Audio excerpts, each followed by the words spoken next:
Oh, there we go. Yes, it is. Yes, it is. False start. Technical issues from the bat. Good morning, YouTube. Welcome to the day 2 of the live stream at the Masters. Thank you very much for joining in if you're with us now. I'm sure people are joining in throughout the day as well. I'm here with Hyper G, who is Good morning, going everybody. to lean in. I've decided people are going to lean into me today. I did a lot of leaning yesterday, so it's on them now. Then we've also got my co-host Matty P. I'm so ready. It's unbelievable. We've got a hell of a matchup.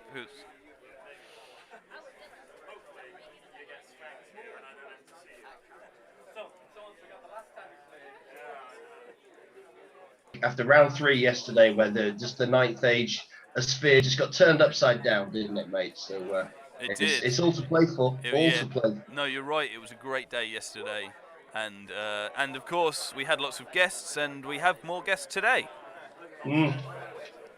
Just after my performance yesterday, why don't you do one and I'll do one? All right, perfect. So I'll start. So we have a host of his own YouTube channel, who ventures into the world of D&D, but also a fantastic painter in the world of Ninth Age. The winner of many army best army in the painting world. Obviously, co-host on the hobby show on our channel as well. Mr. Scabfat himself. Good morning, everyone. How are you all doing? Very well, mate. Very well. It's were you watching yesterday? I was, yes, yeah. Just with beady eyes. So it seemed only right for Lucky Sixes and IPG with everything kind of heating up that it's time to deploy the big guns and the commentator's chair, eh? Absolutely, man. Absolutely. And there is no other big guns than the next person, eh, Matty? Well, yeah, absolutely. We are once again blessed with the presence of a ninth age Gargant. This Gargant hails from the west coast of the United States of America, where he has literally risen from his bed in the middle of the night to join us. He's a friend of the Paired Weapons podcast and an aficionado of ninth age without peer. Welcome back to not my podcast, but to the YouTube channel hosted by PTG. It's, of course, Henry Greep / Johnny Cass. Good morning, buddy. How are you?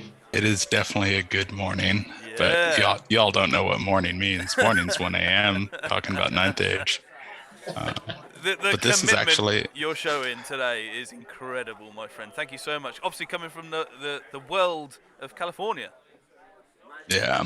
And this is actually a welcome back because I did the UK Masters last year on this channel. Yeah, man. But now we have video evidence of it. Yeah.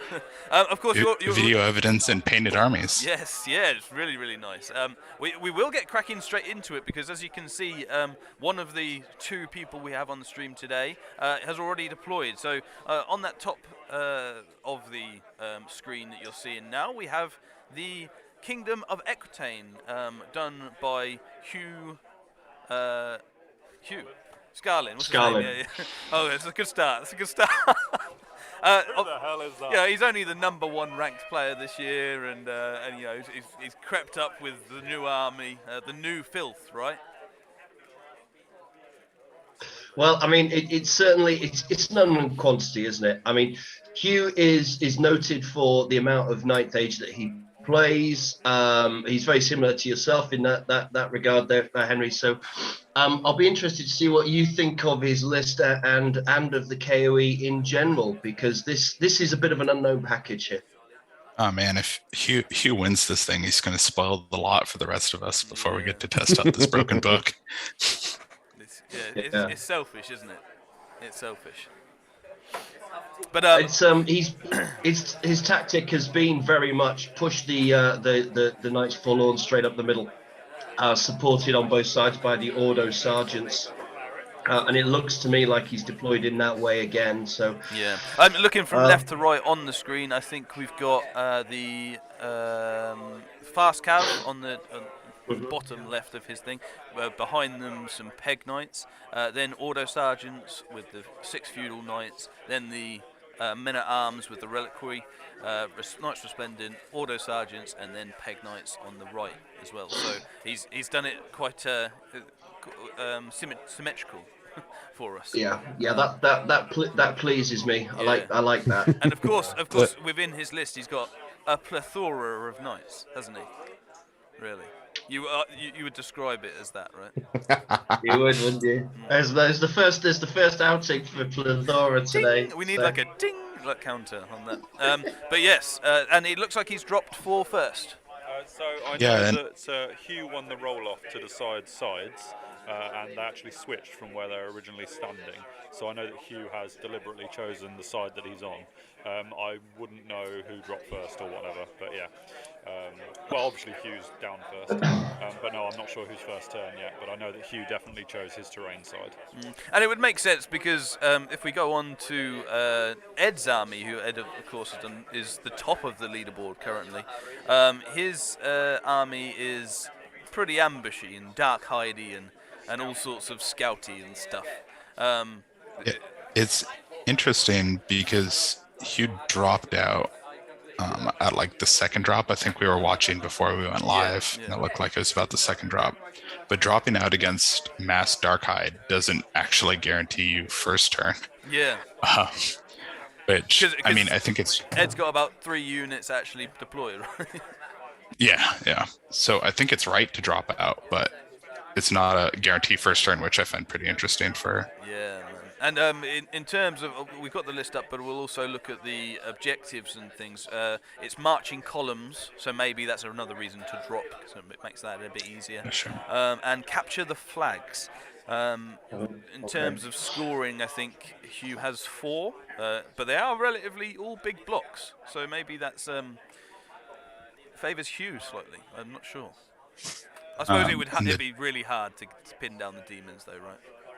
Yeah, the demon list has just the 3 core scoring, but 2 of them scout, so you can kind of play defensively off that. Yeah, I suppose that's going to make Hugh... I suppose that's why Hugh's just put up in the line in the centre to give him the best chance to catch him wherever they're going to go, right? Is Hugh going to be focusing on the scoring first and then go after the rest of the unit, or is he going to have to deal with the threats and then later leave that to one side and think about the scoring a bit later? I mean, for me, the Scourge is a killer, and you kind of have to respect it, especially when you don't have Scorpions or anything that handles him from range. Sure. So you have to respect that model, but Succubi don't do anything versus Knights. No. You can kind of pick them up at will if Ed makes a mistake on where they are at the time. So what are we thinking? What are our initial thoughts, Dan? What are our initial thoughts on the matchup itself? New KOE versus very different DL. Yeah, I mean, like I've played DL a couple of times, and this isn't the sort of army that I've ever really seen. I mean, I have had the pleasure of being run over by a KOE list since the new book came out, and I mean, they seem to pack a lot more punch than they used to under the old book. So maybe between a mix of that and, I mean, we'll find out if Ed's had a chance to get to know the book. But I don't know. I mean, the Aegis saves across the Demon Army are nice. Just makes you wonder if the smaller unit sizes are going to be enough to hold a KOE charge, especially off the back of things like the new Orison tokens. You know, having kind of at will +1 to hits, that's a massive arrow in the quiver of the KOE book. Yeah, and obviously, Henry, you were saying off stream that you used a similar DL list a year or so ago. Yeah, I took actually a really similar list to the US Masters a few years ago, or last year now, and it being able to kind of second deploy is so strong in the hands of someone who knows what they're doing. Yeah. And I mean, the courtesan's move 9, which she's AP4 move 9, so that's an actual threat to a lance as well. So there is some counterplay here. And Am I right in thinking the courtesan wants to get in, is that the one that wants to get in the flank? She gets a bonus for being in the flank, but it's kind of negligible. Like, Okay. her rule cares about being in the flank, but if she's not any worse. Sure. It's just gravy. Yeah, fair enough. Icing on the cake. Right, yeah. So it looks like we're into the first turn, and before we sort of get on to the first turn movement, we'll look at Ed's demon list, as we've been talking about, and sort of tell you where they're all at. So it looks like on the bottom left is some hellhounds. Then we've got the veil serpents, I think, next to them, in front of some more hellhounds, I believe. Oh no, they're the myrmidons, aren't they, at the back? Yeah. Then we've got the Hope Harvester in the field. Then some succubi and some more hellhounds in front of them. The Scourge and the Courtesan right on the right. And Eidolons just in front of them. Obviously we've got some more succubi maybe somewhere, but they might be slightly off camera. I'm not sure. No, so the two succubi are in the far back left, and then right by the not the scourge, the courtesan behind the hounds. So the darker infantry units, the myrmidons. Yeah. Okay. Yeah. Sure. So there is a maybe that's. Have I got it on? Yeah. Maybe I think I've zoomed in a bit actually, so I think we can actually see it. Hang on, bear with me 2 seconds. Technical issues. Talk amongst yourselves. Yeah, I had to hide the thumbnails of everyone's face to see the weighted demon flank there. Yeah, I mean, it looks to me like Ed's going for the old horns of the buffalo routine here again, which I don't think there's any particular surprise in it. I don't think he wants a stand-up punch-up with all of that metal. A lot of horse muscle there as well. So he's gonna obviously try and get around the sides. Looks to me like Hugh's giving him the option to do this as well, especially on the right there. Yeah, I think this goes back to what I was talking about, where it looks like Ed's taking first turn. Yeah, I think you're right, Henry. I think he's got first go here, hasn't he? And it's Hugh quasi dropped on him, and this is what I was saying about the Dark Hide list, is even if someone drops out, especially on something like marching columns where you have to drop 3, you're not guaranteed anything. Yeah. So he's given the pegs a charge into the scourge that they won't take. And he's obviously setting himself up outside of the arc with there's the courtesan doing the same thing, coming outside of that Ordo sergeant. So I mean, I'd say that this is a tactical first blood to Ed. Yeah, it would be it would make sense the way Hugh deployed that he wanted first, because he's not angled any of his units towards the flanks, and I think otherwise it's quite flat deployment from Hugh if he wasn't trying to get first. It may be that he went second, and this he is number one in the thing. Let's give him some slack. But yes, for people just joining now, a little bit later, we've got Hugh on the top with KOE, and Ed taking the first turn after Hugh dropped on the bottom with Demon Legions. The deployment was marching columns, but they both dropped, so it was sort of null void really. And then the secondary is capture the flags. So you've got the succubi on the bottom left, the myrmidons and the succubi on the right, which are the scoring for the demons, and the 2 Ordo sergeants, which are the big cav units, 3x5, and the men-at-arms and resplendent in the middle for the KOE. So it's very interesting. What we'll do while Ed's figuring out some movement, we will go to the tournament table. And we can see, obviously, Matty, Ed had a really, really good day one. 53 out of 60, leaves him 14 points above his competitor today, Hugh, and the nearest person to him, which is pretty good going. Yeah, I mean, we said to him last night, does this change how you're going to play? Because, you know, he's basically got a game in hand here. Yeah. I think he gave us the right answer, which is no, definitely not. I'm going to keep playing aggressively. But you can't help think that that's got to be in your head. I mean, you know, Ed's got himself in a position now with the Masters. It's basically his to lose, and that has got to play mind games with you. Yeah, I just think it has to.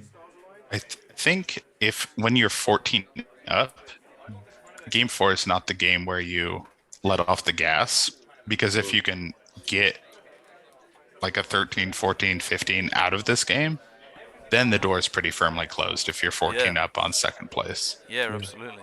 And I mean, I was slightly wrong in what I told you, Henry. He's played. Who's he played before? Let's get his road to first, really. So he's played Jake with ID, Tom Cruise with Warriors, and Craig, obviously getting that famous 20 yesterday evening. So he could still get Tanker or Mikey, which is interesting, who are, I think, played last night, actually. So that's really interesting to see. But yes, we'll sort of keep you updated with the table as it comes. But Tanker is third, Mikey fourth, and between second and sixth there are 3 points. You've got Hugh on 39, Tanker 37, Mikey 37, Luke Williams with the UD 36, and Craig on 36. So, I mean, podium is very much up for grabs and could go anywhere, really. But first is really looking like whoever, if Hugh gets a big win or whoever can really get a big win in round 4, will be the only one that has a chance. And does that play into those people's hands? I know we're saying Ed's, obviously there might be a bit of pressure for him to not lose big or whatever, but do those guys that are trying to catch him think, well, we need a big win? I think with Mikey being up there, his list likes kind of everything that seems to have filtered to the top,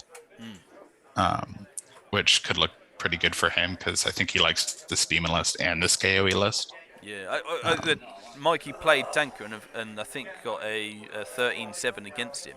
So actually, that's probably the worst list of the top 6. It seems against the vampires. So Mikey is in good stead. Doesn't seem to be getting too many big wins. I think he's got 11, 12, and 13. So maybe that might be part of his list in order to actually get to a point that he's challenging. That list is hard to like blow games wide open. But no, I think the armies that are up there and the lists that are up there kind of really reflect the player skill playing them, where like none of them are incredibly similar, but each one seems to be exactly in that player's wheelhouse. Yeah, sure. Well, it looks like we're moving into the magic phase. Which is a fantastic segue to my man on the ground who has all the magic information. It's like we're in tandem, Matty. I do. So we have Hugh's KOE on Shamanism. We have Breath of the Lady, the Hereditary for KOE. We have Totemic Summon, Awaken the Beast, Swarm of Insects, and Savage Fury. So we don't have Break the Spirit, which is interesting. Discuss, because I'm not qualified enough to discuss that. And then over on the demon side for Ed, we have Hand of Heaven and Hasten the Hour from Evocation. What are they called? The Eidolons? Oh, never pronounced that right. They are taking Spear of Infinity and Smite the Unbeliever. And then even more cards for Ed. On Witchcraft, we have Raven's Wing, Deceptive Glamour, Will o' the Wisp, and Bewitching Glare. Lots of cards. Do you know how many Orison tokens Hugh has to start with? Sorry, say that again. Do you know how many Orison tokens Hugh's starting with? I do not. It. I will try and keep an eye out for that, and I'm going to go now to do a little run round of all the other tables, and I'll try and find that out on the way back. Sorry, Hyper G, just before you go, Will o' the Wisp, Bewitching Glare, Raven's Wing, and which other witchcraft spell? Deceptive Glamour. Thank you. Cool. In terms of looking at his list, I think the Damsel would add one. I think the Reliquary would add one. I think he's got 2 to 3. I don't think anything more than 3. One comment on the Break the Spirit thing is I don't think there's a real target for the spell. The Courtesan has Strider, Billy doesn't care, and the little demon units aren't really worth the target because if they're charging, it's kind of whatever. Yeah. So I think that's the thought process behind not taking Break the Spirit. You just don't have a unit that's worth targeting with it. There isn't too much in the way of other terrain, so sometimes perhaps if the board was like filled with terrain in the middle, you might think about that as well. Like because of the double DTs, it isn't filled with terrain, I don't think. And obviously we've been on this table for the, this is the 4th battle on it. The hill in the middle is probably the biggest thing of note from this. I don't think anything else has really come into play. Perhaps the impassable on the right-hand side there next to the Peg Knights is quite interesting in movement shenanigans, but otherwise nothing has really come into play in terms of terrain, which is interesting. Yeah, I mean, just looking at the lists and then the magical setup, I mean, Hugh has got very little reach. He's got to come and get Ed, and I think that's going to play into Ed's deployment here. He's given him the envelopment, obviously, and Hugh's going to have to push into that kill zone in the middle, and early doors. I think this is looking pretty sweet for Ed. I think the has gone his way. It's interesting. I think from recollection, obviously we haven't seen Hugh's battles, but I think one of the comments was that he did use, like as you said, Matty, he used that men-at-arms to push and really bait people in. And realistically, looking at the deployment, Ed's gone nowhere near that centre. He's looking at, as you say, coming round from the side and working his way in as much as he can to get points. Perhaps going for, you know what, if I can get a small win, grab one of the flagged units and bugger off, then happy days. Yeah. I think he'll deal with the block in the middle. With the Hope Harvester, I think that'll be his plan, to just whittle it down. It is only 25 men at the end of the day, isn't it? It's 25 Res 3 men with 5 up, 6 up, from recollection. Yeah. It's Hope Harvester's dream, right? And if for some reason Hugh gives Succubi a window into that unit, that's a combat Succubi I just absolutely adore. Yeah. Just fighting medium infantry is just their dream. Yeah, so it looks like the Eidolons have already knocked down one of those pegs over there on the right. Yeah. I mean, I think the peg are more like bully units and like on a harassment, so I'm not sure a unit of 3 pegs actually does too much on its own. Especially against the Scourge. So yeah, but those pegs can threaten like the Hellhounds pretty reliably, and threaten like they're not called Screamers anymore. They're called the Eidolons. No, the flying, the Veil Serpents. Yeah. Thank you. Yeah. I've got to be honest. I don't even know what Veil Serpents do. I think in this one, go on. Funky flying wizard conclave. Okay. I guess have they got the Evo stuff then, haven't they? I believe so. I believe they're where the Evo spell comes. The Scourge can get it, but I don't think the Scourge is a caster in this list. We have 2 Orison tokens for Hugh. They are currently situated behind his Peg Knights in the top left of your screen, off screen. So I'm not sure we'll have a running view on his Orison tokens, but obviously we just need to keep our eyes peeled, really, for anything going in that top left corner. That's why we have a man on the ground. There you go. Look at Lucky Sixes being a rain man, just counting the Orison tokens before we even knew. I'm lucky enough to have a KOE army, so I looked at that in some of the when I did my own list. But yeah, so I'm fairly familiar actually with KOE considering it's just come out. And there's the first outing for Ed's dice box that he's been talking about for weeks as well. So and of course we should say that Jordan as the TO has done really well on some of the prizes for everyone. He's got these for the Masters Open, which are dice trays. Obviously, you just click in very quickly. I say, bear with me, like this. And then they become Here's one I made earlier. Oh my goodness! Come on, man on the ground. We've done it. So it's created like this nice, easily foldable flat station. They're free for Elder Masters Open, and then we've got the same but a 9th Age version. It's got the 9th Age logo for all the people at the Masters. So that's really really cool. Just as a thing from Jordan. Here you go. Well, if there's any that don't have owners at the end of the day, you get hold of one for me. Understood. And this is the closest I ever get to the trophy for the Masters. Yeah. Oh, there it is. And it's got obviously I don't know whether you can tell. I'll try and get. We've got all the engraving from the previous years. We've got Mikey Newman's Vampire Covenant, Jake's KOE, and obviously Nav's Orcs and Goblins. Is that it? Yeah, there's a bit of an in-joke there, isn't there? I don't know if you see it. Yeah. It says it's not quite engraved properly, but there you go. But it's a lovely trophy nonetheless, and obviously Craig last year and the year before was on it, so very interesting. But yeah, no, don't worry, they're safe, mate. They're safe. Awesome. But yes. Well, yeah. It looks like Hugh is moving it. That's the way to do it.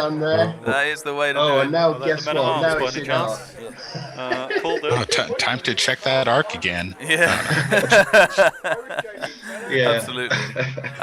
But yeah, so Hugh's moving up. Doesn't look like too much in the way of first turn. They're sort of both teetering, I guess, for want of a better word. Go on. Does the infantry unit have Relentless Company? It must have, because that's gone a long way. It's one hell of a thing, yeah. I was like, there's no way that's 8 inches, so it must be a Relentless Company banner. Correct, it does, yeah. So yeah, so while he's working out his movement, and we'll do a sort of little summary of the thing, we should say thanks very much for joining. I mean, guests, obviously, taking your time. We really, really appreciate that. But thank you, viewers, as well. And if you are viewing and you had a look yesterday and today, we've got a sort of semi-sponsor of the live stream coverage from Chaos Cards, who have given us a code to use at checkout. Chaos Cards being a gaming accessories company that do lots for board games, but also mainly for tabletop games as well. And if you do the code PTG Chaos PTG, all capital letters at checkout, then you get £5 off the £40 you spend. So it's free money, right? Who likes free stuff here? Hands up, boys! Come on. Henry doesn't. Henry hates it. Yeah, no. It's too cool. I'm an American. We love capitalism. Yes, that's true. It's true. We don't even have free healthcare. Come on now. You give an extra $5 just because, right? So I get it. But no, yes. So that's really, really cool as well. Dan, while you're here and while there's lots of movement, shenanigans going on, and Hugh keeps moving Ed's models, let's talk about your channel. Explorers of Elsewhere. So Explorers of Elsewhere, we've been running a few months. We primarily it's a website. Well, it's a channel where I upload our weekly D&D campaign. My players and I play in Wizards of the Coast's Forgotten Realms in the country of Cormier, which is all beautifully knights and sorcery and dragons and the like. Very recently we fired up a podcast where we're starting to talk about all matters of tabletop RPG. focusing a little bit on Dungeons and Dragons, but branching out into all the other RPGs as time goes on is just been really, really good fun. Something I absolutely love. We've spoken about it on the hobby show a couple of times. It's been all good. A lot of hard work. Yeah, man. So worth it. And it's something I've told you many times. The production value is mwah. I mean, on PTG we're used to technical issues. That is not the case on Explorers Elsewhere. It's fantastic, really, really good, and the cast and everything are great. Shout out to Matty Champion as well, one of the other 9th Agers that's got involved in your thing. He's absolutely class. But yeah, it's really good. Good boy. He is a good boy. And obviously, your hobby exploits do not end with Dungeons and Dragons and Explorers of Elsewhere. You're a big in the 9th Age and the UK scene. Yes, yeah. So on more than one occasion, I've wheeled out an army of unwilling goblins. That's always been. That army always puts a smile on my face. I don't think it's an army that'll ever grace these kind of tabletops, but... well, the gold bins did come out once. Maybe that's your issue. You need to go for gold bins. True. I need to go for gold bins, yeah. I just need to... Yeah, edit the document, I'll be good. But yes, with a new year, Gobbo and I in the hobby show, we've been talking about new year, new army. So very... very much looking forward to rolling out my new Goblin Swarm army. Yeah. Which is in the works as we speak. Yeah, I guess it's fair to say you're pretty renowned for your conversions. Yes. Should we say? For example, the army that you won. Here we go. The army you won best painted with at Black Country Brawl this year. Would you like to introduce them? Yes. So just on the shelf behind me is the Nomish Technocracy, which was a fully 3D printed, mostly self-designed army of 9th Age fantasy clockwork robots, commanded by a small exploration team of plucky gnomes in power armor and mecha suits. They stood in as dwarven holds, but the beauty of the model agnosticism of 9th Age. I mean, once upon a time they were UD. They were a terracotta army, and somewhere just off screen is like the Sphinxes that I used to use when they were a UD army, which was that was fun. But my smooth brain couldn't handle the complexity of a UD army, so switched to dwarves instead. Much more up my alley. Quick question here. So the Ordo Sergeants on the top right. Yes. How wide are they right now? Because it looks they like reformed 3x5, unless 5 wide, 3 deep. It looks like they're still 5 wide. Oh, the top right unit. Yeah, I think so. I'm not sure they're like 4s now. 1, 2, 3. Yeah, no, they're 5. No, they're still 5. Okay, yeah, it was just because they don't have lance formation, and Hugh did reform them, and I was just wondering if that's an impending disaster. Yeah, I don't know. Possibly whether that's something to confirm. I think it's 5. Yeah, it is 5. He's just giving me a high five in the air. So yeah, that's interesting. But yeah, it looks like going back to the game as well. Hugh is pushing. I think you have to. The demons have so much more mobility than the KOE, which is really funny to say. Like a all cav army has less mobility than this infantry army, but Ed is not the aggressor in this game. He doesn't have to be. Hugh needs to put his feet to the coals, from turn 1. So this is a good move from Hugh? I think it's his only move. Yeah. And from Ed's point of view, then, if this is sort of like Hugh's only move, is Ed thinking this is great because I'm now, despite Hugh actually putting the pressure on and being fairly proactive in what he's doing, is Ed actually going to go, okay, well, I'm in control of this because I'm forcing him to do something that he doesn't particularly want to do? So, yes and no. I think this is what he wants to do. Like, it's his only move, but it's the move that makes the most sense to him. But I think actually something that's pretty big for Ed here is the totemic summons that just got off. Yeah, he's got one on behind the Hellhounds down on the bottom left, hasn't he? Yeah, behind that Succubi unit and behind those Hellhounds. And that's really big for cornering in this mobility for the sergeants and this little lance and the pegs, because that reduces where the scoring unit can go pretty heavily. Because Succubi are amazing at killing a lot of things, but not a T5 non-scoring, just garbage piece. Yeah. So if they get stuck for a turn, they're dead, and that's a flag. Yeah, sure. Sorry, did Jake Cortina just rickroll us? Yeah, absolutely. So every now and then, because we here we go, here he is.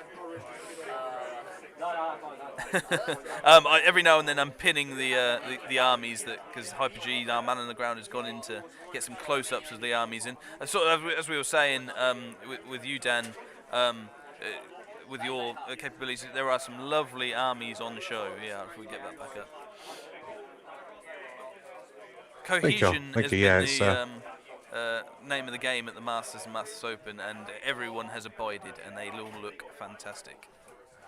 Will there be like a hobby video going over the painted stuff after Masters? Well, yeah, do you know? So we will be taking like some videos and pictures of all the best painted and some of the armies that are going around today, and we'll sort of get like a mini mixture video as well, go and get the atmosphere up. But also on the live stream today, if anybody sticks around, we'll sort of go over the best painted in the break as well, and we'll get some close-ups of them. So both in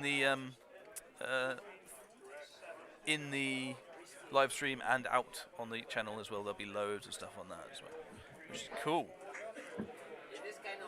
Just to clarify as well, Henry, the auto sergeants were 6 wide, which is why the reform. So I think he's gone back to 5 wide for ranks and stuff, and we'll go. All right, that makes sense. It was just I saw the reform and the other unit was 5 wide. So we have someone has snuck on to the stream as well. He couldn't handle Scabfat getting the limelight, I think, is the thing. And but welcome the presenter of the hobby show, Mr. Gobbo. It's more of a flyby, like drubbing more than coming in. I'm just waiting to go into work. You mentioned the hobby word a few too many times, so his big flappy goblin ears picked up on it. I think so. You summoned the ghost of Christmas past. How are you all? Okay. Very, very good, mate. Very, very good. And I'm sure you, more than anyone, is very excited to see the standard of painting at the Masters. Oh, definitely, yeah. It's, again, lovely to see it all live as it's happening, which is nice. Watched for quite a lot yesterday. Had my phone hidden under the computer screen at work. So, well, don't get in trouble, but thank you. No, exactly. Yeah. But, yeah, just phoning in. Basically passing by saying brilliant job yesterday, guys. Good luck, and I will hopefully pop on this afternoon during my break at some point. Fantastic. That sounds perfect. We look forward to seeing you then. Any big upsets? Any big scores that are not quite right yet? Not just yet. Nothing's happened. We're early days. We've still got 2 hours and 4 left of the round. So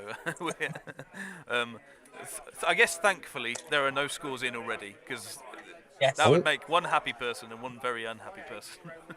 No 10-10s. There we go. Oh, there we go. It's begun, boys. Right, so it's all kicking off. I think in the magic phase for Hugh, not much happened apart from maybe an Orison token.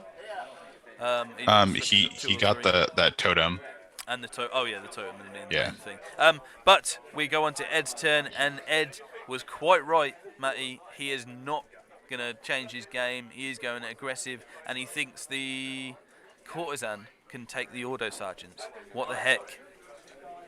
She 100% can. Like they're hitting her on 5s after. Yeah, 5s for sure, because she's distracting 7. She's AP 4. Like That's the thing. I've got a feeling Auto Sergeant's an offensive 3. If they're 3, they're on 6s, and that's just misery. But I mean, neither is great, right? 5s or 6s. No, neither is great, but 6 is just the dream. And I think she has Iron Husk. Am I right on that, or am I misremembering? We'll get Ed's list up once again because this is very important. We get stuff right. No. The courtesan has just Dark Guide. Okay. Offensive and defensive, though. Yes, autos are 3. There you go. Okay. I can read. So hitting on 6s, wounded on 4s. Yeah. As a KOE player, guys, we need Hugh to do badly. This is what we were saying. Otherwise, we're going to be nerfed into oblivion. It's what we were saying. It's terrible, isn't it, that he's doing so well. I'm really happy for him, but don't do it KOE. Yeah. I think the other thing that's worth noting as well is that I think as the Lord jumped out. Yeah, he jumped ship during Hugh's movement. Yeah. He's somewhere now. I think I saw him like okay. He's next to the feudal knights, I think. There's a problem here. Obviously the resplendent are now chaffed up. Fair enough. Has he given a flank on those I think they're hellhounds? Has he given a flank on the hellhounds to the infantry block? Because if so, there's an overrun into the flank of the courtesan. I would bet cash to money here that the Hope Harvester is going to push up and chaff that block. Okay. Yeah, the Harvester hasn't moved yet, and the block's more than willing, or the Harvester's more than happy to fight that block. Okay. Is there nothing that Harvester's worried about in that? Because there's not many attacks, is there? In terms of maybe 6 or 7 from the men-at-arms, and then the reliquary. I mean, the Harvester doesn't want to get hit by like the Resplendent, but you can lose the Harvester in this game. The name of the game is Flags, right? Flags in a medium win, so you can lose the Harvester no problem. Yeah. So I imagine what he'll do is. Oh, he's looking at chaffing. Oh, okay. He chaffs and shoots with the Hope Harvester, and then maybe he stands 4.1 inches away and gets a stand and shoot as well. No, the Eidolons get stand and shoot, but the rest of the demon army doesn't. Because you can only hold. So I mean, with the courtesan looking so good against the Auto Sergeants anyway, do we know what charge it made? Could we find that out? I think she was auto. She's moved 9. Yeah. She was pretty close to that. I think that was just an auto charge. What's Hughes thinking by giving an auto charge to the courtesan? He doesn't have a choice. If you give her a flank, she's re-rolling the charge anyway. Okay. So I don't think he has anywhere to go. Good movement from Ed and placement from Ed to Hugh just accepted that he's going to get charged and just presented a front instead of a flank. Here I think is what I was talking about, Maddie, where I think this Hope Harvester is just going to jaunt its way in front of those men-at-arms or sergeants or whatever they're called these days. Yeah, men-at-arms is good. I'm an old man. I know the old names. Yeah. Not out here naming specific breeds of horses for different knights to ride. Hey. Well, you're not really a man. Oh. Then old Matty Matty loves it. Can you not wait until I'm telling you, paired weapons extra, the horse hour. I can see it happening. It's gonna get a following on its own. Sponsored by Mole Valley.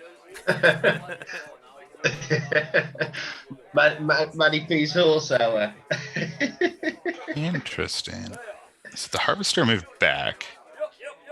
So I guess the thinking is that if the sergeants go in, they're not going to get full files on the hounds.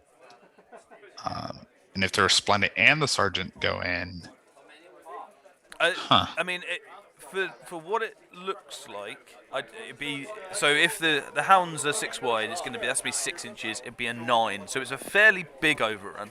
where he is right now, if it is. But that is a chance, though, right? That is a chance for Hugh to swing it back in his favour. If he can clear that up, go into the things. So, I mean, the issue is the one thing if he puts in, if he does that, let's say he gets into the hounds and gets into the courtesan, that'll be Ed's turn, and Ed can then charge the flank of that unit with the succubi, and then that's a dead unit.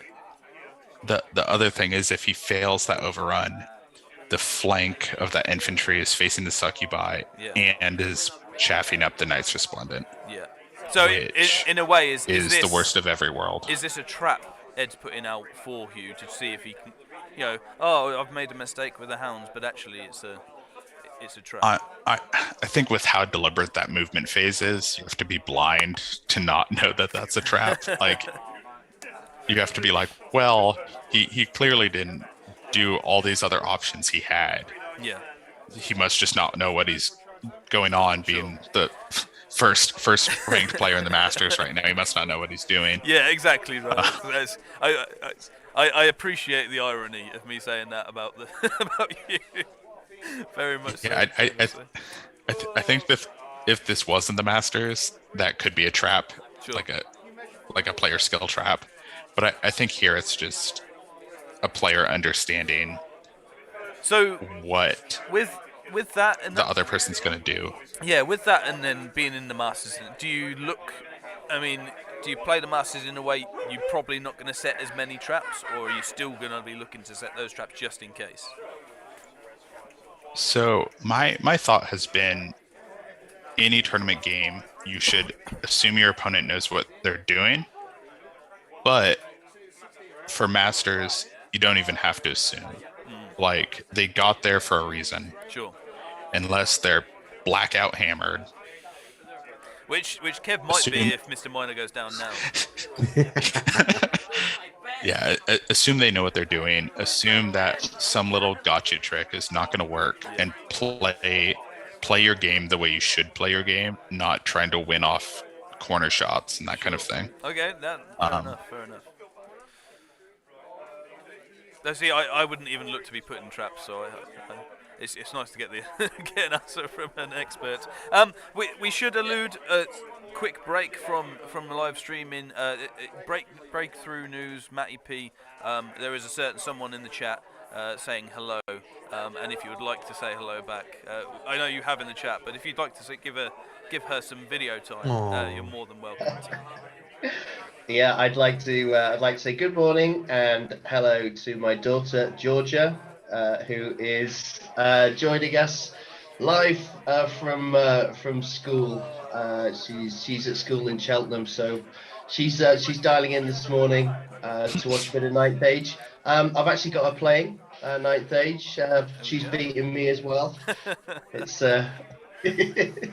Fantastic. So Fantastic. it's good to have you on, darling. Yeah, Georgia, thank you very much for tuning in, and don't get in trouble at school, but thank you. What's she playing? What game? What army? She was playing Warriors when she ran over my empire. I think that's pretty standard. But, yeah. Is she the daughter who helped me with the tattoo? If so, thank you. That's the one. Yeah. I had to go straight. She speaks better Latin than I do. So when Henry wanted to get his tattoo done, we had to. My first port of call was my daughter to make sure we got the proper declensions, because it wasn't easy. It caused a lot of debate, actually. We fell out over whether or not it was an imperative or a dative declension. So classic family feud. Oh yeah, of course. Latin, you had to be there. Yeah. Like Monopoly, Latin translations, just classic. Yeah. Classic. But yes, so thank you very much for joining, and everybody else as well. I think we're up to about 20 now as well, so it's fantastic. On a Sunday morning. Well done. Right, gents, I'm going to love you and leave you. I've got to go to work. Yep. Have a good day. I'll see you this afternoon. Have a good Cheers, time, Gobbo. Gobbo. See you later. Gobbo. Bye. Now we're focusing on the game again. I think we're into the magic phase, are we? So yeah, what would you be looking to be like casting at this point? Well, That was a Hand of Heaven thaumaturgy because he just re-rolled a 1. Nice. A 1 into a 1. Yeah, yeah. But you re-rolled it. That was good perceptive skills. Well done, my friend. I'll take it. I think one thing Hugh has to firmly respect here is Raven's Wing. It's just kind of a game-ending spell. Yeah. So you have to pay attention to it, which means you have to let these little nickel and dime spells go through. Sure. And in terms of Raven's Wing, what would you be looking to Raven? Is it the Scourge at this point? Just get him right up there. Although the Scourge had a lot of movement, I'm not sure he. Yeah, the Scourge could have gotten wherever he needed to go. Really, it's more. Was it the Courtesan that's got Raven's Wing? Yes, I believe so. Because I think she's the Witchcraft Master, right? Yeah. Okay, cool. He also, it's very interesting to me that Ed has just completely ignored the Totemic Sun. It doesn't look like his Succubi is still facing forward. Is that a mistake? I think he made the charge longer. I think he either reformed or just backed up a little bit. So he made this charge longer. So if the summons comes in, at least either the pegs or that night brick has to commit to clear these succubi, and that just might buy Ed enough time on this other flank to do what needs to get done. Yeah. So he's trading. Also, see how the Myrmidons are angled now?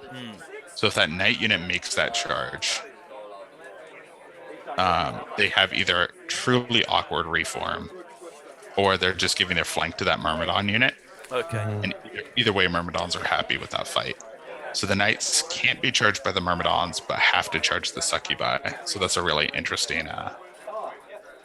And if they fail the charge, they take the Hellhounds. Yeah. So I think Ed's doing this exactly correct, where he's disrespecting the totemic summons and then fighting these long charges. Sure. He's just presenting Q with a series of real bad choices, right? Like the long bomb charges on the left, the very easy flank and slightly difficult overrun on the Courtesan. Like, yeah, I suppose, we were saying that no one's, in inverted commas, no one's going to fall for them at this level, but I suppose it's a case of if you haven't really got very many other nicer choices, you just got to choose, pick your poison kind of thing. KOE is an army that's all about knowing when to pull the trigger, and it looks like Ed's just forcing him to pull the trigger sooner than he should, which is just an amazing way to play against KOE. Is that the army is so focused on turns 4 and 5 pulling the trigger, but if you're making them pull the trigger way sooner than that, and it's not good for them, the army just kind of not falls apart, but loses a lot of its tricks.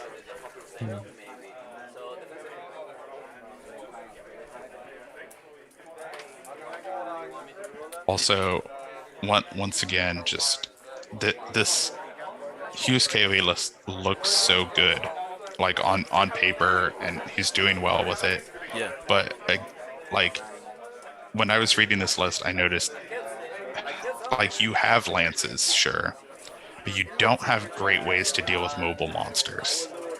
And I think we're seeing this again here, where these two monsters are just around the side of him now. Yeah. And he doesn't have a Scorpion. He doesn't have a Duke who's designed to kill big things. He has no way to actually pressure these monsters besides hoping he gets a lance charge on them. Sure. And, I mean, Ed's got enough, being MSU as he is, he's got enough stuff that he can sacrifice in front of those Resplendents just to whittle them down a little bit and then go in for set up the counter charges, right? And also, I'm not even sure, like, it's not going to happen this game, but I'm not even sure Billy cares about being charged by Resplendents. Yeah. Like, pretty sure he just kills them.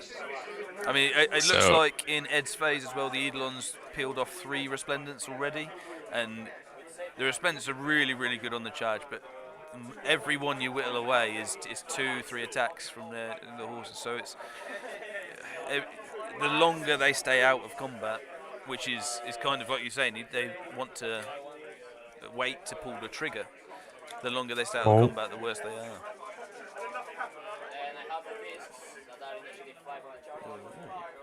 What's that?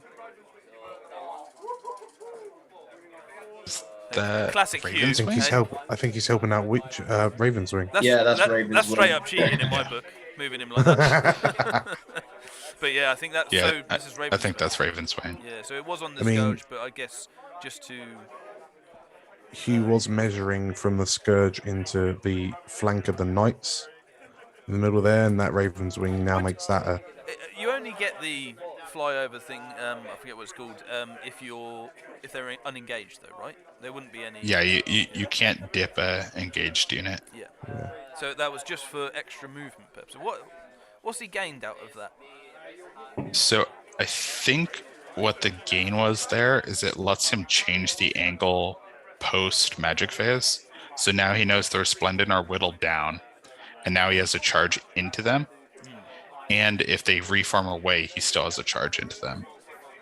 So he's kind of now trapped their Resplendent as well with the Scourge.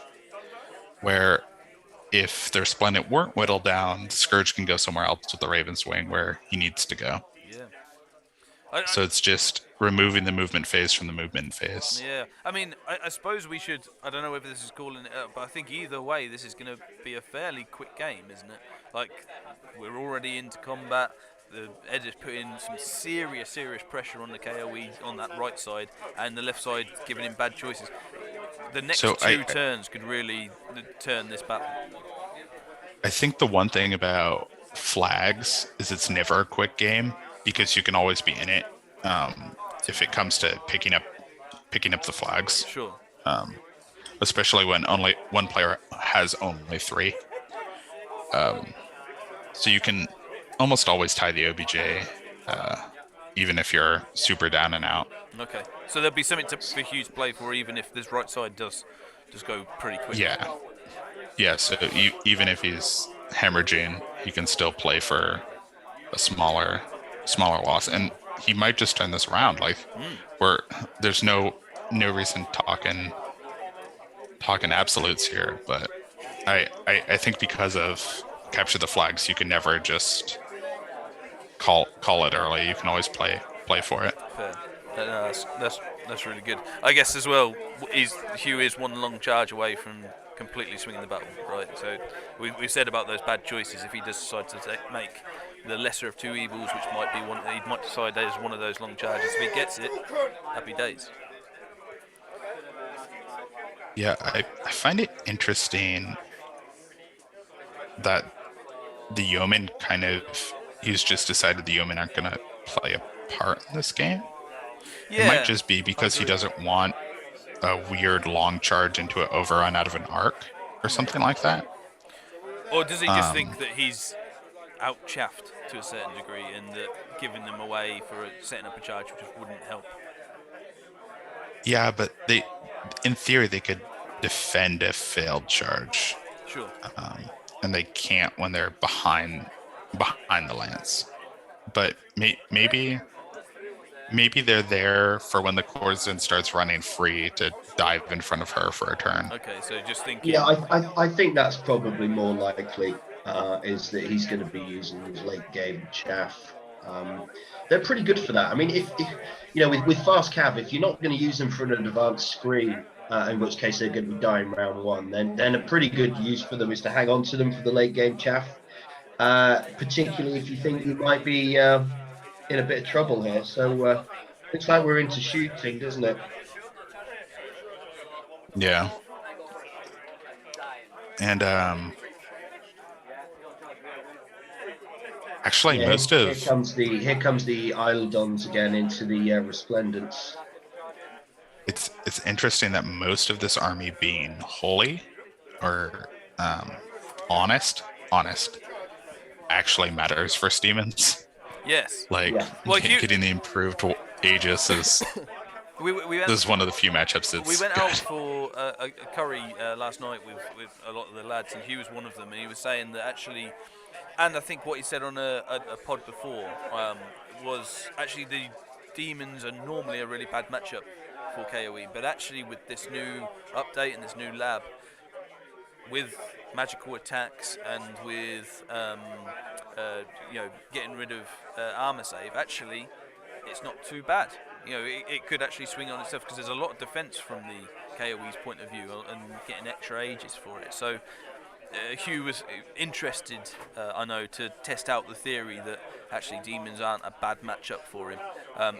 He did say as well that the flags was probably a bad way to go against them, but interesting that he was quite keen to play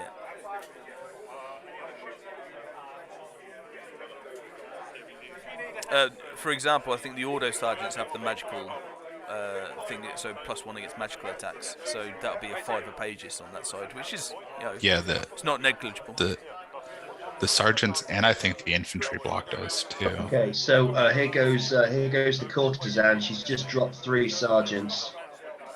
I'm honestly surprised there wasn't a challenge here, but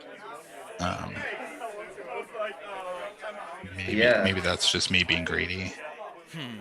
I wasn't listening, so I don't know if you've picked up on this, but one of the Peg Knight units that was near the Scourge failed a panic test after taking 1 wound from a spell and fled off the table near the Scourge. So the Peg Knights won't be being used as expensive chaff, or what was left of them at least. Just so viewers know, Tony Hale, the gent that he is currently going around the tables with the camera as Hyper G's camera, if you wanted to pin it and have a look at some stuff that's going on.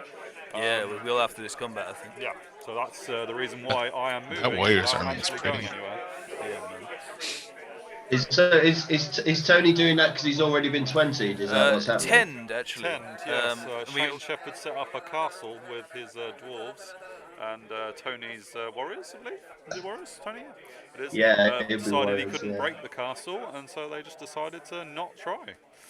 So here we go with Shane. I'll put it up on the stream for the open.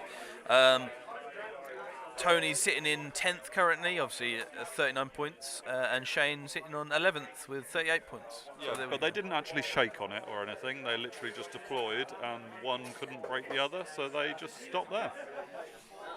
Well, there you go. Things happen. So we were saying about Hyper Games not finished. We do have an hour and 41 left for Tony to get cozy with the other players, I guess. So he'll be doing all that. Cheers, Tony, for your help. So it looks like the courtesan did 3. The Ordos didn't even hit her, and they stuck around. Yeah. Okay. So I mean that's probably going to be a common theme in that combat, though, right? I honestly wonder. I didn't see anything, but I wonder if he used a Veil or a Orison there just to cause fear, so it wasn't -1 on that break chest. Sure. But I mean, or potentially as well in future things, he could do that for an extra Aegis, right? I think. Hugh had 1 Orison token left when I was last over there. We did see something go on to the Auto Sergeants. Obviously, it's now gone now because we're into Hugh's turn. But there is a possibility that was his last Orison token being used. Previously to that, an Orison token was used on the Resplendent to give them a +1 Aegis. Obviously, that's also now been removed, and he's now charging in Hugh's turn. Yeah, so it could be out of Orison tokens unless he generates in this magic phase.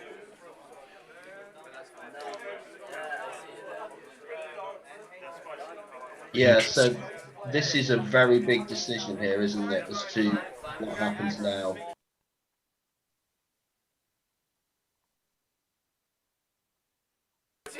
Yeah, I think. Is he going in? He is. Yeah, he's going to go for it. Yeah.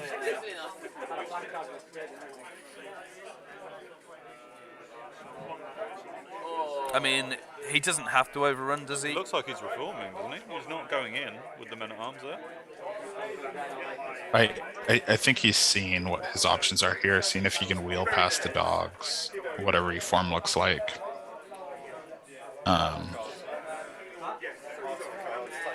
And what this flank charge looks like, because the other thing is the Succubi General can pass out her Dominion, and her dominion is the unit rerolls failed charges in the flank or rear. Oh, okay.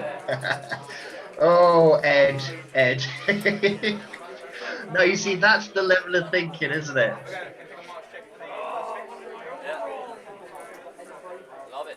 But it kind of looks like the sergeants are just getting out of dodge. Yeah. Which I think is right. Like any choice into any of the hound choices is death, I think.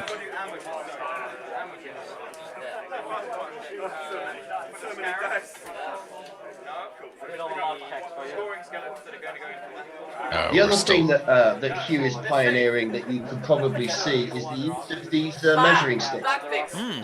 He's got them at every inch interval, hasn't he? From sort of, tiddly little ones all the way up to sort of 3 footers.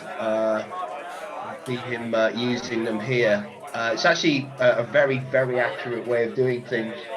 Something that we're looking at Team Scotland, actually.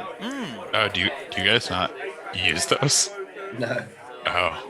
It's rare to see them. To be honest, I think he's the only guy I know with them. Is that common in the States then to use those? They gave us sets at the last US Masters, and a lot of, at least the West Coast scene has multiple like foots, 6-inch, half-inch ones, just because it clears up arguments. Yeah. Sure. We should say, of course, then Henry is qualified for the US Masters this year, so congratulations for that. Absolutely. Thanks. And when will that be? It is February 18th through 20th. So for our Masters, we have a one-day play-in tournament on the Friday before that you can qualify if you win that. And then there's a tournament that runs alongside, just like yours. So for UK viewers, because the Masters is slightly different in how you qualify and everything in the US than it is the UK. There's the rankings and there's maybe 3 tournaments you can qualify through. How does the Masters and qualifying for the Masters work in the US? So it's not just US, it's North American, so we also have Mexico and Canada. Okay, cool. So we break it down by region, and you can qualify off rankings on your region, and then we also have, each region has a select number of events that if you win, you get an invite. Cool. So there's lots of ways. How many people go to Masters in America, North America? So in 2020, right before COVID, I think we had 30.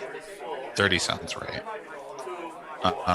This year we're looking at like 18 or 20, just because of COVID, people not wanting to travel. Sure. So in turn, that's more dropouts than available spaces, really. Yeah. Sure. So sort of interesting. So it's more based on winners. There are rankings, but there's probably just as many winners of tournaments there. Yeah, so it's winners, and then normally 1 or 2 people on the top of the rankings for their region. That's really cool.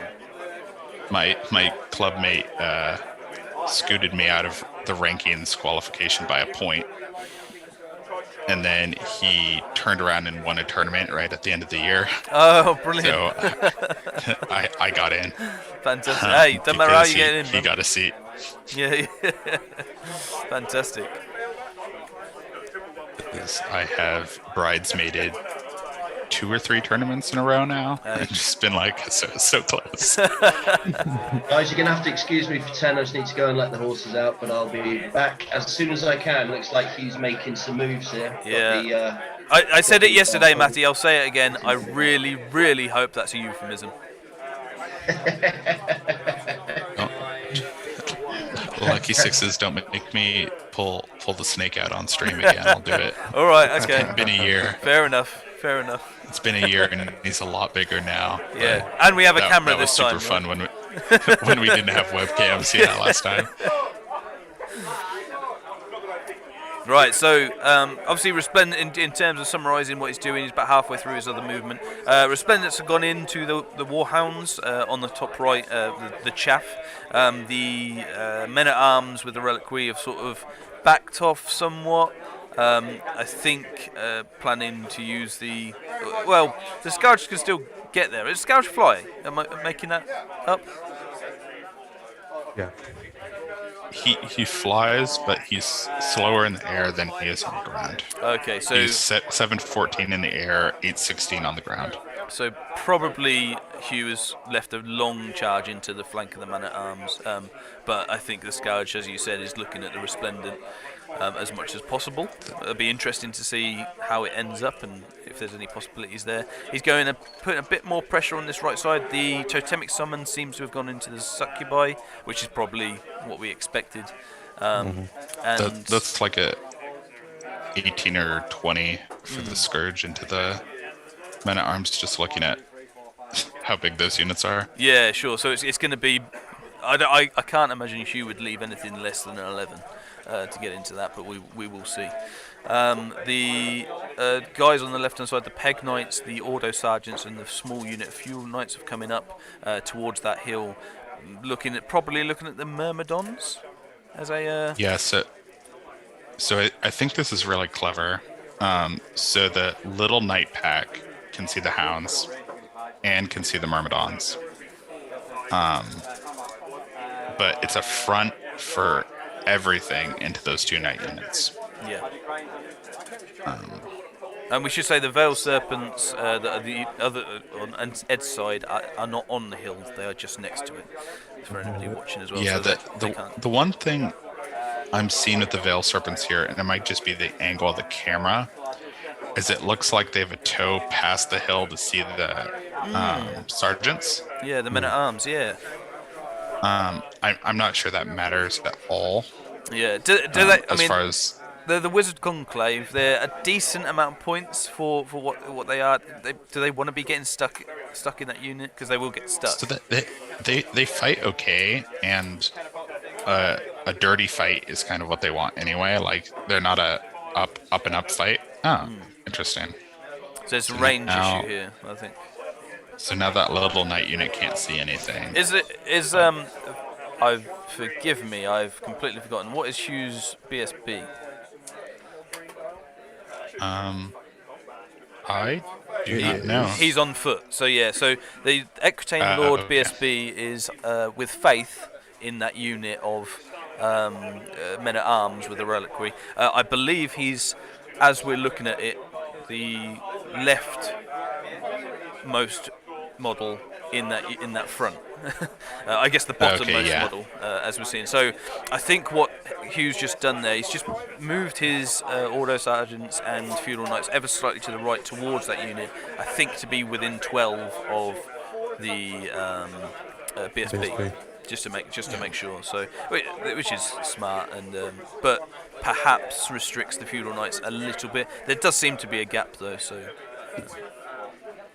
So I think the measurement here is giving a long charge to the Scourge. What is this roll? I do not know what that roll is for. Anyway. No, yeah. Oh, it might be DTs. It might be that there are toes in the woods here for the yeoman. Sure. Well, that's my one guess for why 3 random dice were rolled outside the magic phase. Either way, he is on to magic now, and he's getting some dice out to cast. What are we thinking? So one thing I think is interesting, just for Ed's perspective here, is if the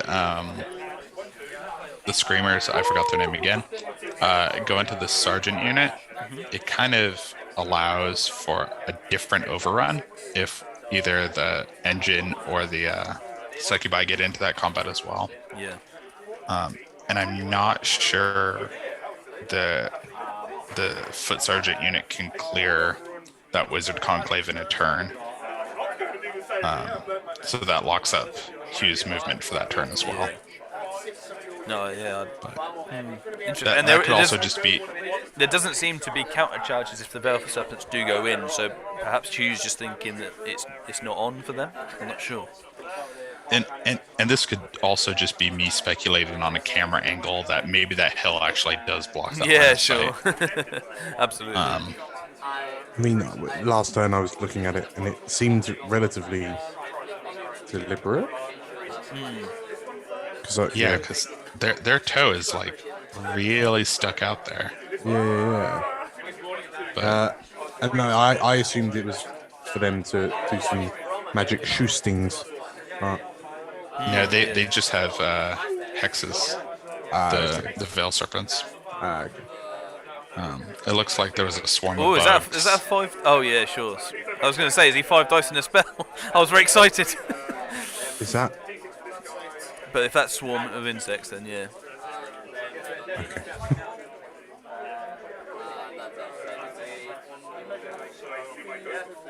Where is the damsel? That was just the question I was going to ask. So the damsel is on foot. So I'd imagine... Oh, she's on foot. I imagine this is against the Succubi unit? No, it looks like it was on Billy. Maybe I'm wrong. Let's look. Damsel, Wizard Master, Shamanism, Magical Heirloom, Sacred Chalice. So, yeah, I think that's on foot. Maybe, so I would imagine it's the right, so if the BSB is the left of that front rack, it's the right of that, and one of the reasons Hugh was measuring arcs was to make sure that the Shamanism Wizard on foot in the right of that Men-at-Arms unit could see the Scourge. So it might only be ever so slightly. So it probably not his front, but to actually see the model. Might be his butt, just see the little tip there. Sent a swarm at his butt, that's mean, Hugh. That's a low blow at the Masters.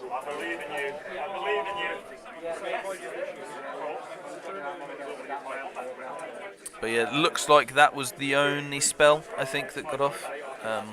In other news from other tables, one thing that might be quite expected from Capture the Flags is that we saw Ali somewhat cornering up against Jake as Jake's ID pushed towards his corner, and we also saw Mark Greenseal's Highborns cornering.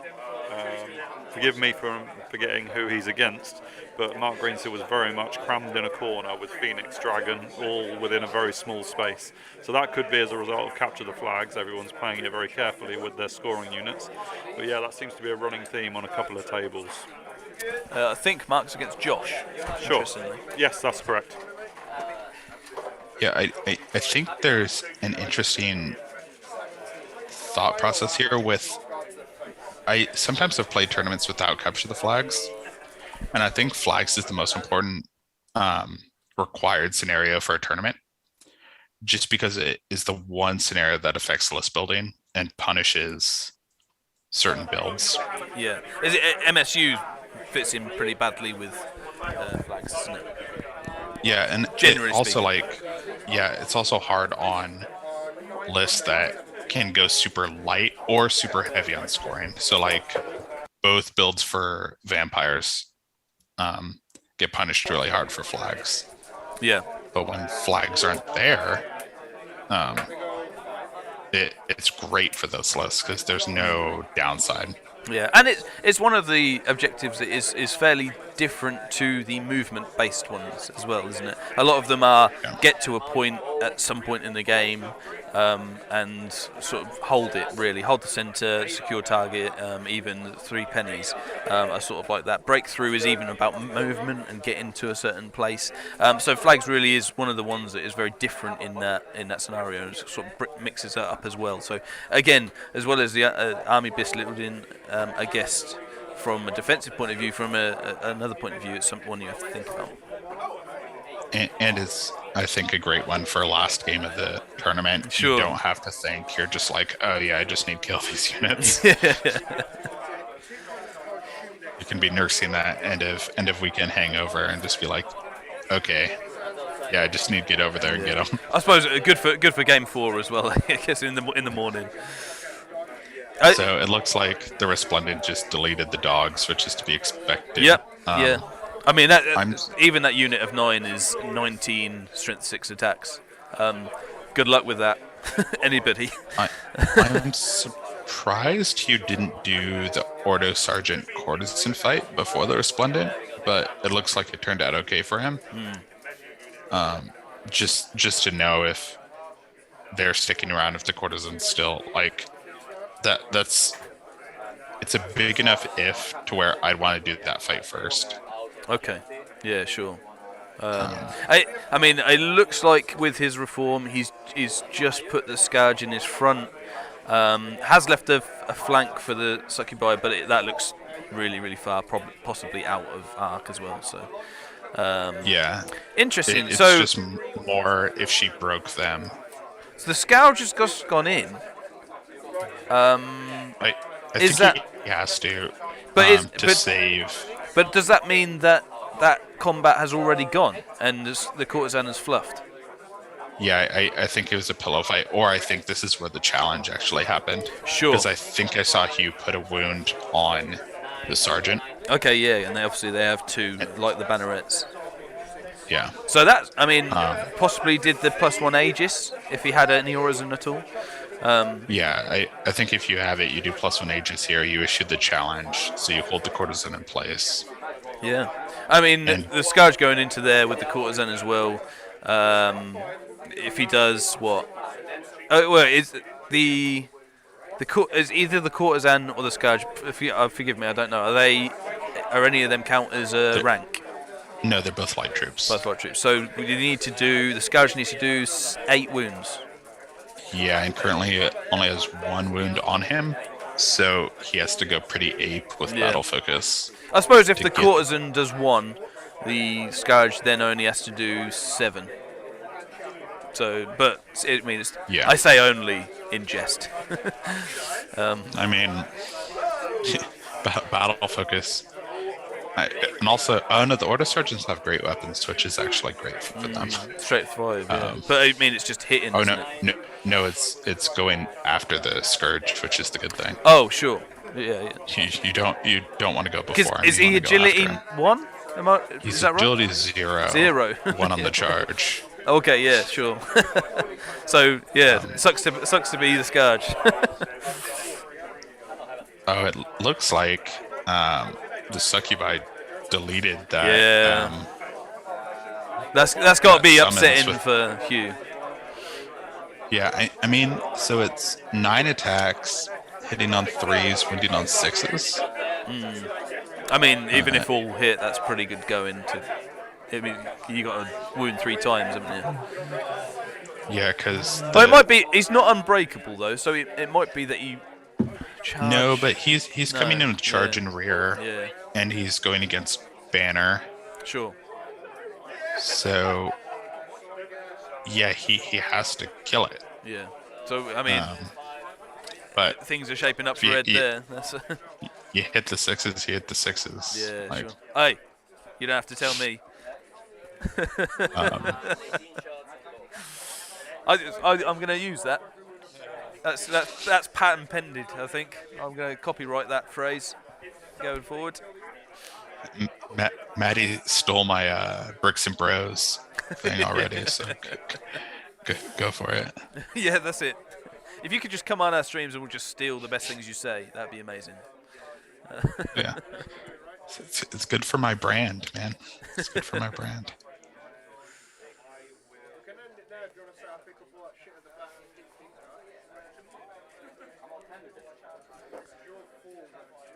Right, so Ed's having Hugh's having a bit of a think here.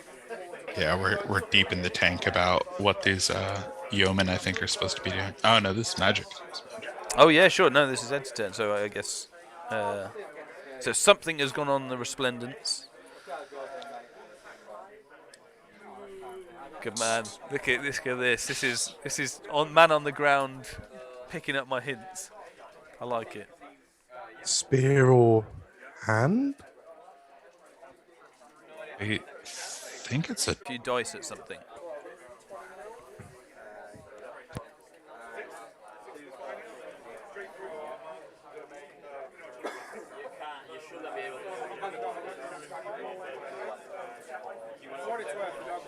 We've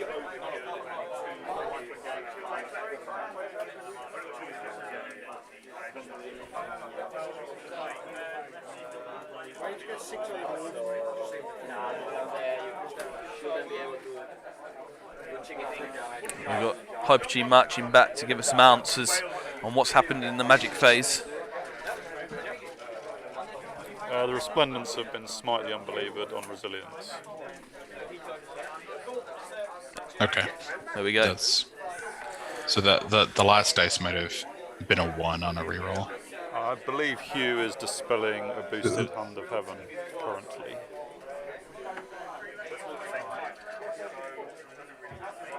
Maybe failing. Maybe failed, yeah. So, no, 2 dice. Oh, I suppose one could be 1. Are Resplendent T4 or T3?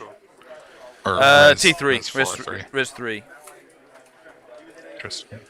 I think it's only Questing and Penitent that are 4, off the top of my head. Yeah, and I know Questing are, because they're absurd. Yeah, man.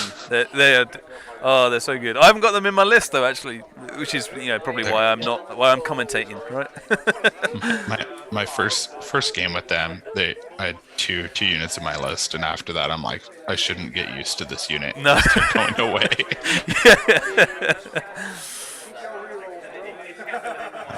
So I think this is some shooting going on now, probably Eidolons, I would imagine, or the Hope Harvester, actually. Yeah, the -1 resilience makes sense for the Hope Harvester. Yeah. Because that's only strength 4. Though it's only AP 1. So when you roll like that, kill a bunch of knights. And then the Aegis. Want him big? Oh, he did. Oh, he used the Orison. Orison for the higher Aegis, I imagine. Yeah. And that was a panic. Because I saw 2 5s there. It's interesting using the Orison for that. I think it is good, but I do think the way I've read the book is that they are geared up for the combat phase more so than any other phase. Yeah, but when you think about this matchup, right? The +1 to hit doesn't matter against the big demons because you're just fighting to last there. Sure. Your knights going into the succubi, you don't need the help. So you don't really need the +1 to hit anywhere. Okay. What you need is knights to survive long enough to get into combat. Sure. So protecting yourself from the shooting makes a lot of sense. Yeah. And just relying on shamanism and a good armor save to beat the demons. Do you have to do it at the start of the phase though, don't you? So if you put an Orison, you declare it at the start of the phase. So there's an argument. I mean, it's a pretty safe bet if he's put -1 res on a unit, he's going to go after that unit. But I guess there is an argument that they could just go for a different unit if you put that on. Yeah, the -1 resilience declares pretty firm intention though. Yeah, for sure. Like you're not gonna waste a spell on that, and then they're like, oh yeah, +1 Aegis, and you're like, well, I'm gonna definitely shoot somewhere else now. No, you're still gonna shoot there. Was that 1 wound? Oh, that could be the champion, I guess, because the courtesan would go first. So I think the courtesan has peeled off the last wound on the champion in the Ordo Sergeant. Yeah, I think she grabbed the champ.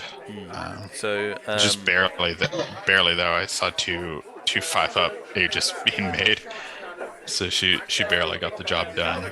Yeah. And, it looks like nothing happened to Billy. Yeah, this is interesting. I'm very interested to see the end of this combat and see what happens. Wait, interesting. The courtesan might not be in a challenge at all. She just might have done nothing. Maybe the scourge is. I can never say that. The scourge is now in a challenge.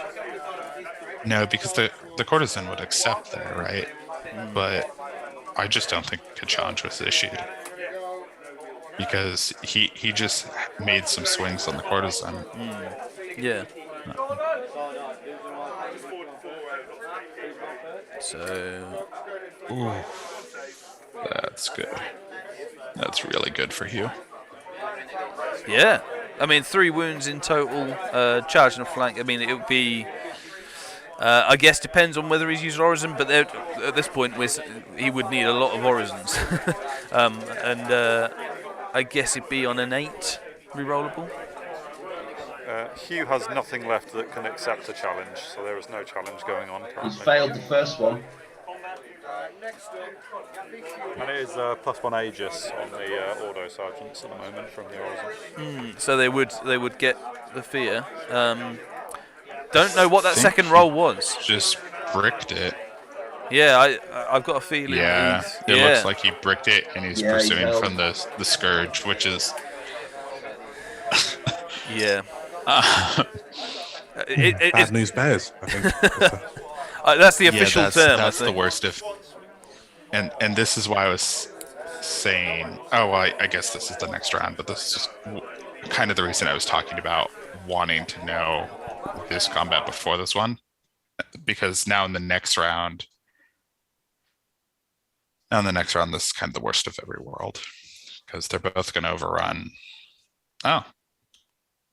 What? I think actually the Knights passed, and that was just a reform, so he wasn't given a flank to the. Oh, interesting. Sure, because it's more likely to be a big flank for the Resplendents than a big flank for the Ordos after everything's said and done. Okay, yeah. Well, that's really interesting. So he's going to get a charge with the Resplendents and on the Courtesan. I mean, that's still 12 strength 6 attacks. So which is crazy for a unit of 6. The thing to know is she swings before them. Right, sure. I mean, what's her AP? 4. Okay. Fair play. Yeah, she. There will not be 6. There will not be 12 front 6 attacks going in at the Courtesan. Even. Yeah, she's 2s into 2s. AP 4, so they then have 6s and 5s because of magical attacks. 6s and. 6s. No, and 6s. they're honor. Yeah. Yeah, so just 6s and 6s. So how many attacks has my cup of tea. She has 5. 5. She has so 5. Realistically, she should probably drop 3. Yeah, she peels 4. 3. Yeah, I think she peels 3. So that's 6. Are they hitting her on 5s as well? They will be, won't they? So with 6 attacks, it's only 2. It's only 2. I mean, realistically, they'll probably only do 1 wound. Yeah, they're hitting her on 5s, wounding her on 3s. Here we go. Yeah, but Hugh ain't no coward. Here we come. Yeah, man, he's going in. He's charging. That's very interesting. I mean, one big swing here, and maybe Hugh does have the thing. I wonder whether he's charged anyone else, or he's charging on this side. I'm sure you don't get to game 4, table 1 by not charging anyone else. Lucky 6. You had to charge a few people this tournament. Yeah, well, that's true. What happened to the totem in the back of the succubi? Succubi butchered it, apparently. One round. Only 9 attacks, did 3 wounds. Job done. Don't worry about it. One round, didn't lose a lady. Just popped it. And they are brutal. Wretched ones, that's what you need to take out succubi. Yes.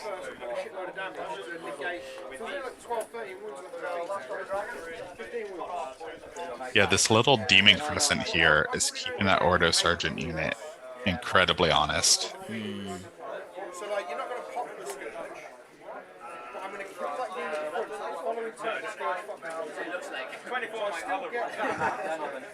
Get our toe on the hill.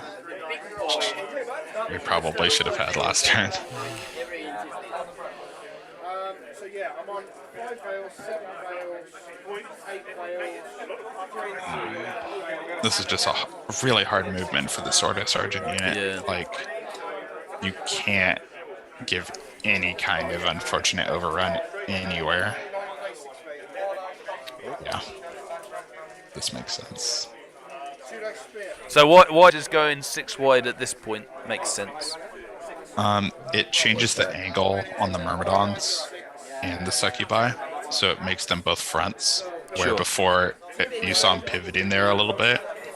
One of them could have been in the flank there if you did it a little bit incorrectly. Or just going 6 wide makes that not a question anymore. Sure, gives him more wiggle room. And I think he's also expecting the succubi to go into the peg knights, so looking at a potential countercharge if that does happen. Although the warhounds are there, so if that does happen, I kind of feel like the warhounds will come into play there. Yeah. It's funny because I think the succubi would rather fight the sergeants than because the sergeants have a worse save. Yeah, they're 3 up, aren't they, rather than 2 up? Which is why it's so surprising, actually, that they've lasted so long on the right-hand side. That's really interesting to me that they've... Did Billy just do nothing over there, then? I think between them they did 3 wounds. One of them did 1, which I imagine is the courtesan, and Billy did 2, I think. So I don't know how many attacks they had. No, is that just because he was just making the Aegis, or was it? Did they fluff it, or what? No, he made a lot of Aegis. Spicy 5s. Right. I mean, that could be a game. That could be a game-changing role, couldn't it? I don't think so. Just because I think that reform was really smart. With the courtesan. Now, if she phones it in here, that could be bad. But we've got just what looks like a single horse, which I think is the Lord General. I want to say that is he's been dancing around. How particularly killy is he in terms of? Does he want any of the? Does he want to get involved on the right? Oh, no. So he's slower than the courtesan, and he doesn't have the Motzi to take Billy. No, so he has a destrier horse, paired weapons, hero's heart, so strength 5, AP3 with 6 attacks. 6, yeah. Because he's not the saint. So 1 up armor, crown of autocracy, so a larger bubble, which is probably why he's in the center of the board. Oh no, he's just broken it. General down. He's just broken it. That's an omen. Oh no! I'm so sorry, Hugh. Look, Oh, it's totally busted. Fetch the glue. I'm so sorry. Talking about the general, I've made you broke. Yeah, get him some glue. Get that man some glue. Oh man, break it. And a hat. Get him a hat. Hey now. Sorry. As a fellow bald man, I resent that. Yeah. Shut up, man.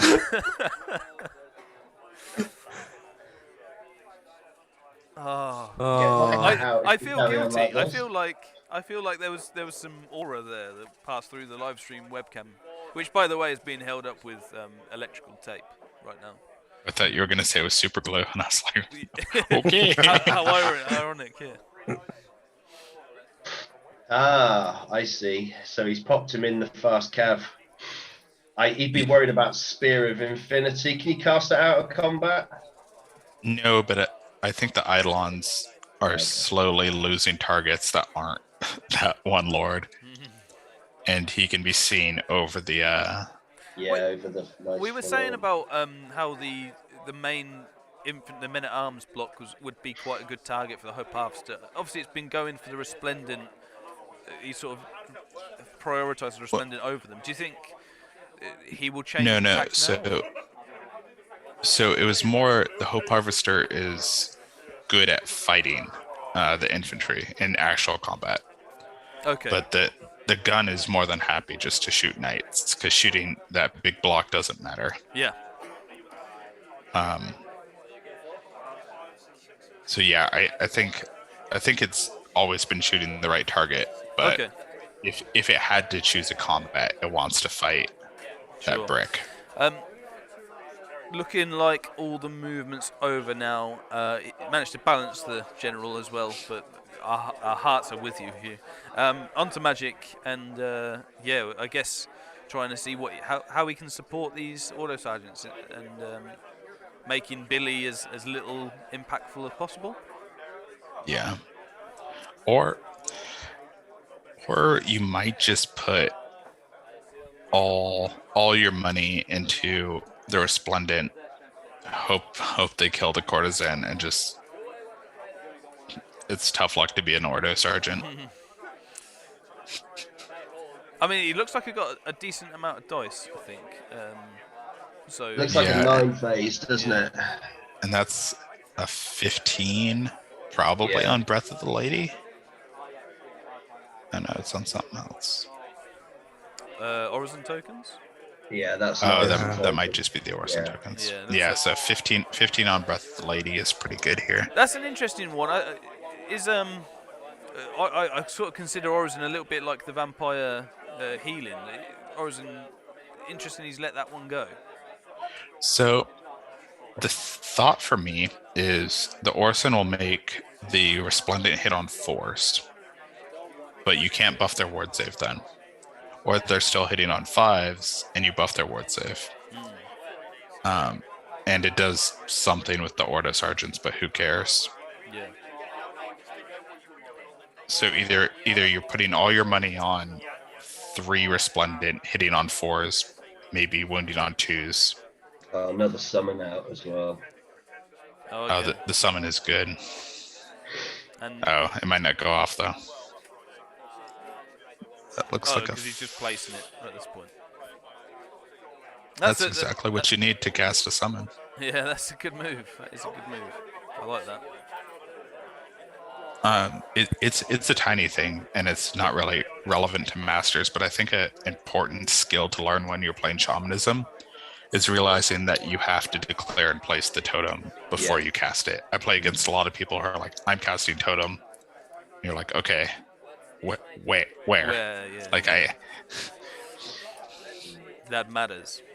It did matters. That get off then, or is he just not taking it away?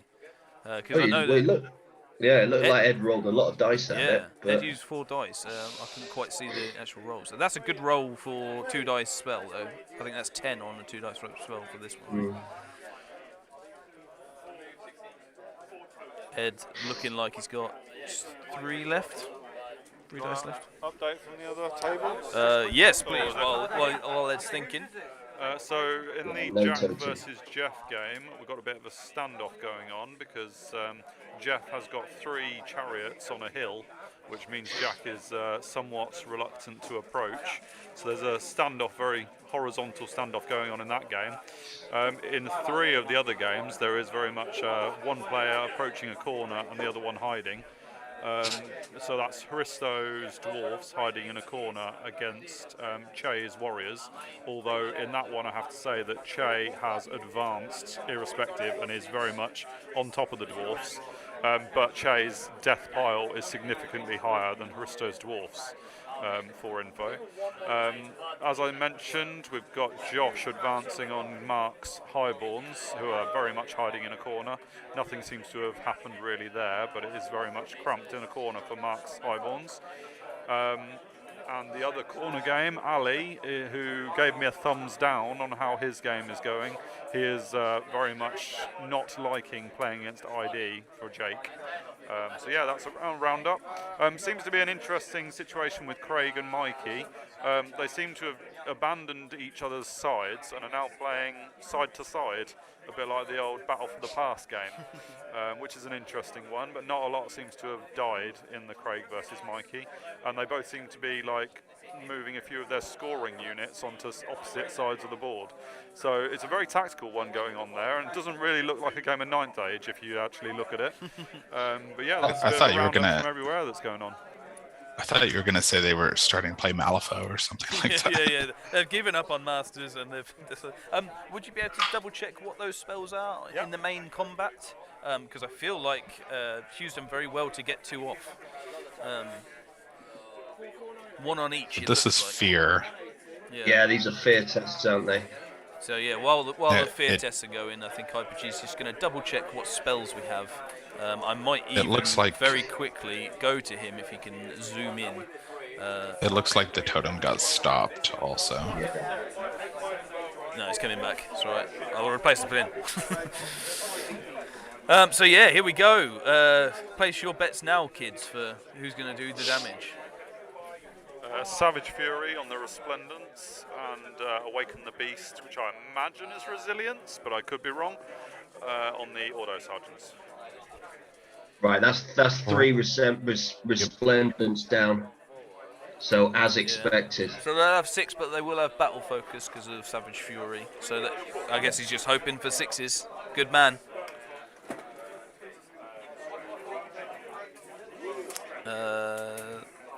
2 wounds 1. through. I think it's 1. Is it? 1. Yeah. Ed rolled 2 dice, but gets 1 through, I think. So 3 horses. And 1 wound on the courtesan is not. Yeah, come on, horses. Does Savage Fury work for the horses as well? Yes. Yeah. Come on. But I believe Hugh took a fear test he didn't need to take because of Savage Fury, but it didn't matter. But and they've only done another wound. Mate, the horse hour. I'm telling you. Matt, is that historically accurate? Where night horses, did they do a lot of wounds to demons historically speaking? The battle of Macclesfield Pass, it swung the game. So those destriers. I tell you what, though, I've just been bloody stepped on by one of them out there, and I tell you what, you know about it when they hit you. Yeah. Save it for the episode, Matt.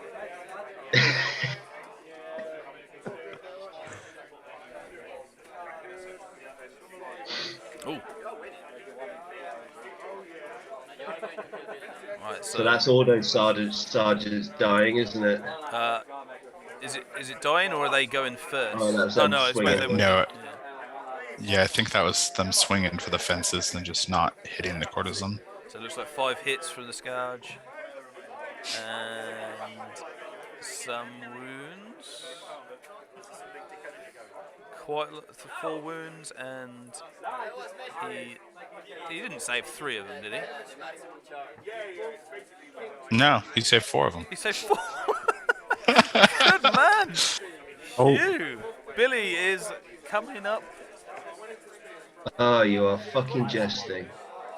I mean, that's why he got those Orson tokens, right? Is 4 up Aegis for the sergeants. They would have +1 for magical and then +1 for the Orison, so it goes 6 up, goes 4 up. So it's 3. Ed's testing. 3-2, yeah. So Ed is testing on both. This is massive. So it looks like courtesan's fine. And I can't see Billy. It went into the light.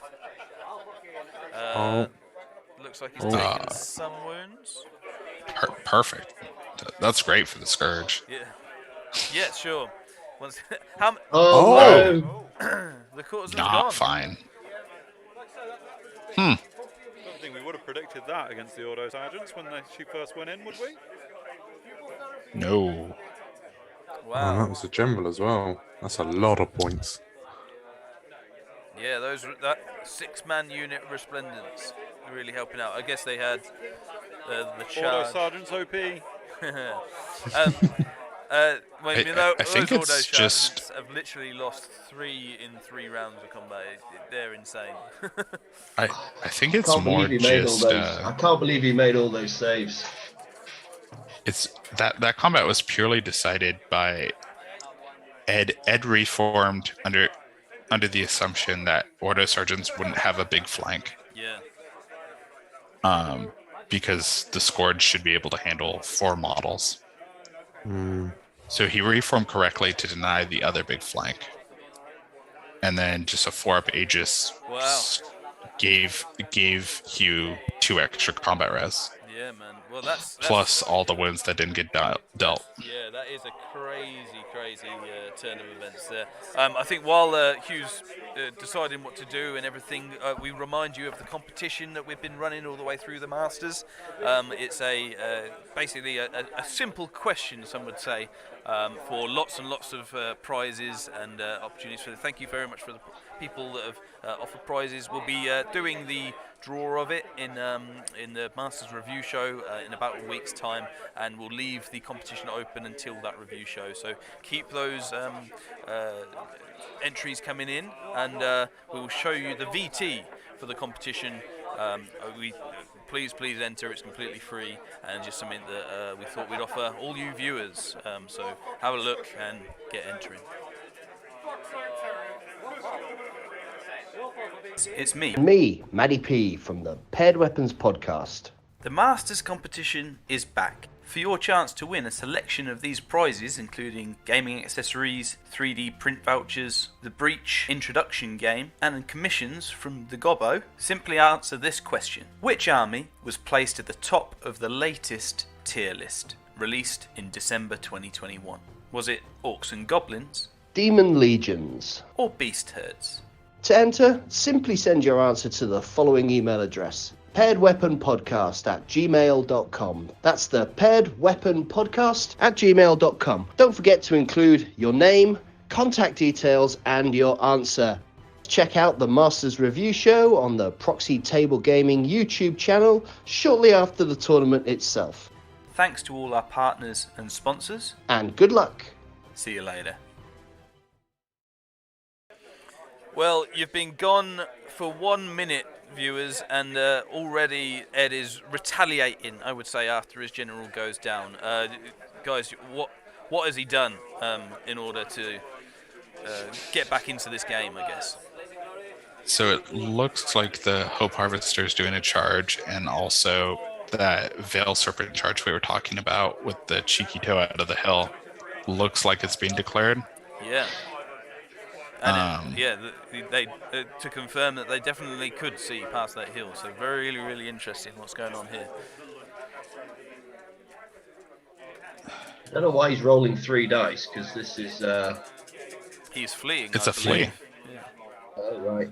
Okay. I mean, there's if it was from the Veil Serpents, there's one hell of a flea path, but I believe whether or not it was a failed terror test, potentially, as you were saying, I'm not sure. I think it was a failed terror test, because I watched him roll the leadership, then I watched him pick it up and toss it again. Yeah. Sure. And then he rolled the flea. And Veil Serpents, I can't remember their movement, but I think they're flyers.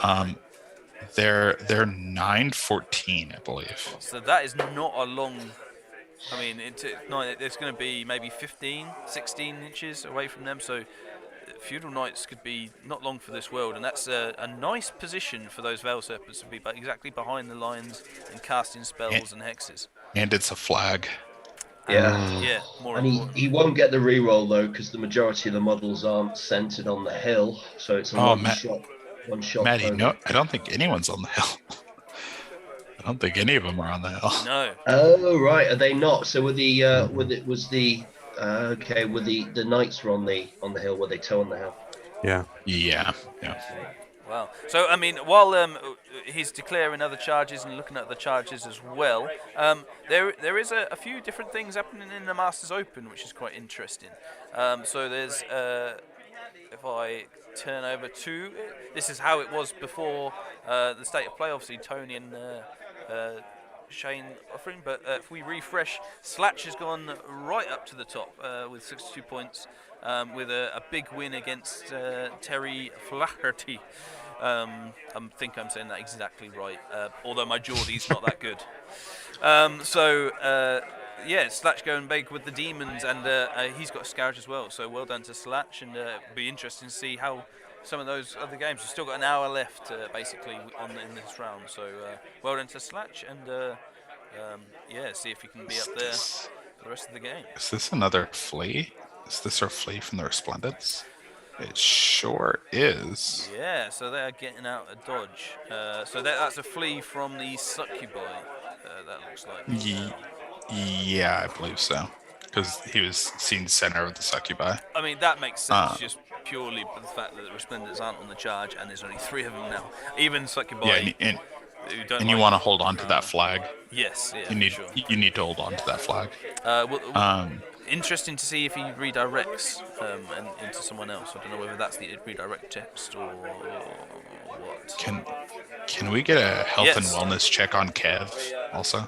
Yeah. So we'll go check out Kev and see how he's doing, and also maybe once all these have gone in, perhaps ask about the ranges of all these charges, if it's possible.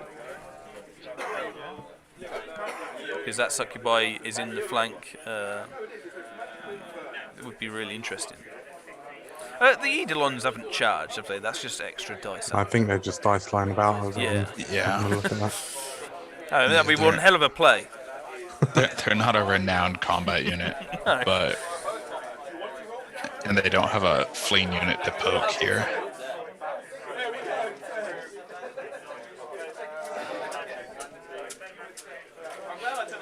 So it looks like Ed's going in, doesn't it? It's going balls deep here. Yeah. We'll once again, while there's a few things being measured and everything, we're just going to pin the other camera to the table, see what's going on around the Masters Open and all the other tables.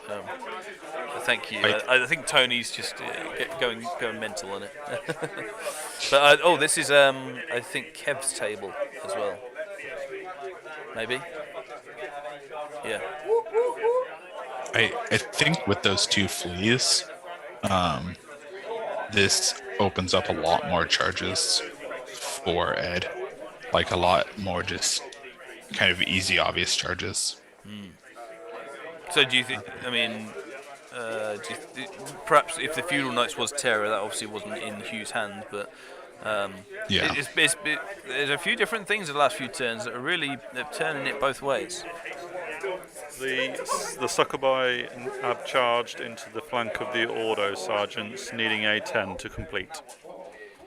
But looks like they failed. Thanks for that. That's really cool. In other news, all the Minos are dead. Oh, Mr. and Mrs. Mr., Mrs. and all Minos, I'm afraid, Matt. So yes. However, Kev is up on objective, so it's not over for Kev yet. But he is Mino-less. We'll have to have a ceremony. When he goes gets in that sort of circumstance, he tends to play much better. So he always says he plays better when he's lost his Minos. So go Kev. Wow. So they failed or did they? No. Oh no. No, they did not. I was getting excited for Hugh. They did not fail that shot. No, so they've caught the flag. Another flag. Currently 1-0. It's 1-0. Yeah. That makes it. So that's the first objective one gone in that. Maddie, you may want to DoorDash Kev some bread and hard food for the drinking that may soon ensue. Well, he called me about 11 o'clock last night and he was absolutely shit-faced. What can we ask what the conversation was, or is it not YouTube? He was very angry about the Lust Warriors getting in the flank of the Mino Star, and how poorly Mrs. Mino did, and various stuff. It was he was. I just don't think he's had a lot of luck. He didn't have the luck in the game versus Jack that we live streamed. It really didn't help him giving away his ambush list in Breakthrough. And turn one and round 1, I think it was just a bad matchup for him. So he's not had a lot of luck.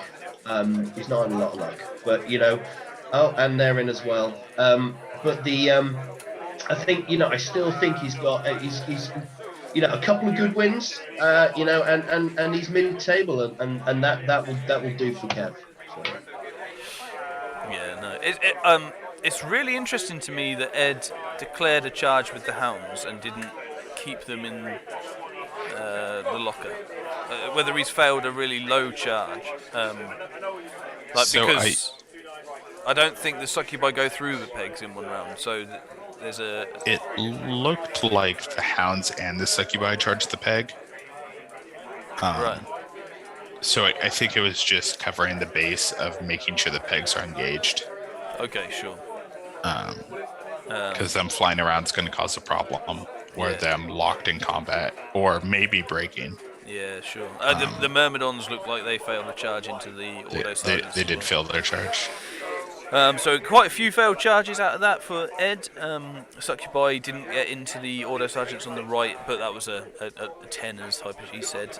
So I guess this is the round where Ed changes tact and goes straight for those men-at-arms to pluck their numbers down, so they're virtually irrelevant.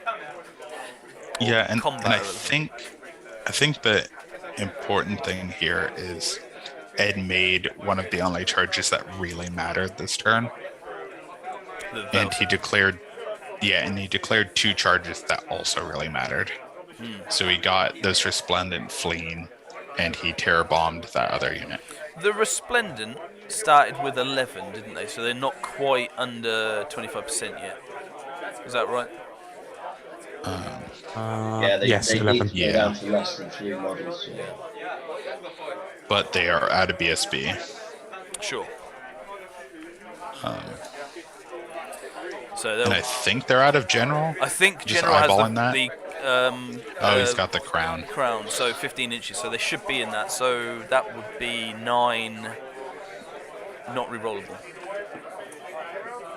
Because there's no musician around. Wait, what? I'm sure this is a reform. What's happened here? What has just gone on there? Oh, well, obviously, the Hellhounds are the parent unit for the Myrmidons. So when those... that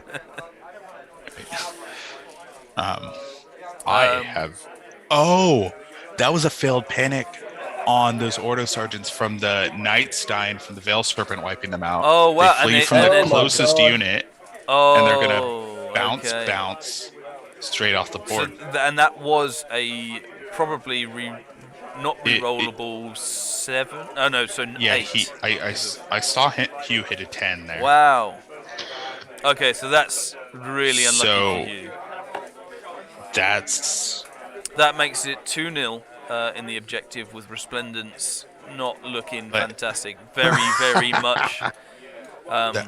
That's even more than 2-0 because that's the Myrmidons and the Succubi not being threatened now. Yeah. Wow. I think that just closed the door on the secondary. Objective, yeah, and then obviously with the Resplendent where they are and the men-at-arms under very, very much fire, that's not fantastic. It doesn't even matter about picking up any more flags for Ed. Yeah, so I mean, this one we've got 41 minutes to go. I think this one will literally go to the wire for just how many points each other can get now.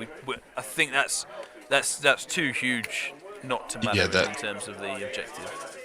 That panic test was absurd. Wow. So just to clarify, folks, for anybody watching, the Veil Serpents and the Hope Harvester charged the Feudal Knights, who failed a terror test to the Hope Harvester, leaving a fairly easy remaining charge for the Veil Serpents, who caught them, turned around. They were within 6 inches of the Ordo Sergeants, who failed to panic on what looks like, I'm going to say a non-rerollable 8, because the Succubi might have had a musician. No, it was a non-rerollable 9 because the Lord's right there. Okay.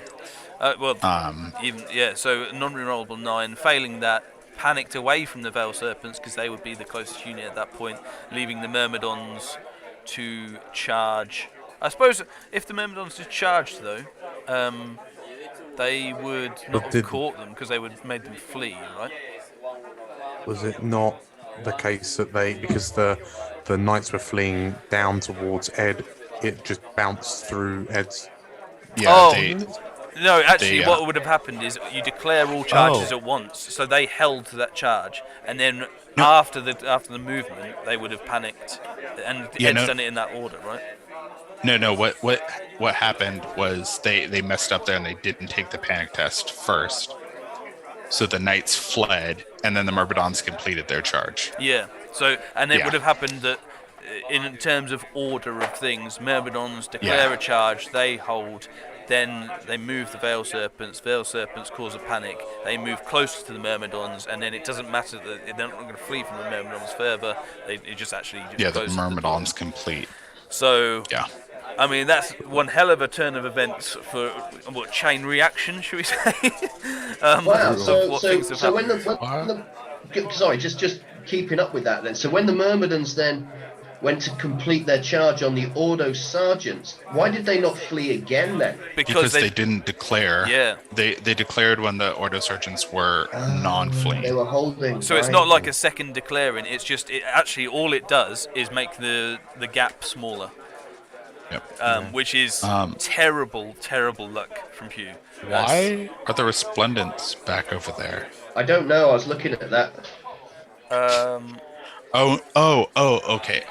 They seem to have gone back, rewound. I think what we're doing is being kind of retroactive here, where with the knowledge of the panic test, he holds that charge rather than flees that charge. So I think... Obviously, because they've agreed to go back to Hugh. I don't think he has a choice anymore. Yeah. He just simply can't flee because that's too much. There's no chance. At least this gives him a slight chance with Savage Fury and all that stuff on there. That Succubi probably won't do too much in the way of wounds because of the armor and stuff, but he's just giving himself a chance, right? Yeah. So, I think has he said, all right, can I take the flea back then? Has he gone back on that? I think that's interesting. I think they figured out that they did the order of operations wrong, and a choice or a event that happened that neither of them had a choice in the matter changed one of Hugh's decisions. Right. And it's interesting them both being class players, they were like, just fix that because you wouldn't flee that charge. It is not, and we said we had a long discussion yesterday about how cool the community is and everything. However, technically, that would have happened after all charges have been declared, right? No. So the Myrmidons were declared, then the Terror was declared. Oh. The actual panic would have happened in the moving of charges. The moving the charges, not the declaring of charges, which is when. So potentially, technically, this is just like, you know what, recognizing a terrible bit of luck. We have had to go back. You know what? It's fine. It's gentlemanly conduct, I would say, rather than exactly right. I think it was we went back on this thing that was beneficial to you. It's in the same phase, same thing going on. Can we just take a second look at this? Yeah, we're all friends here. Yeah. Would you like some info about some of the other tables? Go for it. So on the Craig versus Mikey, which is very much the chasing pack, we have had a complete standoff with scoring units on complete opposite ends of the board. And Craig told me that it is about 400 victory points to 200 currently, and it is looking like it will almost definitely finish an 11-9 to Mikey, which Craig's obviously not ideal for Craig, but it does mean the chasing pack isn't necessarily making a massive swing towards the leader. That's that table. The Sylvans versus Highborns, Mark versus Josh, is touch and go, could go either way at the moment. Similar with the Tanker versus Luke Williams, there's no clear advantage in either direction there at the moment. Jack and Jeff is slightly less of a standoff, but still no clear winner there. We do have probably a likely winner is that Chafer Master is potentially back on, because he has very much gone through Hristo's dwarfs. Hristo has 1 unit of dwarfs remaining. However, it does need to be said that Che's death pile is rather huge, so the victory points might pull that one back against Che to give Hristo a few points. Kev versus what is Kev playing? Tom. Kev versus Tom. Obviously, Kev is without any minos, but still no decisive victory either way there. Very good sum up. Thank you very much. And if we look at the table, if Ed does, let's say, get a 13 at minimum with that objective win and points, I think I've got a feeling it might be more, but that puts him on roughly about 65, 66. If there is no other big win, he's getting one hell of a lead going into the last game. Staff, but I think I missed Tankers. Is Tanker winning big? That one's too close to call from an observer's point of view. I haven't managed to speak to either player, but it didn't look like either player had lost much, and it was very much in the middle. Could go either way. Okay. What about Luke Williams? Any idea if he's versus big? Tanker. Okay, right, I see. So, right, okay. In that Rinse case, and repeat. I mean, Henry, what do you reckon the outcome of this match is going to be? I think it's a 17. Okay. Just doing some of the math in my head, and kind of assuming this Scourge combat is a 17. Right. Well, in that case, assuming that Tanker and Luke basically do some handbags and get around about 10 each, this could mean then that we could have Ed on 70 points and second place on 48 points. We could be. And then it's game over. Very, very interesting, and I think the score by scores coming in at the end of this round are going to be really interesting, for sure. But I think we're going to stick with these combats at the minute. I think the Scourge took a few wounds, if not 1 wound. He had a number 5 next to it. Whether he's counting down or up, I obviously don't know that. But it had a number 5 token next to it when I was last there. Is he counting down? With Rage, you normally count up. But yeah, this is. I'd imagine it counts up. So that's the attacks going against the Scourge. Oh no, that's the Aegis saves, I think, which is a lot. Wait, what's that mutually assured destruction? They attack at the same time, right? Yeah, they do. Right, well, there we go. Double KO. All right, Maddie. I believe that bumped it to a 15, but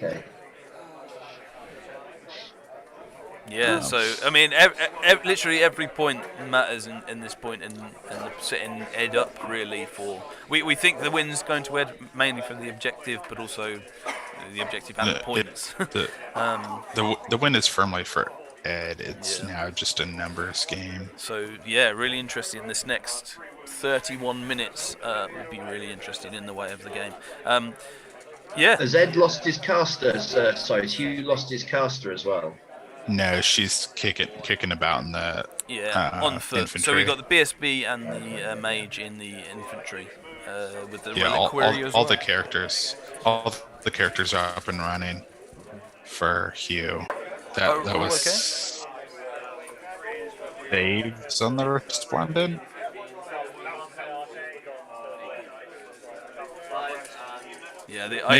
Apologies for the internet connection at the minute. It's peg combat first. Yeah, we're seeing.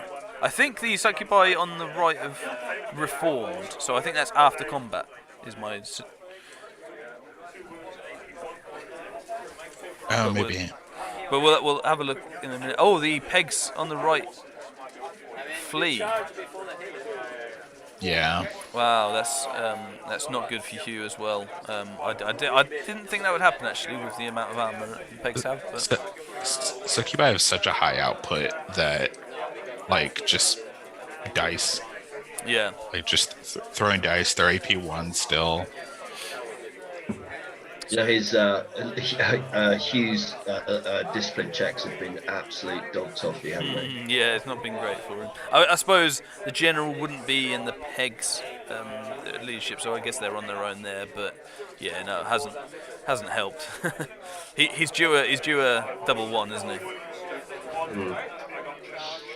I think he's just out as well. He made 2 of those Order Sergeant break tests. Yeah, that's true. Pretty early, and I think without the BSB. So. Yeah, I mean, to be fair, yeah, he's so he deserves it, is what you're saying. 50 points, yeah.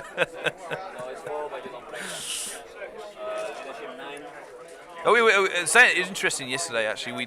There was a battle. It wasn't on the live stream, but I think it was Ali's where he failed 3 rollable 9s, 8s, and 7s respectively, and all his 3 scoring units went off the board, and obviously lost quite big. And we were talking about discipline in the game and how normally there aren't too many swings in discipline, and it's not too much of a deal because most people can get 8 or 9. Or even 10 in discipline, so it doesn't matter too much. But when it does, it actually has a massive effect on the battle and the outcome of the game, which is really interesting because it's cool for discipline to actually work more, isn't it? That is actually why I believe demons and both undead books are actually some of the stronger books in the game right now. Sure. Is minimizing the amount of checks you have to make. Like minimizing dice rolls, is how you win games, right? Yeah. Or minimizing negative dice rolls, I should say, is how you win games, and never having to take a discipline check. Looks like the pegs failed to rally. Yeah, I mean, we keep going with this, but that's unfortunate. That is unfortunate. Well, they're just going to get bounced off next turn then, aren't they? So no, that Lord, that Lord's diving in front. Hashtag chaff, Lord. Yeah. It's a shame it's not a damsel, eh? Yeah. Did the succubi do a Lord? Not with a 1-up. So here's this chaff. Shooting? Gonna do some shooting? Yeah. You can't chaff a flyer. No. So pop some shots. Yeah, sure. I mean, for Hugh, I guess he's 2-0 down in the objective. We said it was sort of over, but the succubi on the right aren't looking too good with those men-at-arms coming in. And the ones on the left are being chaffed by the Lord. So is as well as being a chaff, is it a play to actually get the objective back? Has he got any chance in that? The succubi are 2s into 4s before the guys swing with 9 attacks. Looks like, yeah. So, I mean, 2s into 4s in the flank is not nothing. No, sure. So you're looking at maybe 4-5 attacks, 4-5 wounds, and they'll be AP1, so they'll just have a 6-up. I want to say, or maybe a 6-up, 5-up because of magic. Probably a 6-up, 5-up because of the Orison. Yeah. Oh well. Or maybe 6-up, 4-up. Yeah, I'm just thinking because I think Succubi have magical attacks, and I think that unit is the one. I forget what it is, but it's the +1 against magical attacks. So, mate, peasants having a 4-up Aegis. Hey, who knew? Oh, yeah, this is interesting as well. So they're measuring the arc of sight of the Hope Harvester. I think all of a sudden Hugh discovered he wants the Succubi to kill. Yeah. If you could just kill 9, that'd be good. Yeah, so the Orison goes on. He actually goes on +1 to hit on the Succubi. I have played a few games like that where you're like, no, I need to lose exactly this many guys, and you make that one save, and you're like, oh, you stupid bastard. I needed you to die. Yeah, man.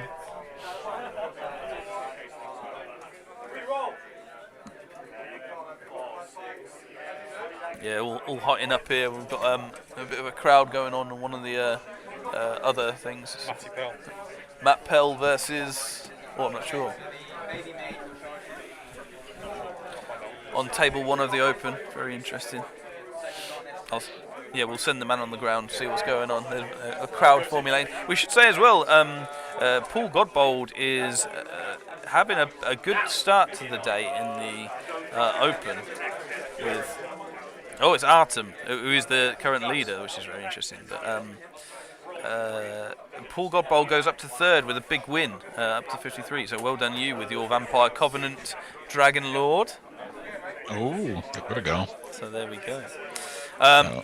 Spoiling my Masters list before Masters kind of makes me sad.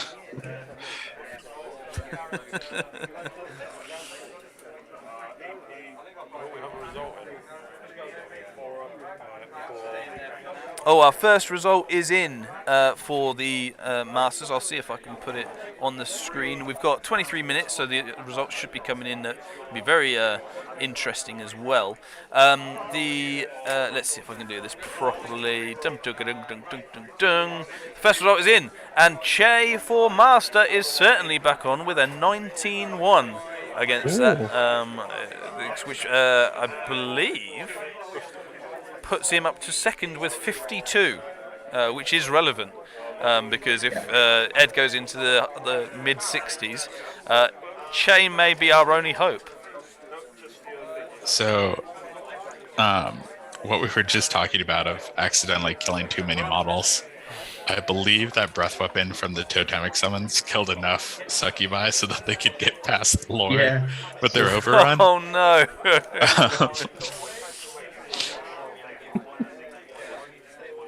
Also, Maddie, how excited would you be if your dark horse took it down? Yeah, I mean, almost the perfect match for me on table one. In the last game would be Che versus Ed, because I tell you what, if Che does this right, then he owes me like my own weight in lager. Matty, we were in a similar boat with your dark horse Trent last year, weren't we? Trent was in with a chance on the final game. Che was in with a chance on the fight. Your dark horses. I mean, it is a dark horse after all, so we shouldn't be surprised, I guess. But you'll start sitting on top of a mountain in like a robe, and once a year, the newest Masters player comes up the mountain and has to talk to you, and you're like, blessing. Oh yeah. To receive the blessing. Yeah, it's no, I mean, you see, my theory is pretty straightforward, really. That people want to win the Masters, but people also don't want to lose, and therefore an aggressive player with an aggressive list has the potential to do all sorts. Oh, thank you, darling. My wife's just brought me breakfast. Oh, well done. Oh, this is a proper family show today, isn't it? Wife bringing you breakfast. Oh, the Latin user saying hello. Yeah. So, the lucky man. After we're talking about everything going on and Hugh potentially pulling it back, the Resplendent go down. The commentator's curse is real, folks. I mean, that was the obvious move, wasn't it? For Ed there, was to max out on the Resplendent, and he's probably going to lose that unit, I'd imagine, but I think he's okay. I do not think Succubi lose that combat. Do you know? Even fighting it in the flank, no. Fair enough. Okay. There has been a huge shift in the Craig versus Mikey match. It is not 11-9. It is now going to be 12-8. Whoa! You heard it here first, folks. Blimey. Settle down, people. That is still to Mikey. Oh, right, okay. There you go. But, that's... So we're... I mean, this is the attacks going on the Succubi, I presume? And that's the Aegis saves. So you haven't said that for ages. Oh, yeah. Well, I mean, Ed just there has failed a plethora of Aegis saves. So, losing 4 Succubi to Men-at-Arms. And another one, just to add to that. Plethora. I think the more important role here was, I believe, Hugh made 5 out of 5 for Aegis again. Oh, and the Succubi go down! There we go. They absolutely did lose combat, and wow. Yeah. I'll tell you what. not making 5 or passing 5 Aegis saves again seems to be doing absolutely a world of good. But when you've got a 4-up, I mean, that's what potential is real there. It's obviously Ed's turn left. There's not a lot on their table, is there, folks? No. The Myrmidons are still around. Hope Harvester is still around. Those pretty much out of the game. I mean, we've got 19 minutes to go. I believe it's turn 5, but I may be... 4-4. So, yeah, so turn 5 coming up next. That's only 20 minutes, but they should, they'll go quite quickly on these next 2 turns. Is it about preserving points now rather than going for anything big? Yeah, I'd say so. I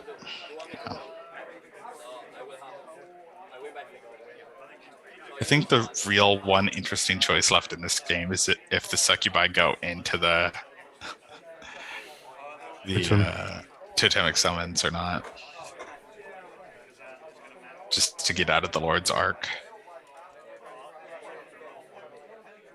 Does the totemic summon has a breath weapon regardless of the casting value, right? Yeah, but it used its breath weapon already. Ah, okay. Which is why they can potentially get past the the Lord, which is fantastic. But I mean, they've still got to do 3 wounds from. Well, I guess they don't because they'll have a charge. Yeah, but it's by the general now, right? So yeah, sure. It's actually got decent discipline. Fantastic. It always surprises me it's not unbreakable.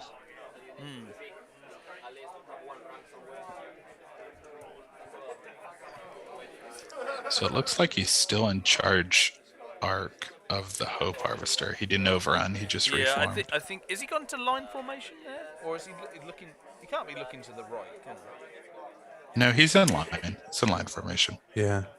So does that change the Hope Harvester combat at all? Not really. I don't think. Interesting. So it looks like Ed didn't go for the charge against the totemic summon, and he's just bringing up the hounds and the myrmidons to support should anything happen with that. Going into his turn 5, no charges, which means he hasn't charged. He's not charging the Hope Harvester. He's just going to be shooting away, I imagine. Yeah, I'm not sure the potential terror test is good enough when you don't have a recharge to pick the unit up. Eidolon's looking for a march check here. That looks high.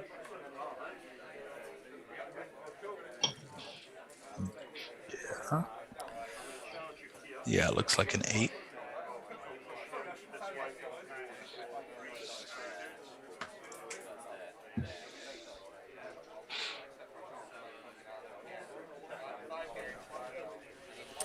So again, while they're working this out, and it's just a bit of movement going on, we do have a result in that Artem versus Matthew Pell game in the Open, which, if I refresh, went in the favour of Matthew Pell, which has completely tied it all up, really. 16-4 to him, meaning that he's currently sitting at top with 65, Artem with 62, Slatch with 62, and Paul in 42. My mate Felix, my man crush, my first man crush in the 9th Age, has got a big 20, game 4 as well, so whoop whoop to Mr. Newman there. And yeah, all cracking on, really. Other notable things in the Masters Open, Luke Tranter got a 19-1. Tommy Tucker gets a 19-1 victory to sling him up the table. Well, I say sling him up the table to a respectable 21st. 21st.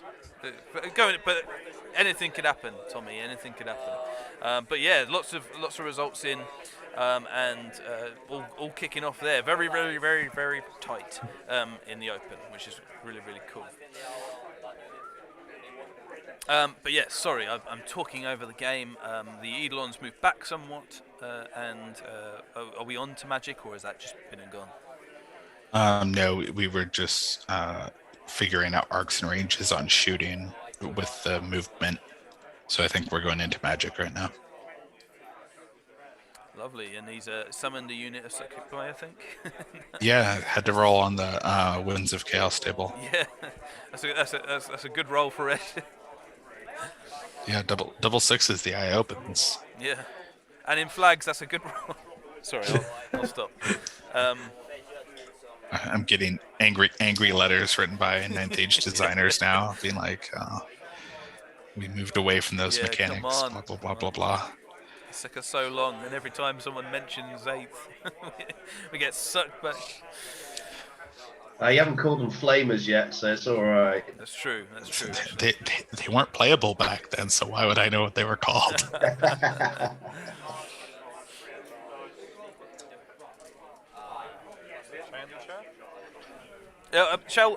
While this is going on, and maybe you can have a look, should we try and get hashtag Chafermaster in the chair and see what he has to say about himself? We'll send the old man on the ground to see what we can do. But yeah, very interesting going into that. Are we still saying it could be as big as 15.5? I kind of feel like it's got a little bit less the longer it goes on. And that's a testament to Hugh as well. Yeah, I still think it's a 15, but it really depends on Ed's 5 and Hugh's 5 here. Because from what you were saying, I don't think we're getting a 6. 12 minutes. They might, if they do it quickly, they might be able to fit it in. To be fair, but we shall see. Kind of looking at the rate of play of both of these players, I don't think quickly is the name of the game. No, maybe not. But I do know that Jordan is handing out yellow cards left, right, and centre. But enough about that. We have hashtag Chafermaster is certainly on, my friend. Wow, what a game! Yeah, that was fun. 19-1 against Haristo. And by the way, I'm getting in close for the microphone. If that's all right. How did it go? Yeah, I didn't expect to win that big, to be honest. Yeah. It was obviously quite difficult because it's a dwarf gun line and he caught it hard. And you either get shot off or you win big. And it started very poorly, I was thinking, oh my fucking God. But yeah. We were getting constant updates and saying how your death pile was growing and growing and growing. Yeah, but he wasn't actually taking off units, so just lots of models. But sure, yeah. Saving it. Oh, mate, is the excitement building? Yeah. Because we've got the table on the screen here. I don't know whether you've seen it. You are currently second. Currently 1 point behind Ed, but obviously Ed will. This is his battle here. What are your thoughts? I haven't got a clue what's going on. But, do you know what? If that's a 20-0 to Hugh, which I don't think. No, I think we're looking at about a small win for Ed. I think so. We may be about 10 points behind Ed. So much, but lots of scores obviously to come in. But Che, it certainly hasn't been a Che disaster. So you've avoided that one. Yeah, and it's been nice to prove people who said that my list was gash. Completely. All right, nonsense. All right, Che. Nonsense. I may have said that about your list, but if you win this whole thing, Matt's head's never gonna deflate, man. So I don't know. Come on, Che, you got to do it, man. You're my dark horse, buddy. You got to get in there. But either way, regardless of what happens, have you enjoyed the Masters experience? Yeah. It's been a great crack, and hopefully here next year as well. Hey, very good. And we're going to be very keen. You might on be table 1, so we might be live streaming you for that last game. Maybe. So if you are, good luck. Regardless, good luck and well done for getting to this position. Thank you very much. Couple of quick questions for Che before he goes. Yes, please do. Okay, first of all then, so have you changed your play style at all, or are you just still going for it? No, dum. Dum-dum. Which is why I got a fat one playing Dread Elves. Yeah, and then the other thing is, do you think that the sort of the Masters meta plays into the hands of an aggressive list like yours? I don't know. I think that people have been quite sit-offish in general. The only game where someone actually came to me was actually that's not where playing my own army. Luke came at me and he bounced off me. But other than that, I've just had the opportunity to run my warriors at people, and it's gone very well. Which is lovely. Yeah.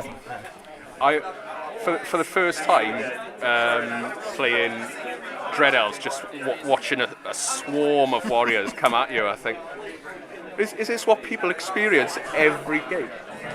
Oh, no, what a horrible, Did you feel guilt? horrible feeling. Oh, no. I wish I did, but No, yeah, fantastic. So one interesting thing here, just on this game, is so Hugh crossed the streams here in the Succubi Lord totem combat, and assuming this combat goes the way it should go, it gives the totem a pretty good overrun to actually block a double charge onto the Lord if we got a turn 6, which I don't think we will. Yeah, but 8 minutes left. They might try to squeeze it in. It gives this totem a pretty good overrun here. But either way, Che, we're not looking at a 20 on that, so you're going to be in the mix. Well done for getting to that point, and we'll leave you to mingle and everything, but well done. Thank you very much. See you soon. Good luck. Take care, everyone. Yeah, so I mean, Hugh is doing very, very well here to actually minimise this gap that we, even at one point, said was going to be a potential 17. He's done very, very well here. Yeah, he is stopping the bleeding really, really cleanly. The one thing I'll say right now is I hope Che takes it just so they nerf warriors again. Please. Yeah, right. Exactly. Please, someone fix that book. Yeah, hashtag easy mode. Am I right? I mean, hashtag 20% core shouldn't be in this game for any army. You leave Saurians alone. We do have another score in, and it's from the Kev game, Kev versus Tom Clues. It was 13-7 to Tom, I'm afraid, but that's what you get when you lose the Minos, right? I guess. Yeah. It's always going to be tight, but it's certainly not a whitewash. So that was good. Well, of course, Kev's real interest in the tournament, I guess, is coming up at lunchtime, isn't it? So yes, we'll be, with the painting, we should say. Yes. Yeah. Yeah, although we have got hot food coming, so that is a bonus. Yeah. So it looks like in that combat. Did Ed start making Aegis saves all of a sudden? I think he has. He's only 3 Succubi have gone down, which is interesting. Two. Only 2 from that Lord. Oh, right, well, we do have yet another interview with one of the players we've literally just mentioned. 13-7 to Tom, but how did it go? I lost 13-7, but it was a good game. Yeah. The Minos got destroyed by a Feldrak ancestor. Absolutely. Tom's just come here. He's Lord on a chariot and a wizard on a chariot. All went in and just fucking blitzed them. Oh, right. Oh, So the I'll do it. Yeah. Didn't go well. Kev, it sounds like you've been really enjoying a weekend of chariots, Kev. Yeah, everyone's packing chariots. My chariots pulled off an 11-inch charge though and took out a unit of knights. That was good. Oh, very cool. And got charged by his lord and finished him off on his last wound. Yeah, fucking take that, you twat. In the end, though, I made a discipline 6 break check to draw the objective. So that was huge. Oh, right, cool. So, yeah, it would have taken it from the 16. It could have been the 16-4 if I'd have failed that. Cool. So, going into the last game, what are we going to smack it up? I need a win. We need a big win. Please let me get a win. Please. Absolutely. I don't want the spoon. Oh, yeah, sure. Although it's not technically a spoon. It's oh yes, it's a fork, isn't it? It's a fork. And that's probably the only trophy you can actually use. Yeah, right? It's Kev, it's pronged for your pleasure, man. Like, That's true. Absolutely, that will sting when you get hit with that. I'm actually not sure if that was a fine joke for your YouTube channel. I'm sorry, I thought it was on a podcast again. I mean, Matty with his horse innuendos has probably taken that to a thing. So we'll crack on with this game. But yeah, last up in this game we've got looking like a Ed small win. Hugh's done well to really bat it down from potential 17 here. Ed's into the last turn. Both the Great Demon's dead. Both the Great Demon's dead. Yeah, both of them. Yeah. Lots of death, really. They died to one unit of Ordo Sergeants, more or less. What? I thought it was shit. Yeah. Apparently 4 pages saves is pretty good. Yeah, that makes sense. Especially when you roll up 4 pages saves. But yes, wow. so nearing the end of it, and we've got 3 minutes. 3 minutes to go. It looks like they're trying to. Looks like Ed wants his turn 6. He wants that Lord. Yeah, it does look like we're trying to get the turn 6. I do think as well. And it also looks like we're just trying to grief the Lord. Yeah, I know Jordan is being quite harsh on times as well, so I think nobody wants to get a yellow card for not finishing a game. So yeah, no, it's very interesting. Right, I'm gonna shoot off. Yeah, thanks, Kev. Good luck with your last game. Cheers. And yeah, we're all rooting for you, my friend. We're all rooting for you. Oh, this is how Shay wins the Masters. Is they just get a yellow card here and right disqualification. She just runs away with it. Imagine, and then Che slow plays so that they both get one. He gets a yellow card. Ed gets the controversy. Don't tell him. Don't tell him. There's a way out. The way out is convincing the player whose strategy is just push it to slow play. Yeah, 2 hour, right, 45-minute game. Hey, you're like, all right, man. I know you're playing Warriors and you just shove it, but you need to shove it real slow. Be very considerate on how you shove.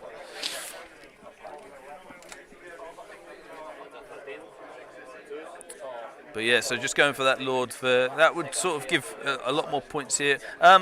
In terms of points, Hugh's got all his characters, which is pretty good. That main unit of men-at-arms and the Peg Knights rallied? Yeah, they've rallied. No, I think the Peg Knights are gone, aren't they? Oh, are they? Okay. I don't know. They look like they're congering up by the lake up there. Hugh's dead pal seems to slowly be advancing across his back line, so I'm unsure. Leo Brown in the chat. This is top table, so on the Masters. So this is Hugh versus Ed. Ed is currently top, and Hugh was second. Ed, we think, is probably going to get the small win. In the Masters Open, it was Matt Pell versus Artem on table 1, and Matt Pell got a fairly big win there. So just to keep you updated with what's going on in the top tables on both tournaments. Right here, the on the right, they're not into the Eidolons, are they? No, I think the Eidolons are just... Oh, you got me saying Eidolons now. I think the Eidolons. Eidolons, however, yeah. Sorry. It's bring a yank on, expect yank. Yank translations. I don't know who's shooting here. So was that the Hope Harvester shots? Yeah, I think the Lord took a wound from magic or something. And now this is... Oh, and the handshake's there. So I think the Lord survived the entourage of magic and shooting. Hugh obviously is 10 left, but there's nothing else really to do other than to crack on. So yeah, really interesting game. That swung quite both ways, really. Oh, and the timer's there. Well, I mean, I thought Ed Ed had the upper hand from the word go. Then I thought it was going to be all Ed. To be honest, I thought it'd be a good chance for him to take it off. But then when he didn't go through the auto sergeants with the courtesan, I thought maybe it was swinging back. But then again, it swung the other way. So another really swingy game. And this is it's been a really interesting stream, hasn't it? I mean, we've had some. Absolutely. So they are just counting up now, and from the table, they're not sure on the final result, but Hugh says he thinks it's a small win to Ed. So we'll see after they've counted up what that actually translates as. But yeah. Did the Lord die in the last turn? Didn't find out exactly. I don't think so, but I mean, like was said, Hugh's death bile was stretching out across his back line. It was difficult to tell what was dead towards the end. Yeah, they only seemed like to finish 5 turns. Oh, okay. So that was the last of the 5. So looking at the scores that are in, Tanker versus Luke ended a 10-10. Che, obviously, as we got on, a big win for a 19-1. Tom Clues, Kevin, 13-7. And Jake versus Ali Parrin, despite early thoughts of Ali putting a thumbs down, managed to get a 10-10 out of it. So probably won on the objective. Really interesting results. I'll keep refreshing as they do come in. But yeah, it's a big win for Che, and that will, as we've sort of said, put him very much in the mix there. So that's interesting. We got the bell has gone, so games are over, scores are being calculated, and we shall see as they do come in. In terms of the Masters Open, I'll go to some of the pairings for people to have a look at. We've got, as we said, Matt Pell 16-4, Drew winning 11-9 against Daniel Winter, Slatch getting a big win against Terry and his Dwarves, Paul Godbold, as we said, John Turner getting a big win against Bondi, and Felix, my man, 20-0 in. Elliot, Tony Hale getting a 10-10 against Shane Shepherd, that was early doors. Marcus Lake 15-5 against Deej. And James Ledwood, who also has a YouTube channel, we should say, and we'll put in a link in the description along with the name when I remember it, against ID. So that was Silver Nails versus ID, so good win there. Luke Tranter getting a 19-1. And some other drops as well towards the end. Rory getting a 10-10. James unfortunately losing to Jake. Those two on Thundercock's podcast, which have helped out with some of the Masters coverage as well. So that'll be interesting to do a Masters Open review with them two. They might even be playing each other in the last game, which will be really interesting. Tommy Tucker, as we said, steamrollering day 2 with a 19-1, and we wish him the best of luck in the next one. So as we go back to the Masters, we'll refresh. Another score is in. It was a 14-6, so that is a huge shift from the 11-9 and the 12-8. Mikey, clearly, I think Craig was lying to me. Yeah, Craig's being optimistic, but yeah, another loss for the 2-time master probably puts him out of contention. But Mikey, I guess getting a surprisingly big win. I think that's his biggest win of the Masters so far, and will certainly put him up there with a chance as well. So that's third place, 51 points. Yeah, we'll briefly go back to the table to see what that does. Obviously, with some results to come in. Ed looking like he's going to stay top. Che at 52, third place with 51. So yeah. Seeing what that does in the other ones, so really interesting. Well, I mean, there's a couple of things we can say straight away, isn't there? That we're going to have a new master for a kickoff. Yeah. Craig cannot now catch Ed because he's going to be on at least 3 points, and so it's going to be a new master, whatever happens. If this comes in around about the 12-ish mark, that's going to put Ed with a 13-point lead going into the final round. Just on the edge of perhaps changing how you play. But, so I mean, again, depending. Let's say it is Ed versus Che. You sort of, I mean, Che's got the list to push and get a big win, right? It's for sure. If that is the matchup, it is in the realms of possibilities. For sure. Yeah, that game is entirely dependent on how Che respects the Scourge. Yeah. Because, like, that model is just so swingy. And if you push on it and you don't respect it, it can end your game. But it'll push on pretty much everything else also in this list. I mean, we're saying he could push him, but also let's remember the amount of scout and ambush and all that jazz that and Dark-Eyed, that Ed has his disposal. He's in control of the board in that deployment phase, and what does Che do to minimise that going into that? And once again, the Dark-Eyed thing comes up where even if Che drops on him, hypothetically, he's not even getting first. Yeah. Next result coming in is Jeff versus Jack. Jeff Keeling with the B-Stairs getting a big win, 16-4 there, so that'll be interesting. I'm not sure that puts him up enough, but that will be interesting to see. Ed and Hugh have posted their score. I think I've just moved away from it. Yes, 10-10. so that 10-10. A 10-10. Perhaps the characters surviving that confirms that Hugh's Lord did survive. Yeah, the Lord did survive. So that's massive.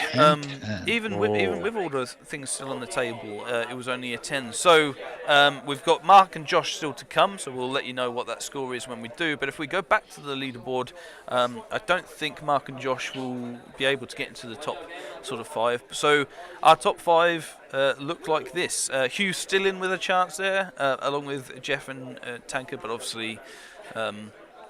Things would be placed. I think Craig is 21 points away, so anyone arguably up to 7th could get it with some crazy results. Luke, you are a really dark horse, but in with a chance nonetheless. So it's looking like Hugh's going to play Mikey. Yes, if they have. I don't think they've played already either, so that'll be very interesting. Let's look at Hugh's fixtures. They played round 1. Oh, they have, and Hugh got a 12 against that. So, we'll let you know what happens in terms of that. But yeah, it will certainly be Ed versus Che on table 1, and that'll be the big game. Ed looking with a 10-11 point lead on anyone. So certainly a commanding lead, but perhaps not as commanding as would have been should those auto sergeants have given away early doors. Well, exactly. I think that would have been, if they'd have gone down, I think you're probably talking about Ed being uncatchable at that point. He's going to be 10 points clear. He could have easily been 17, 18 points clear.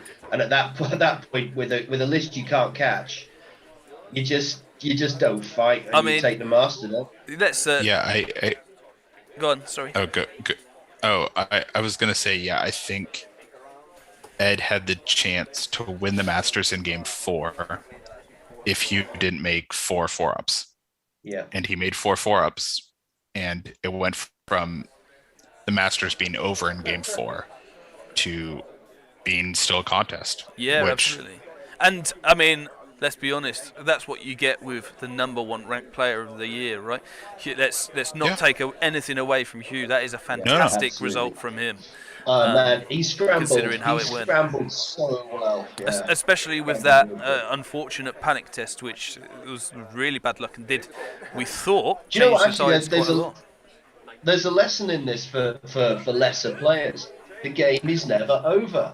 I mean, I frankly, I'd have wrapped my tits in when those auto sergeants popped.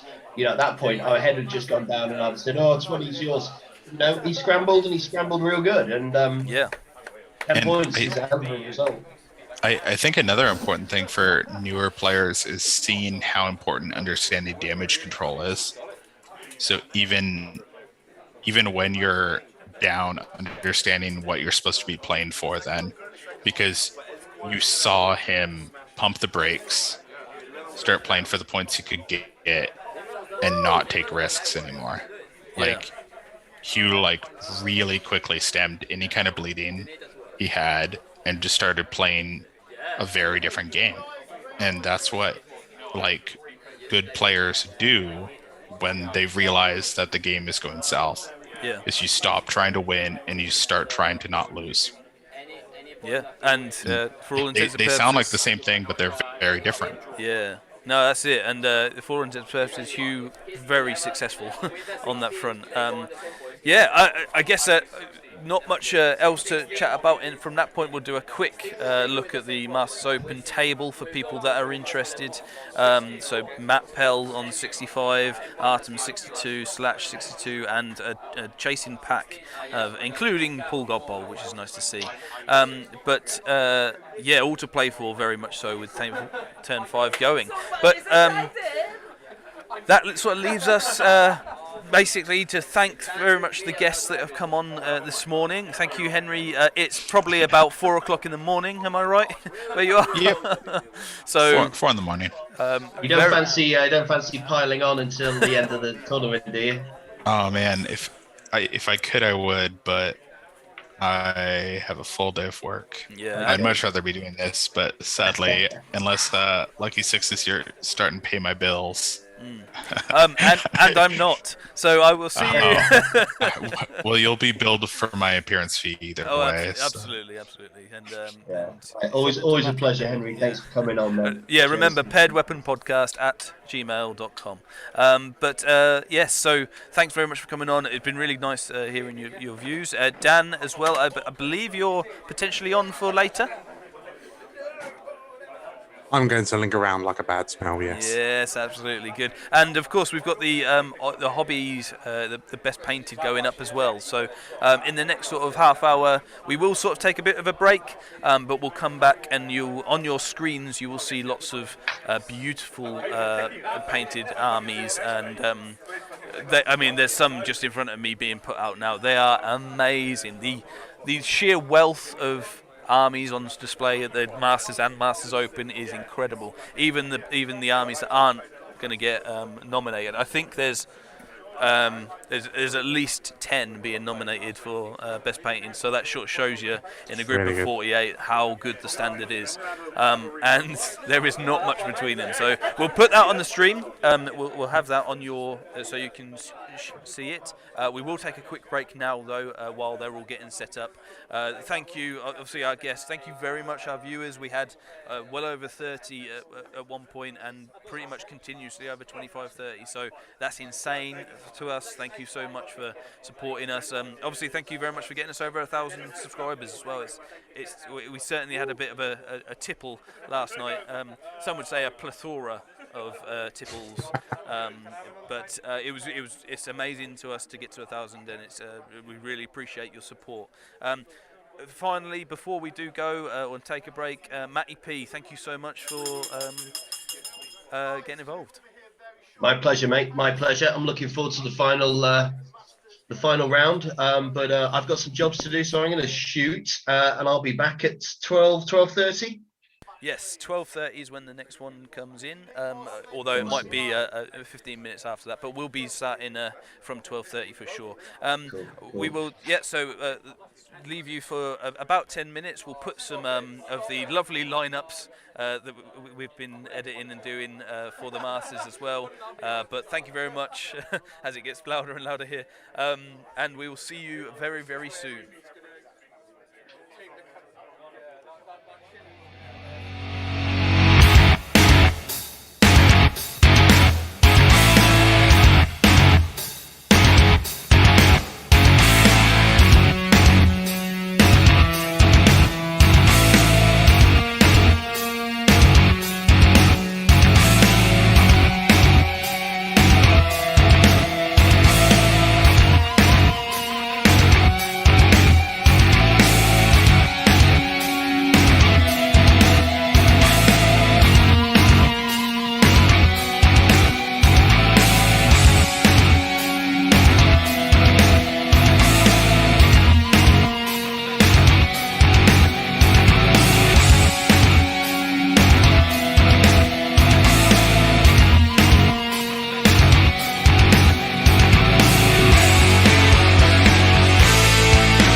When Ed Murdoch stands across the table, you can feel the prestige just dripping off of him as our FIFA representative. Will his team be shown the respect that their manager deserves? Let's take a look to find out. As far as normal formations go, playing a 4-3-2 setup is risky, but it won't be the only team that shuns the normal pitch spread in this tournament.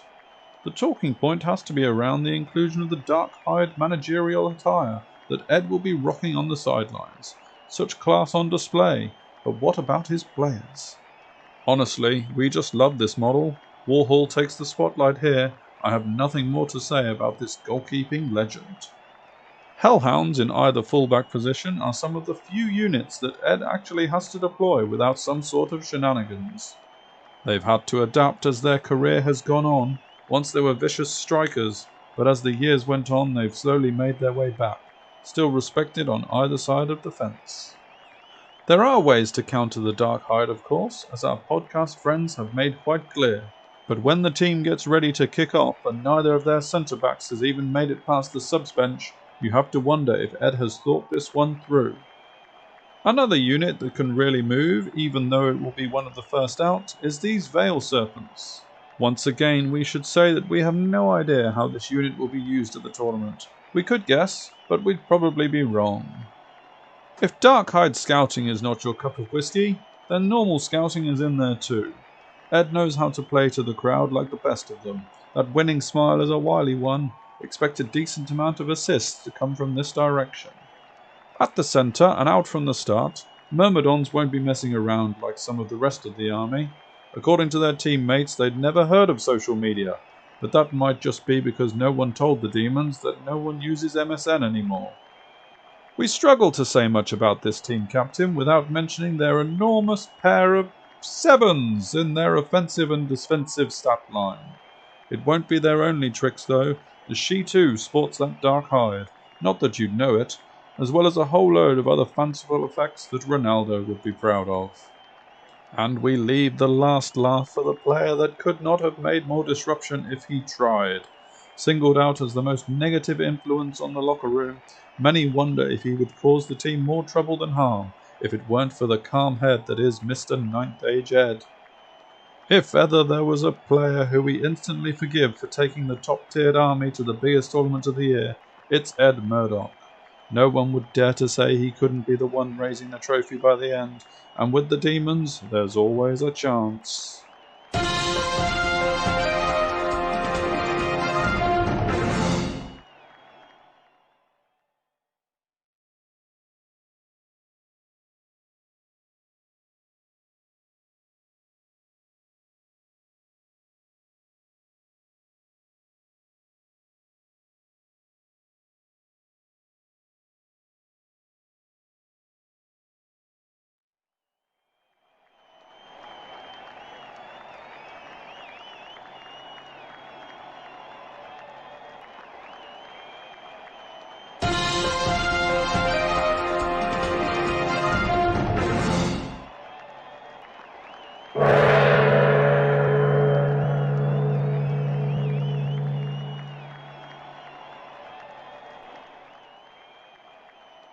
With the biggest hashtag the 9th Age has ever known, hashtag Chafermaster is trending with record numbers on Twitter.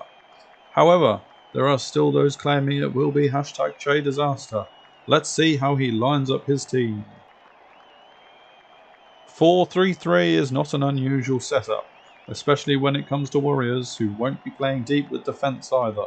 That's unless you mean it as deep in the opponent's deployment zone. It has all the right choices mixed in together, so what could possibly go wrong?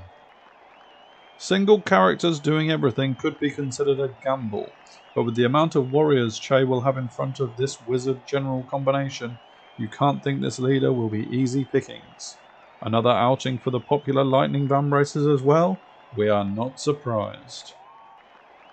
Warhounds at fullback is about as talked about as Carl Walker at City these days, and their speed is about the same as well. Whether they realise they are surrounded by greatness making them look better is unknown. They're usually not around long enough to tell them. Feldrax, Last year at the Masters they were all the rage, and that hasn't really diminished. Not yet. Even the recent update hasn't swayed Jay from bringing a big unit of the hurt, and as the anchor to his lineup, it's a good start. Alongside them in the Central Defense Partnership is another mainstay of the Dark Gods, sporting a slightly different choice in greed rather than wrath. The internet went crazy when the details of their latest signed contract were revealed, as the numbers were soaring. But if you can get it, why not sign on that dotted line? Chosen chariots also have a familiar feel to them in the Warriors' army, as they very rarely let the side down. Che will be looking for consistency across all his team, and with both flanks covered by these constructs, the zonal marking tactic speaks for itself. In the middle, a certain podcast raised eyebrows at the lack of favour choice taken here. According to our sources, their manager was furious at them for turning up late in training and stripped them of this feature. It remains to be seen whether it'll pay off or if these zealots stumble back to the boss with their shields between their teeth. Warrior Knights have every reason to feel pleased with themselves as they've seen a lot of fan praise lately. Che will be hoping they don't let their newfound pride get the better of them though, because everyone knows that the fans are fickle and a stray alchemy spell can always ruin the day. Fallen warriors simply don't care, and that's often what gets them slotted into an attacking position, as is the case here.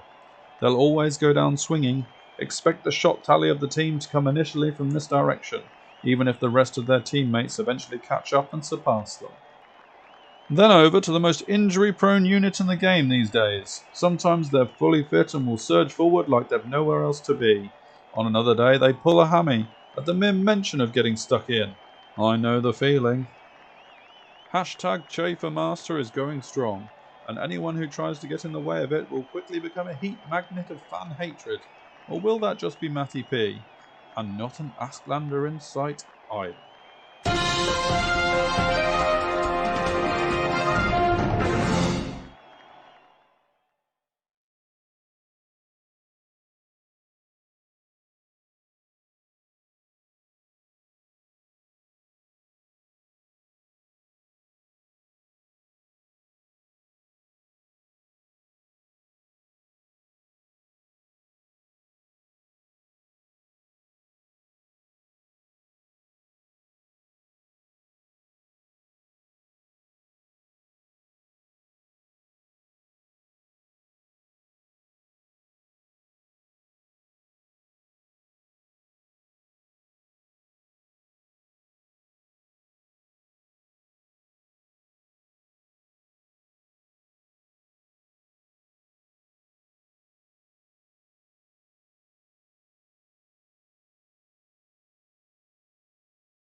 If any player other than Mikey said that they were bringing vampires to the Masters, it would probably raise eyebrows. As it is, no one doubts for a second as the team here plays for its manager, and vice versa.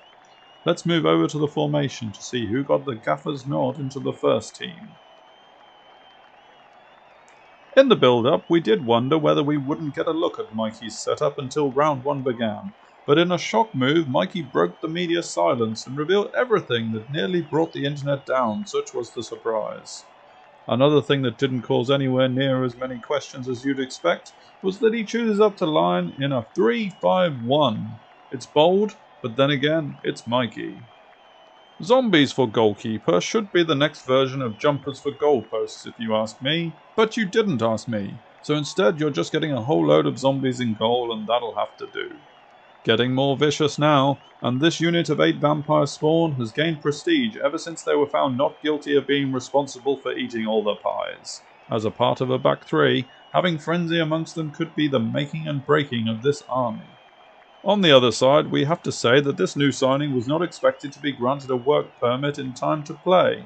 Perhaps they weren't expecting much in the way of flaming attacks on the field, and considering the lack of flaming standards, or pyromancy, it could have pulled off really well. Phantom Hosts received a big boost in the media when it was revealed that the foreign audience is in support of this selection. We can't wait to see how it turns out. The second biggest unit to come to the Masters is this unit of ghouls. If they get boosted by the Court of the Damned as well, then they could have the biggest footprint to appear on the pitch. That's until the TO sorts out the overhead blimp, anyway. Skeletons complete the set of core infantry for Mikey's Vampire Covenant. I've forgotten which position on the pitch we're talking about now though, such is the chemistry between all the players that have made it into the starting lineup. Now I remember, we're onto the flanks. Bat swarms are considered by a reliable source to be the second best chaff in the game, but then considering 2 highborn elf players haven't taken what I consider the best chaff in the game, maybe we should all be ignoring that last statement. Dire wolves on the other flank do what they're expected to do, which is probably die horribly. However, they do have a champion, and as this is the Masters, we don't need to tell any of the players that this could be the real reason they are on the board. Once again, this is another beautiful entry from Warhol that just needs to be admired for what it is. The days of the bar of soap are long gone. We'll get back to talking about Mikey and the Masters in a minute. A trifecta of vampires playing up top can't really be considered a single entry into Mikey's offensive capability, but the idea of them standing next to each other was too good to miss. Nosferatu and blood magic, not to mention a binding scroll and a crown of autocracy. This vampire count has all the makings of a golden boot winner. Carrying the battle standard may not be a glamorous role in an army that takes less discipline tests than most, but it could prove a very nice addition in a bind. If that's not enough, a vampire with armor? Who'd have thought it? The whole army exudes good preparation and a master plan. Will it be a master plan that brings Mikey the Masters, though?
Hello, YouTube. Welcome back.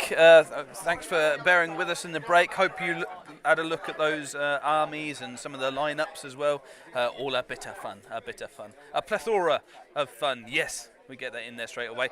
With me once again is Hyper-G. Hello, hello. And showing up the plethora sign, Matty P. How are you doing, mate?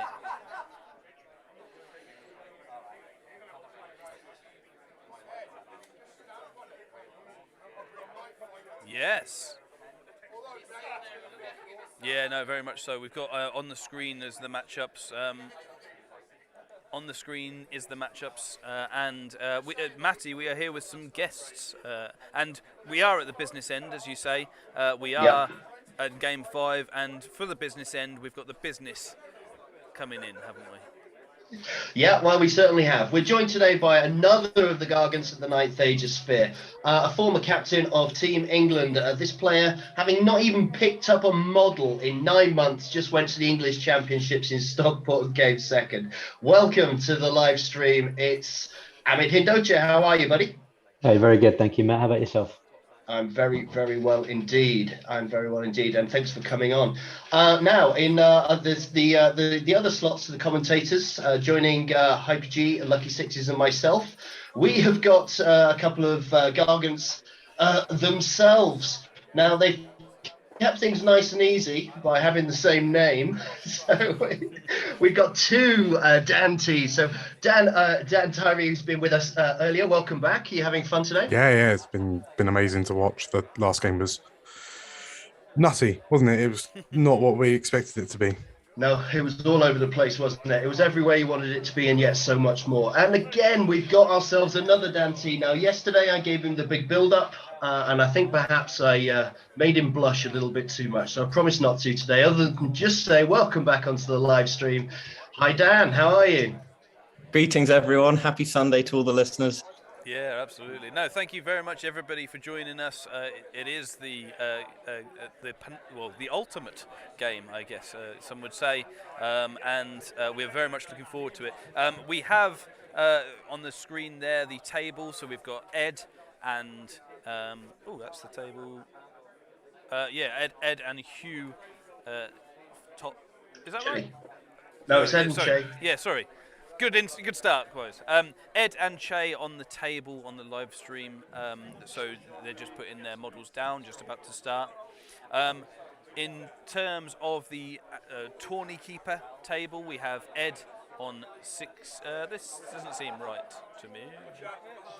63, I think. Yeah, Ed is on 63. I thought Che was on 53, but it looks like he's on 52. Right, so the reason I'm getting confused, guys, is because Tawny Keeper shows a result already in for Game 5, which is really, really interesting. I'm going to go to the pairings. Cheers, Des. Hugh versus Tanker has finished at 12-8. I don't know exactly what happened there. I would imagine a shake of some sort, but that is quite big considering both of those were in with the chance of winning.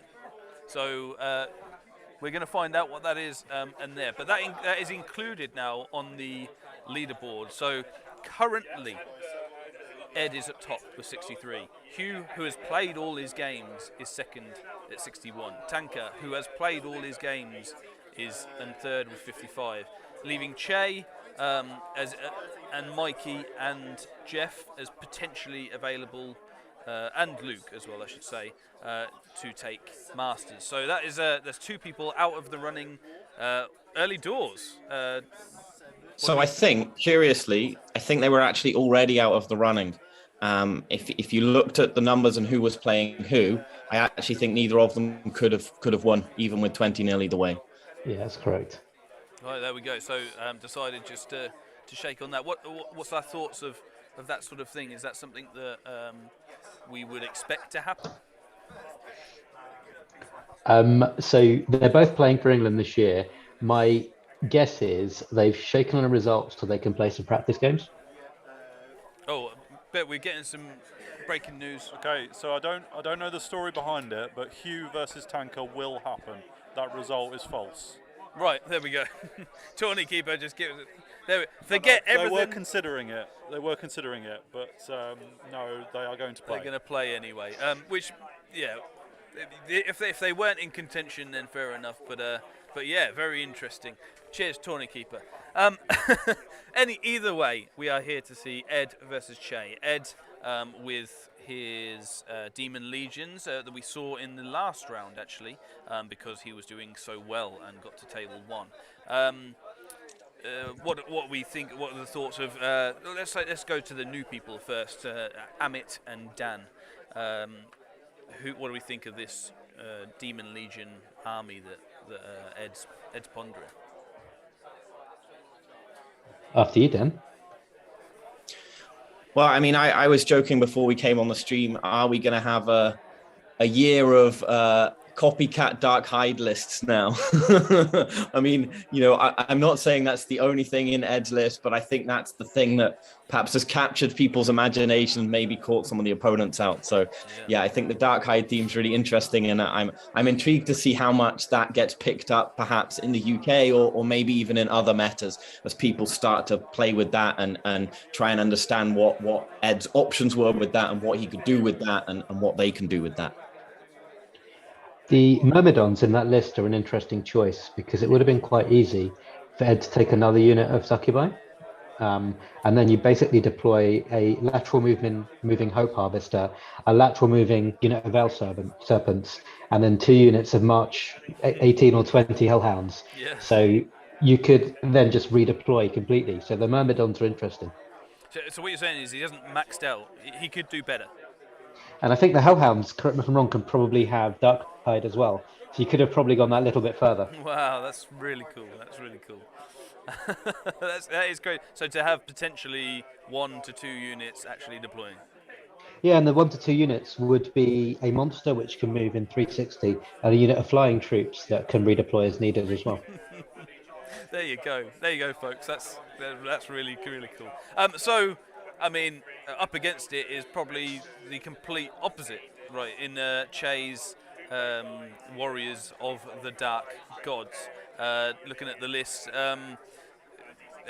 the real Dan T, aka Scabfat. Yeah.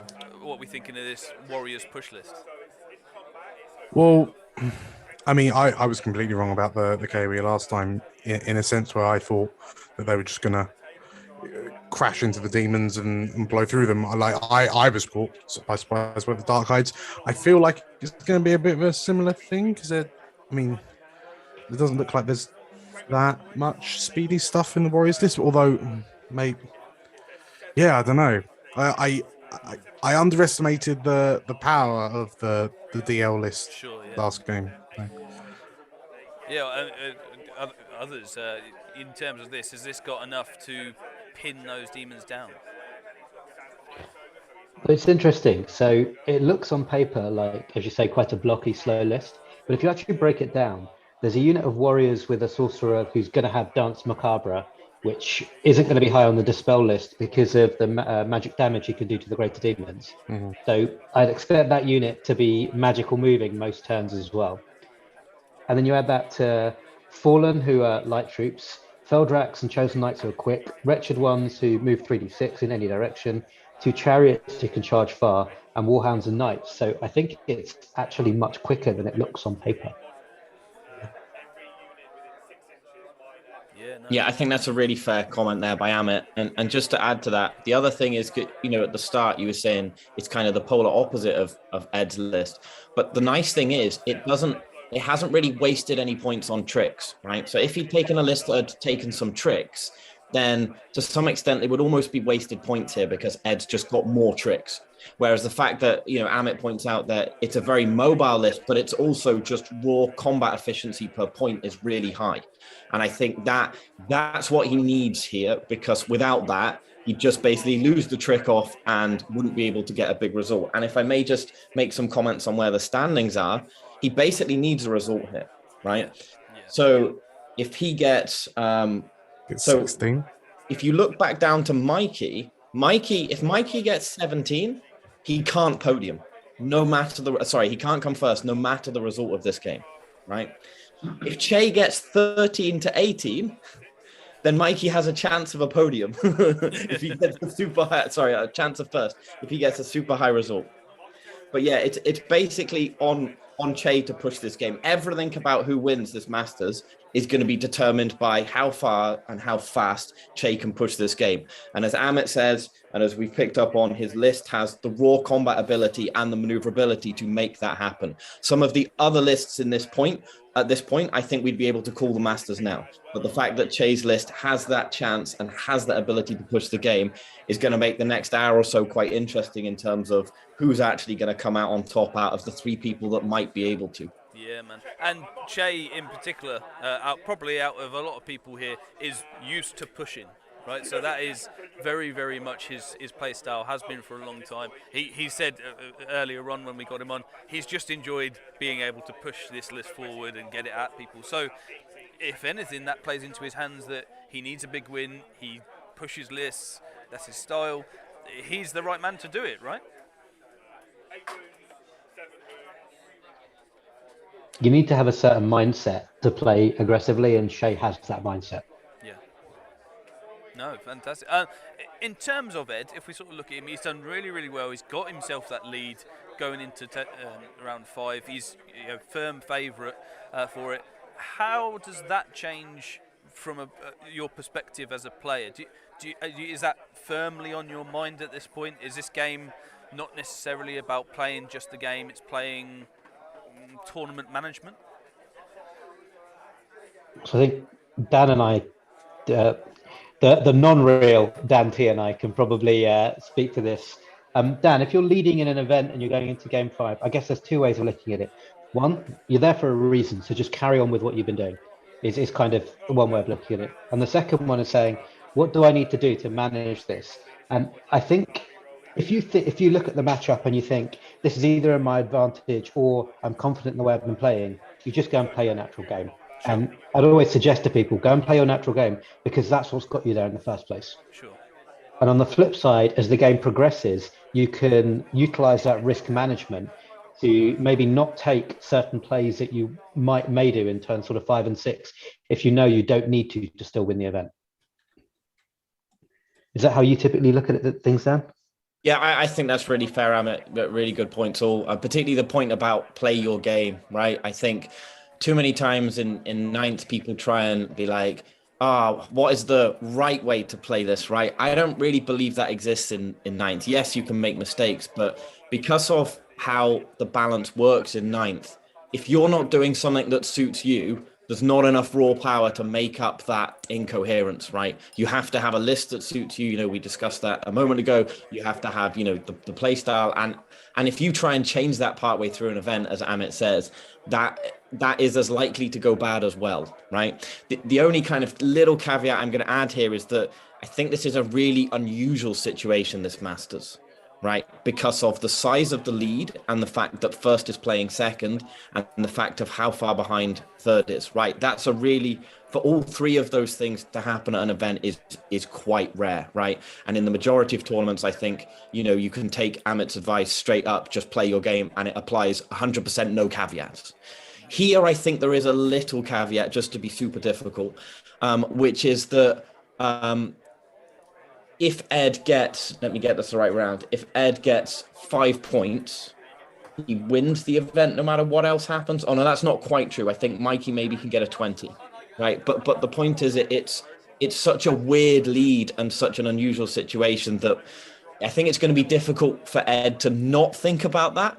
But I think Amit's right that he shouldn't try and fundamentally change what he's doing here, right? He's here for a reason. He's got here playing a certain way, and if he tries to do something bonkers with his list, it's as likely to make him make a mistake as anything else. The other thing is, I'd probably have to look this up. I don't think Ed's ever won a big 2-dayer before, so that might be playing on this. He's not been in that situation, nor has Che. So table 1, game 5, the pressure's on for both of them. Well, I mean, it's certainly true that I don't think either anybody would have put these two on table 1 in the last round, and therefore, Che is an aggressive player. He does like to push forward, but these are untested heights for him and his list. Ed kind of in the same boat. I mean, relatively new to Demon Legions, and also, I don't think he's won a major tournament recently. He certainly did very well in a couple of UB tournaments last year, and he plays an awful lot. But I think there's going to be a psychological element to this. There has to be. There's a lot of pressure on these guys. Absolutely, and I think it's going to be really interesting to watch. The round has just started. I don't know whether you heard that over the microphone, and they are getting down and dirty on the table and looking at it. Before we crack on with the full coverage and start talking about deployment and stuff like that, would like you to point you in the direction of Warhol. Obviously, we did all our lineups. Thank you.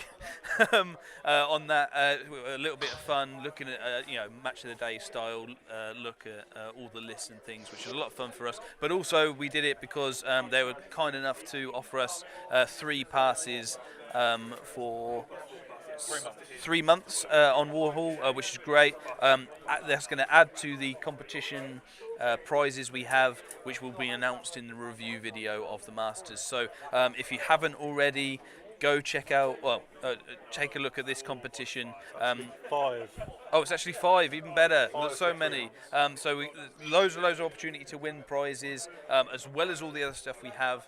Check out the competition. Do get your entry in. It's completely free. If you've been watching all the coverage, you'll have heard about it already. But check this out and enter, please. Hi guys, it's me, Lucky Sixes from Proxy Table Gaming. And me, Maddie P from the Paired Weapons Podcast.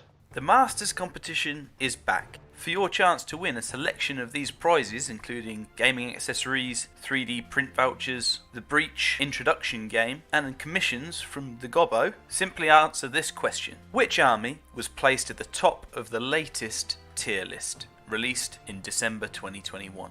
Was it Orcs and Goblins, Demon Legions, or Beast Herds? To enter, simply send your answer to the following email address: pairedweaponpodcast@gmail.com. That's the pairedweaponpodcast@gmail.com. Don't forget to include your name, contact details, and your answer. Check out the Masters Review Show on the Proxy Table Gaming YouTube channel shortly after the tournament itself. Thanks to all our partners and sponsors. And good luck. See you later.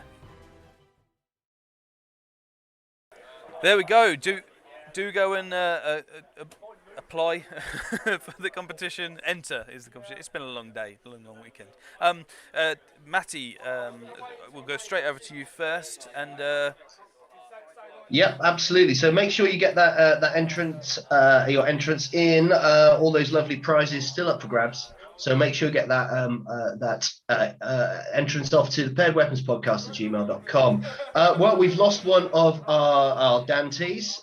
Dr. Dan has got to go and deal with some real world stuff. So he's shot off. So thanks very much for dropping in, Dan. Yeah, always great to have your thoughts, man. Take care, everyone. See you later, Dan. Yeah, so I actually got an apology for Ed. He has actually won two days previously. He won Underdog Brawl, which is a 40-man UB event earlier this year, and he's also won the Scouring of the North, which I believe was in person, and it was a 20-man event with Orcs and Goblins. So with that in mind, Ed's kind of sat there and worked through these pressure situations before. Yeah, and Underdog Brawl being this year as well. Was on UB, so slightly different, I guess. But nonetheless, he's won it, so... getting into I'm actually thinking about it. Underdog Brawl was one, wasn't it? Yeah. So I'd say that psychologically, probably Ed is probably the more experienced of these two. But Che is just a hey diddle straight up the middle sort of guy. He's aggressive in real life and on the tabletop. So I think we're definitely going to see him push. I don't think he'll be phased by this. I don't think he's certainly not going to stand back, is he? Certainly not. I don't think he can. Yeah. Yeah. For sure. It looks like they've just started deployment now. It looks like Ed has dropped his 4 down. 4 units. So we've got from right the Hellhounds, then the Hope Harvester on that right side of the forest, then the Myrmidons, then the Veil Serpents next to the water terrain. It might be something behind them. Oh, it might be the other Warhounds actually are behind the Veil Serpents over there. Yeah, it looks like he's got the Hellhounds down as well. We should say the actual, if I can get it, the actual deployment and objective for people, just to confirm, is Dawn Assault. So where that that large 5 on the dice, or a large dice with 5 on, is probably Ed's deployment, and obviously Che will be in the opposing thing. So Dawn Assault and Spoils of War, so the 3 pennies, I believe that is. You can they're just about to put the pennies on the board as well. So one blue one's going in the centre, and then one either side. Bearing in mind, Che didn't put down. Is that a good deployment, or is it largely irrelevant at this point?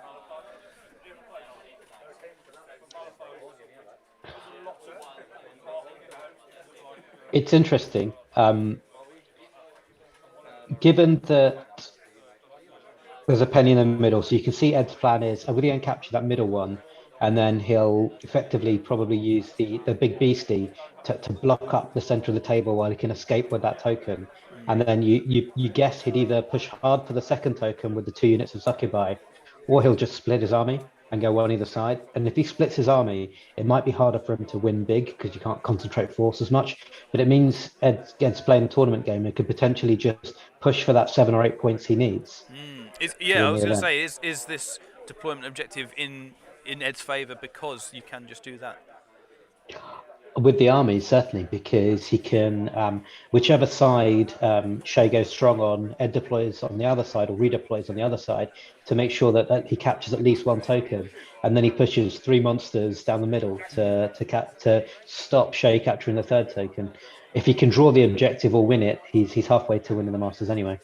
Yeah, man. No, very much so. With Che, obviously on the other end, how do you go about this? And also probably a second question afterwards, terrain-wise and map-wise, would any of those sides favour you in terms of the objective? Where would you prefer to be? So given that Ed has put something down first, the assumption is that Che picks sides. And he's certainly picked the right side for him. If you look at the table, he's got a hill to be able to charge off of, which is one of the first things you look for. And probably more important for him is that big water feature might prevent his warriors from deploying there. It does very little for the demons because of their ability to redeploy. But the water feature would block up some potential deployment for Che, so he's picked the side without it, which makes sense. Yeah. No, but absolutely. And then a second question: once you've had that deployment from Ed, and he's put his fast ones out wide and the block in the centre, how do you help out with this? How do you counter that? It's tough to say without sitting there at the table. Sure. And this sounds really weird because I struggle with this on UB as well. Without being able to physically see the table and physically see the models in front of me, it's quite tough to visualize.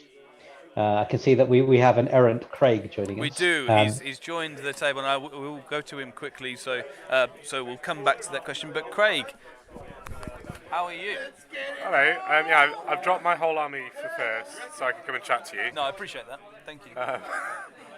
What I will say to start is that it's really off-putting, isn't it, within the arena? Why take it out on? Anyway, sorry. What I will say to start is, having looked at a little bit of the footage yesterday, obviously playing most of the day, so didn't get to look too much. Massive congrats to everyone that's been part of the coverage, and a massive thank you. I think it's really selfless to effectively. I mean, the stream yesterday clocked in at 10 hours was it? 9.7. Yeah, I was going to say 9 hours 47, and then it's similar today for 6-7 hours. So. Massive thank you to everyone that's been involved with the live stream, the guests that have popped on for a game or two, yourself for obviously putting it on. So massive thank you to everyone for doing the coverage. That tenner is coming your way, my friend. And thank you to your helping for the coverage as well. It's been really good. We've had all these people get involved, podcasts, YouTubers, even on the streams that didn't get involved in the hype. are on and helping out. And it wouldn't be, as much as we are keen to do stuff, it wouldn't be anything with just us two.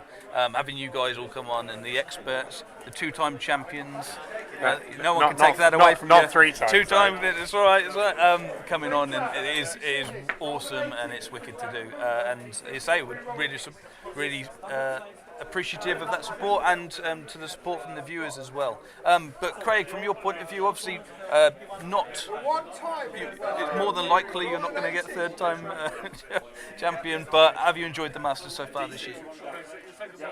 Yeah, it has been really good. I think from a personal perspective, a little bit disappointed after the game against Ed yesterday, for a number of reasons.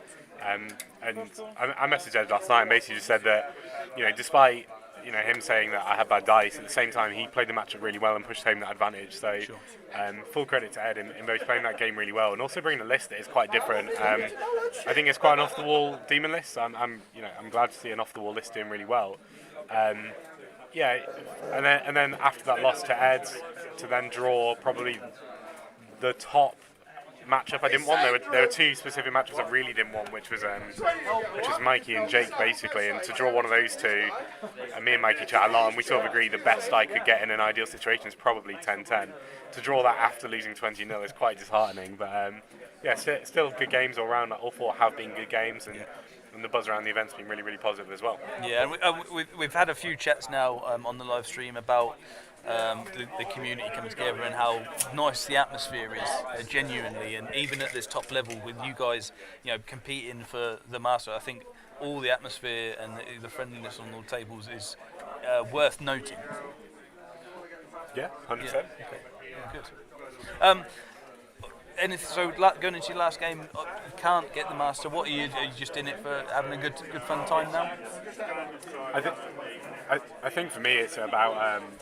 Last time I played Luke was here at Black Country Brawl, and he 20-0'd me in about 45 minutes.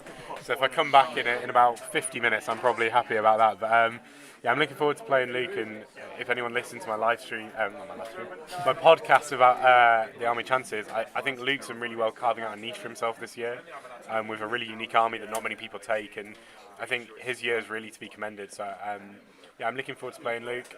If he smashes me and gets on the podium, then at least I get a prediction right. If I smash him and end up somewhere near the top, then at least I've won my last game. So I'm looking forward to playing Luke. It's always a fun game, and it's nice to play UD because they're not that commonly seen. Yeah. So absolutely.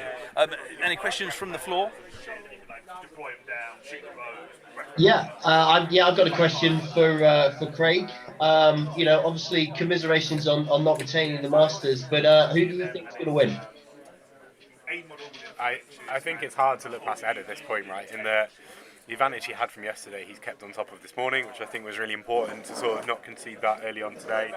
And then having both used Che's army in the army swap yesterday and played Ed yesterday, I am fairly confident it's a pretty good matchup for Ed. The manoeuvrability of that demon list, it has the magic phase to really hamper Che's advances. I know that, for example, I mentioned this to someone earlier, and they said, "Oh, well, the Feldrax beat the Scourge." The Scourge isn't going to end up flying in front of the Feldrax for an easy charge, especially when you've got the Witchcraft that can mess around with the movement. You've got the Spears and the Hand of Heavens that are going to really hamper the Warriors, like light troops around the edges. So even things like the Eilidons versus the Warrior Knights, Ed can engineer those matchups much better than Che can, and I think it's a really good matchup for Ed. Scenario is fairly even, I think, so I would be very surprised not to see Ed's name on the shield. Okay.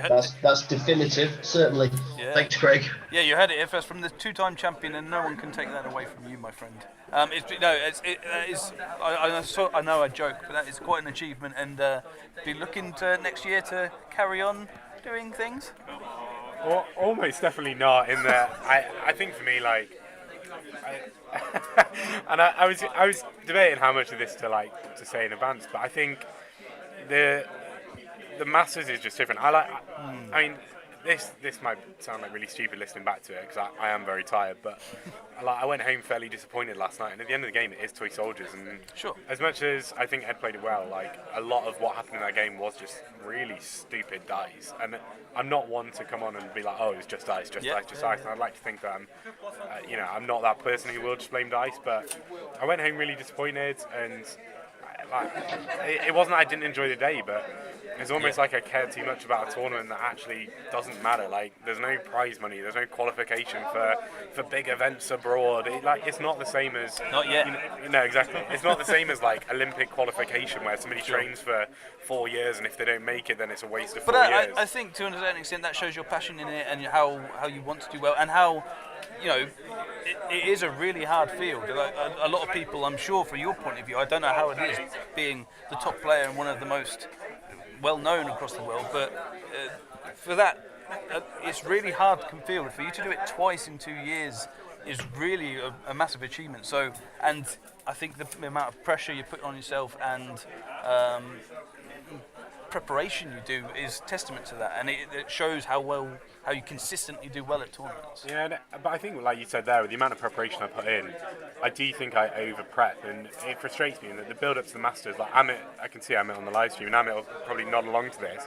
The amount of lists that I wrote, and I mean, Amit's seen the matrix of what spells I'm taking against everyone at the Masters. I did all the cheat sheets, and it should just be toy soldiers. I should just be able to write one list, show up, and enjoy myself. And I think for some reason the Masters, I don't let myself do that, and unless that actually changes, I probably wouldn't want to do it again because it does drain energy that could be better spent elsewhere. And the Masters is an amazing event. It's the same as ETC. Like, the ETC is my favourite event of the year, but it takes so much effort, so much time, so much energy, and it is more of a commitment. Like, rocking up to English Championships or a random list isn't a commitment. Going to an event where you do want to over prep and put the work in suddenly is a commitment. So unless I can have a massive change of heart and just accept that actually I'm not in the running and I brought a list I want to use and sit happily in mid-table, then I probably won't be back next year. Okay, well, I mean, you will be at tournaments though.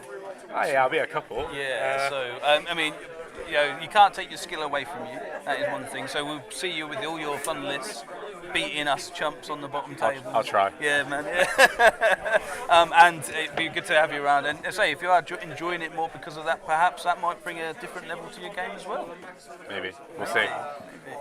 But no, it's been class having you on. Really, really genuine congratulations on the last few years and how you've brought up the Craig Johnson brand very much. So your pod is awesome. We've been listening to it. Thanks so much for getting involved in the Masters. And I won't hold you up because Luke's come over as well. I don't want you getting a yellow card from George, you see. True. But so thank you very much for coming on and taking the time to do that. And congratulations and well done. Cheers. There we go. From the two-time master himself. But as we said, we will see a new champion come from this tournament. Really good to hear from Craig, and really good to see his spirits have lifted from yesterday as well, and getting on with the game. So it's good. Right. I mean, I think one of the things that he really highlighted there is the amount of effort that goes into this before the tournament. I mean, it really is a year of planning. There's a huge amount of work that goes in behind the scenes and these sorts of things. So it shouldn't be underestimated. I get messages from Craig. I speak to him probably daily, but they come in huge flutters 3 times a year. When he wants help with a Masters list, when we're talking about England prep prior to DTC, typically most years, and when he wants help planning his wedding. Those are the kind of 3 times I hear from Craig. Which of course is coming this year, I think. Yeah, and congratulations on that. But I've heard stories about your wedding. I'm not surprised he wants advice on it. It sounds like it was quite a good bash. If only I could remember much of it. That's it.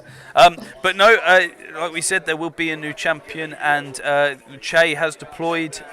We'll try our best because he's deployed. The camera's slightly looking down, I think, at it. Lucky Sixes, do we have any spell knowledge, please, from our man on the ground? We have pictures from Hyper G. Take it away, Dan. Yeah, man. So if we have a look, so first off, there's a hearty prediction from Che for the result of this game, which is Che's going for a 20-0, boys and girls. Right. Who's that? So someone's taking Evocation, Spectral Blades, Whispers of the Veil, Ancestral Aid. So that'll be Evocation from Chase side, I think. Chase was only.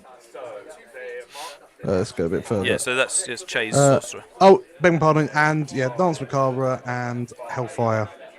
We also have Hand of Heaven, which would be from the Lightning Band Braces. So, yes. So Chase taking, Hereditary, Dance Macabre, Ancestral Aid, Whispers of the Veil, and Spectral Blades for his side. And we've got on Ed's side, Hand of Heaven, Spear of Infinity, Smite the Unbeliever, Deceptive Glamour, Bewitching Glare, Will of the Wisp, Twisted Effigy, Raven's Wing. There we go. Evil Eye at the end. Evil Eye as well at the end, which is obviously the tribute. So Ed's gone first, moving up towards those objectives with, as you said, the monsters as well, helping out. Just having a look at his magic as well, I'm sure. Thanks. Before we get into the thing and I ask you loads of questions about all the top knowledge, we've got about 40 people in the chat right now. Thank you so much if you have come along and viewed it live. Obviously these will be on the channel later as well. Thanks for supporting us throughout the live stream. We've had at least 20 all the way through, so thank you to those guys, and some big numbers as well today, so it's really, really cool to see that people are interested in seeing the big games as well, which is cool. So what is Ed trying to do with this fairly aggressive push from his list so far? Well, you can see that he counter-deployed in the way we thought he would, where Shay's weighted to his left flank, so he's got the Warrior Knights in the corner that are going to aim for the far left blue token. So Ed's gone the other side to make sure that at the very least he can draw the objective. The 2 units of Succubi can head down Shay's right flank, but he's popped the Bloodthirster out because using the hill as cover to attempt to pin that warrior block back. But he might have left the Myrmidons open to a double chariot charge, which could be interesting. Yeah, and those chosen chariots hurt for sure.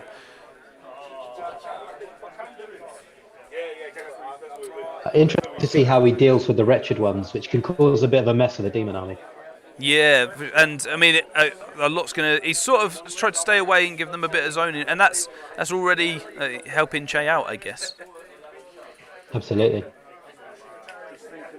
But a lot of talk over the pods and YouTube things with interviews with players has been about being proactive, and that sort of phrase gets bandied around a little bit. And for us chumps and the real Dante, what does being proactive mean? And is this just something that, well, most probably will come up in this game? So it's not necessarily being the most aggressive. It's about holding the initiative in a game. So in any game, you want to enact your battle plan and have your opponent react to your plan, opposed to reacting to theirs. So it's about making someone sing to your tune. Now, often that is by taking first turn and pushing up aggressively to make sure that you've got the initiative. But occasionally it can be as things like counter-deploying correctly to make sure you've got the matchups you want, etc. So it's not necessarily about being the most aggressive, but it's about making sure that everything you do helps your long-term goal. Right. Okay. And I assume that's where I've been going drastically wrong, because I always thought it was about seeing how many of my own models I can get killed by my own action and weighted dice. So there we go. So he's, looking like, I would imagine, giving it no chance whatsoever. He's not going to take any risk on a 666, right? At game 5 of the Masters. 18.1, the magic number. Silly of him too, right? Yeah 18.1. Absolutely. One last thing to say, plug-in wise, because we do have a sort of semi-sponsor for the live stream, and there's over 40 people watching. Chaos Cards have given us a promotional code, which is Chaos PTG, all capital letters, to get £5 off all £40 spends or more from their website. Their Chaos Cards are an accessories gaming company who've been kind enough to give us that thing just for free, just because. So if you can go over there, check them out. Anything from tabletop gaming is the majority of stuff, but also board gaming and role playing if you're into that sort of thing as well. So go check out Chaos Cards website and get some money off. All lot money off, right? I had a question. Do we know which manifestations Ed has taken on his? They used to be called Screamers. They're now called Veil Serpents. I don't know, but what we will do is we'll get Hyper-G to go over to the table and see what manifestations are on the Veil Serpents. That's our code. He's done very well so far. So in Hyper-G we trust, I think. And how much of in our ongoing commentary about people's haircuts as well, you'll see Ed sporting a ponytail there. Yeah, and it's my sort of colour as well. I'll have Samson himself. Writhing Nightmares is the manifestation on the Veil Serpents. Okay, interesting. So you can see the plan there. He's pushing the knights back from Shay, because if the knights come forward and try and claim the objective, he can put in both the Hellhounds and clip with the Veil Serpents and make the Chaos Knights test on -2 leadership for the Hellish Growl.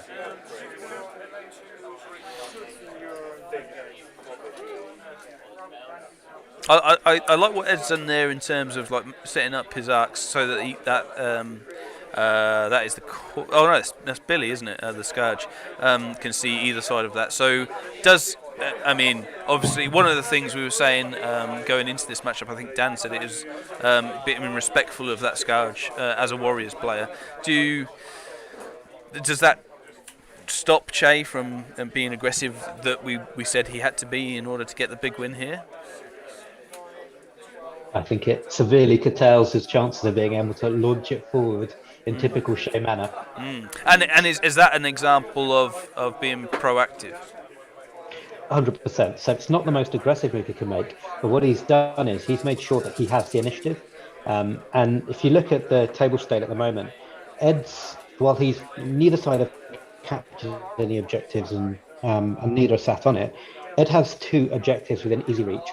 Shay has 0 due to the positioning of the Scourge, the Courtesan, and the Hope Harvester. So while the Scourge could have been slapped down in the middle of the table with a big hit me sign on it and used as kind of something to draw fire in, Ed's used it really sensibly, and what he's done is he's just taken away Shay's options. Yeah. It's also worth noting that card 7 is out, so it's a big phase, and if Ed can get a bit of an alpha strike in here, he could blunt him pretty quickly. I think this is a very good opening for him.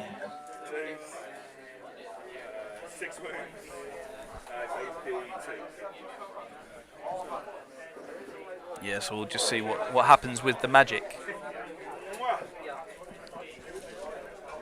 I've just looked at Hyper-G while I've said that, and he's rolled his eyes more than like his eyes. No, I don't think plethora works in this example. I'm sorry. Has he got sick of running around at your every beck and call? Yeah, there was a plethora of rolling eyes. Does that work? I'm not sure. Plethora of muttered grumbles. Yes, well, very much so. Very much so. But nonetheless, he's watching the magic so that we get everything right. Obviously, just taking we've got 2 hours 15, so half hour's just gone well into this game as well. So time probably won't be a factor here. At a guess, this is Hand of Heaven. Hand of Heaven, a good spell to start proceedings in most magic phases, right? Yeah, because it's got the Thorn reroll 1s and he's chucked 3 dice at it. It should go off and it will probably draw Dispel dice, and that allows him to push in those witchcraft spells that can really, really push Shay back. Yeah, very much so. That's never a good sign, is it? Because Chase just literally said, "What other spells have you got?" Yeah. He's just looking at all those spells. I mean, it's a lot of spells, isn't it? And I'll go to Hyperg's camera, who's focusing on the battle as well, for maybe a different angle from that point of view. But yeah, it's a lot of spells that's gone off. I don't know how many you rolled for strength and hits there, but we'll find out in a minute. It's a lot of hits. And that'll be the 5s up on the wretched ones, I'm guessing. Yeah, I mean, they've got to be priority 1 for Ed, right? Yeah.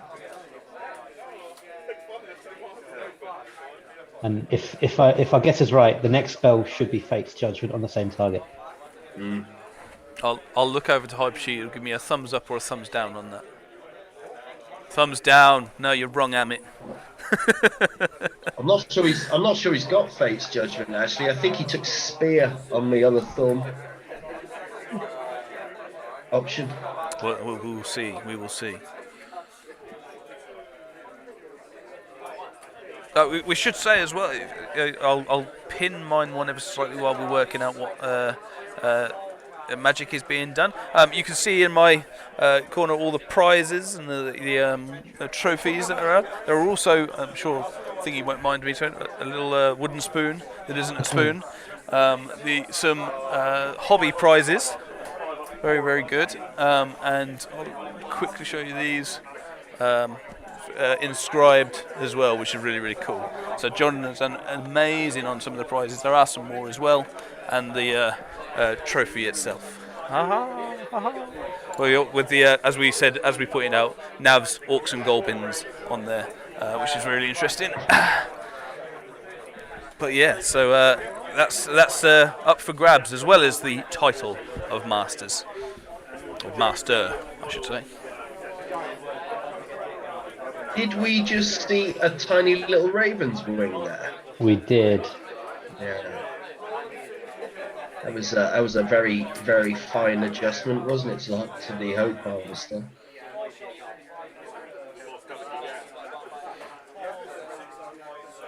So did the Hope Harvester move up from where the pin was?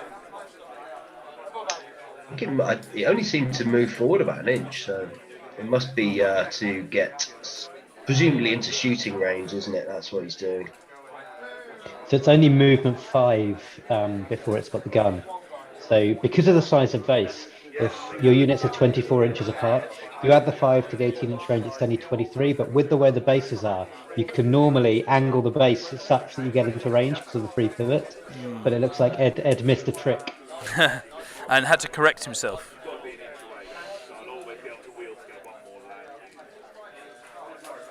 So a lot of 2 and 3 dices here in this phase. So he's going for a fairly big phase if he can. It looks like he's got that off as well. So I'd imagine, has he just put 2d6 Will-o'-the-Wisp on the wretched ones? Correct. Yeah. So that's dropped them down by a d6 for their movement. That's quite a nice move.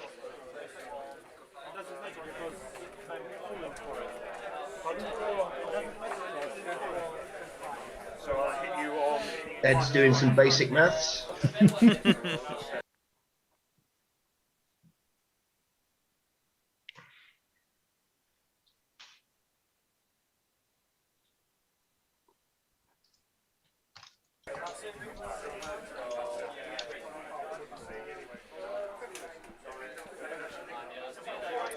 this one down. I imagine that was a single dice smite, wasn't it? Oh, maybe. So a full magic phase for you. I'll try and remember all the details. So first of all, we had the boosted Hand of Heaven, which rolled 6 hits at strength 5, I think, which did 2 wounds to the wretched ones. Followed up was a 2 dice Dance Macabre, which, like I think Amit said, moved the Hope Harvester into shooting range of the Warhounds. Then we had a 3 dice. I know something Twisted Effigy was dispelled by Che on the Warriors by Amit, and then Amit followed up with a Will o' the Wisp, which was boosted 3 dice on the Wretched Ones, which Che failed to dispel. And then the final spell that you saw Ed cast with 1 dice was a Spear of Infinity, which was boosted 3 times because of 3 previous spells being cast, which failed to wound the Wretched Ones, as it happens, despite the high strength. So there you go, that's the full magic phase. Thank you very much, that's a good review there. That helps us out. Yeah, and it looks like the Hope Harvesters just shot off some dogs, and it looks like they failed their leadership check and bugging off a little bit.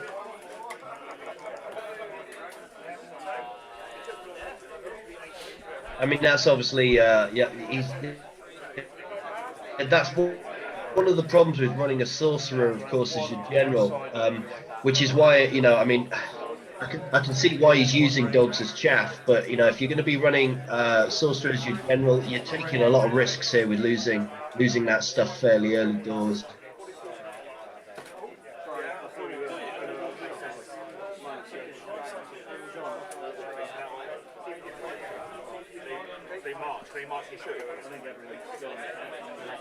So yeah, going on to Che's turn now. What can he do to be proactive himself and almost counter Ed's sensible movement? Well, I mean, Amit will probably correct me here when I say something stupid, but I mean, it seems to me that if Che is going to make a match of this, he's got to take some long bomb risks now. And just try and get pushed up. Because if he doesn't, his other option is really kind of just giving up the secondary. And maybe if he shuffles back a little bit, then I mean, I don't know if those chariots are in range for the long charge, but he'd need to get both in, I would have thought, for it to not just be a vain effort. Yeah, to a certain extent. So if he can get one in and roll well, depending on the range, etc., he could blow up the unit. He'd need to roll very well, and he'd probably go paired weapons on. They're not greed, are they? They are gluttony. Gluttony, yeah. So that's a shame. Otherwise, if you got paired weapons chosen, they've got a bit more of a chance just due to the sheer number of attacks. But it's tough. He's in a tough spot. That hill is not helping him at the moment, which often happens if you make your deployment, you pick the side with the hill that's slightly off center, but your opponent then pushes up and very cleverly puts himself behind the hill to A, prevent you going onto it, and B, prevent you from coming around it. It's quite a tough situation to get out of. What he needs to do is to get some real damage onto the Scourge this turn. So we'd probably expect to see some Hellfires, potentially some, there we go, there's the first chaff move, so no charges. We expect to see a Hellfire. We expect to see probably Touch of the Reaper on the Scourge and a few other bits. He just needs to chip some wounds off. I know it powers up the Scourge, but it means if he can chip enough wounds off, then his units have a chance of being able to kill the Scourge before it attacks, because it's only initiative 0. I don't know if he's done the rally test on the dogs yet, but the other dogs. He needs to chip off, as you say. Distance wise, he's got Hand of Heaven and Hellfire. He didn't go for any of the snipes. That's interesting. Interestingly, is it? I don't know whether I'm looking too much into this. Is this a power play a little bit with Ed leaving that arc of sight on the Scourge? Just say, you know what? I can see everything, mate. What do you think? I think a lot of Shea's movement is going to be constrained by the arc on the Scourge anyway. So leaving it on there just speeds the game up because it's helping both players at that point. I don't think it's a power play, or if it is, it's a very subtle one that was that hats off to Ed. Yeah, I like it. Well, what we can't see is he's got one leg on a chair behind him and he's pointing at him like that. And he's taken his trousers off. Yeah, of course. So that might give it a bit more context, but yeah, otherwise, that's what I like to think. In Game 5 of the Masters, all the power plays come out, I reckon. Watch, by turn 3, Ed will just be wearing his ponytail. Yep. In a provocative way as well. On this left side, does Che have a bit of extra movement and freedom over this side to do a bit more? Could that be an option for him? Yeah, absolutely. Because as we said, as Craig said, the Scourge isn't going to go into the Feldrax, or at least it shouldn't. So the Feldrax can certainly push up significantly further and effectively close off that side of the hill. So if he's able to advance the Feldrax to a point where they can see much of the Demon Army, then Shay can help mitigate the position he's in at the moment.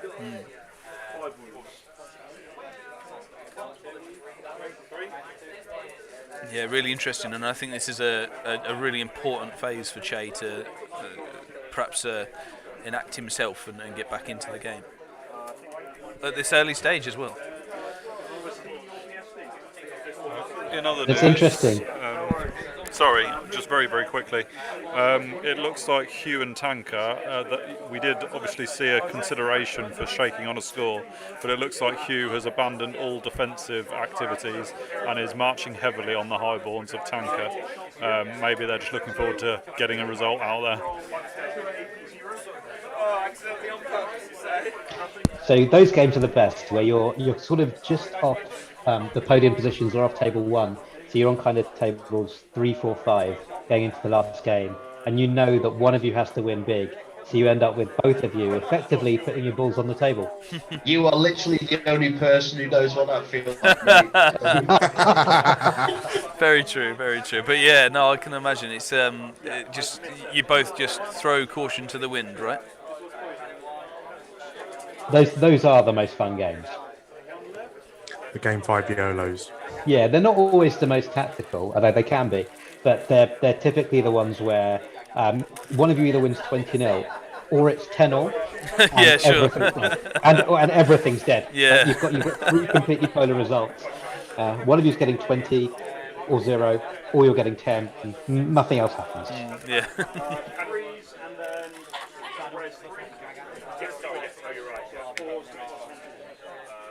So old, he's on the hill. He's thinking he's about. He's gonna bait the Scourge, and he's gonna move him. That is a good tactic. Move him back.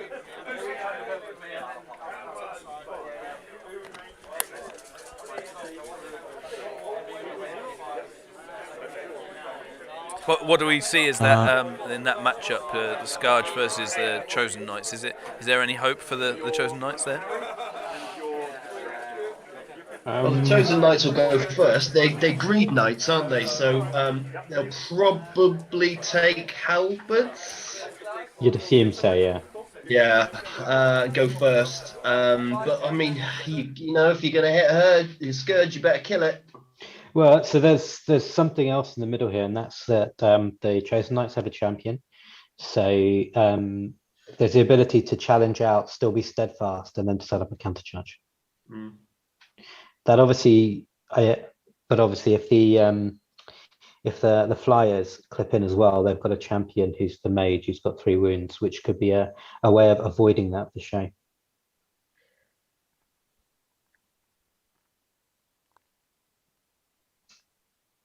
Yeah, so that's going to give Ed a big decision to make in a minute, isn't it? Because well, if they did that, the Veil Serpent. So you're talking about the Veil Serpents there, Ramit? Indeed, yeah. Would they would have to maximise as much though, wouldn't they? As possible. So you'd end up with all 4 models from Ed's side in combat with all of Shay's. Now, I don't think I would do that because they potentially give up so much combat res, you could end up popping the Scourge. Yeah. Is there also not any value in the Chosen Knights going great weapons at all? Because then they'd be going after or the same time rather than giving him more attacks. Potentially. Yeah, that's a good point. Yeah. Potentially.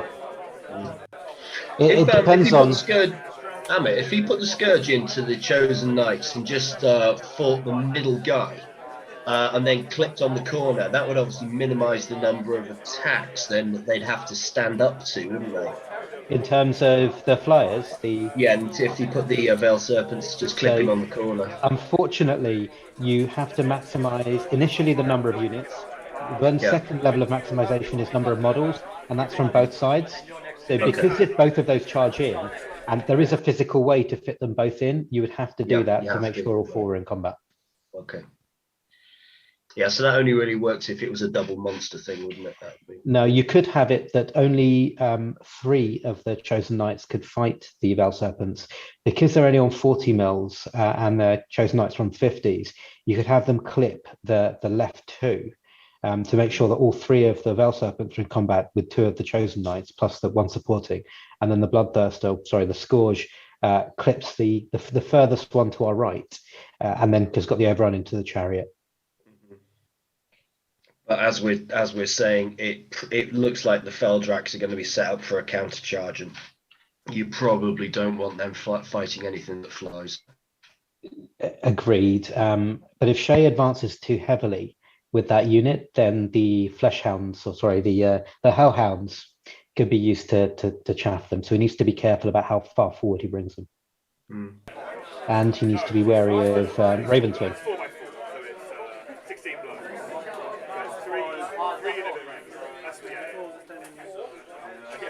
Is Che right to? Obviously, the wretched ones didn't move up very far from what it looks like. Maybe because they've moved already, haven't they? Yeah. So he put Will of the Wisp on them for 2d6. He probably just rolled low. Yeah. So is that in terms of that? Is that actually not a terrible thing for Che because they're still with his battle line at the minute? So there's 2 ways to looking at them. They either form part of a battle line, but they're effectively uncontrollable, and particularly if they're whittled down, can lead to some weird overruns into the rest of your army. Or you use them as a cruise missile, almost like a hand grenade. So you bulldoze them into the middle of the demon army and say, deal with me, or I'm going to start going 360 degrees and charging stuff you don't want me charging. Yeah. So I think Shay wants to use them as a hand grenade, and Ed's trying to force them back.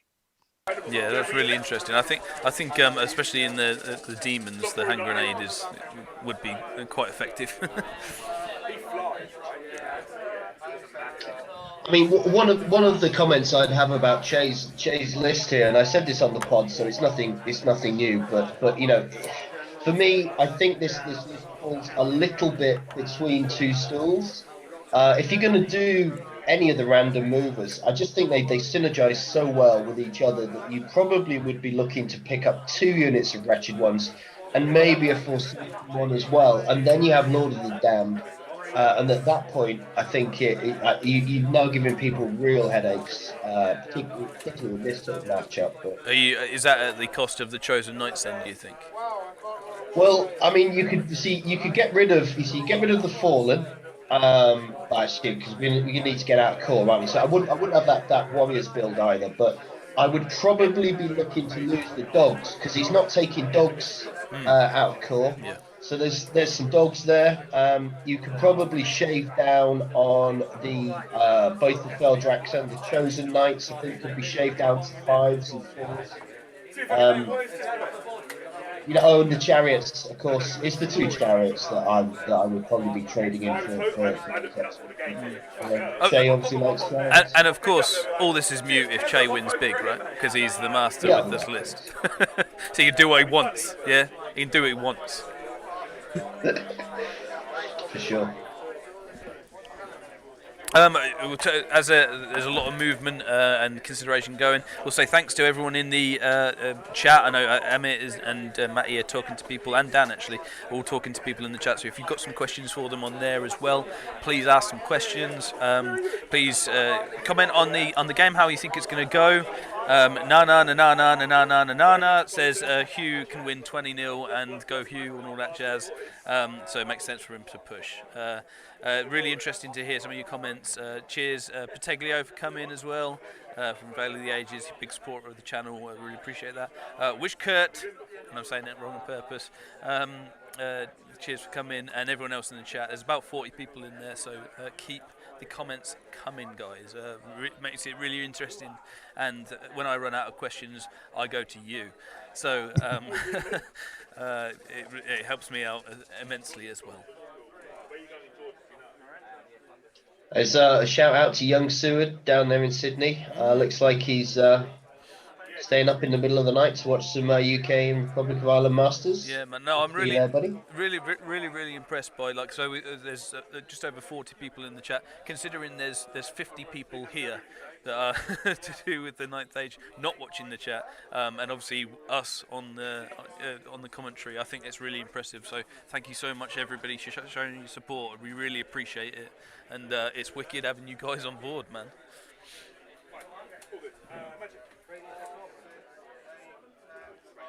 I guess they're into the magic phase now.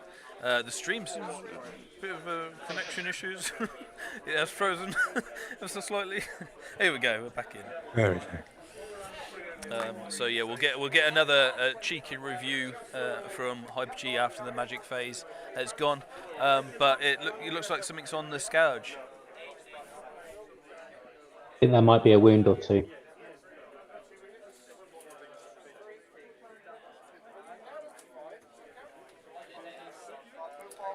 Just gonna look quickly at Che's list in terms of that. So evocation, so one of maybe the D3.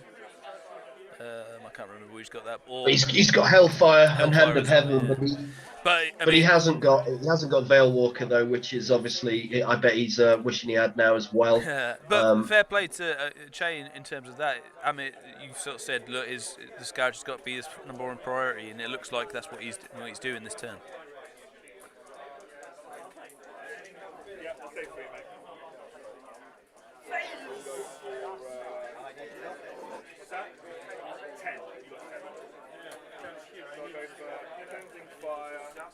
What have I missed? Just into the magic phase. Oh, I see. Hint, right? Just so you know. Just sat down. Oh, man on the ground there. You can tell who wears the. You can tell who wears the trousers because one of you's been sat down, able to look at the screen, and one of you's been sent to all four corners. Well, that's it. That's what I mean. Well, by that token, he's wearing the trousers because if I did, there'd be scenes. There would be scenes. I think you'd get more viewers. Yeah, maybe. We'll try that next year.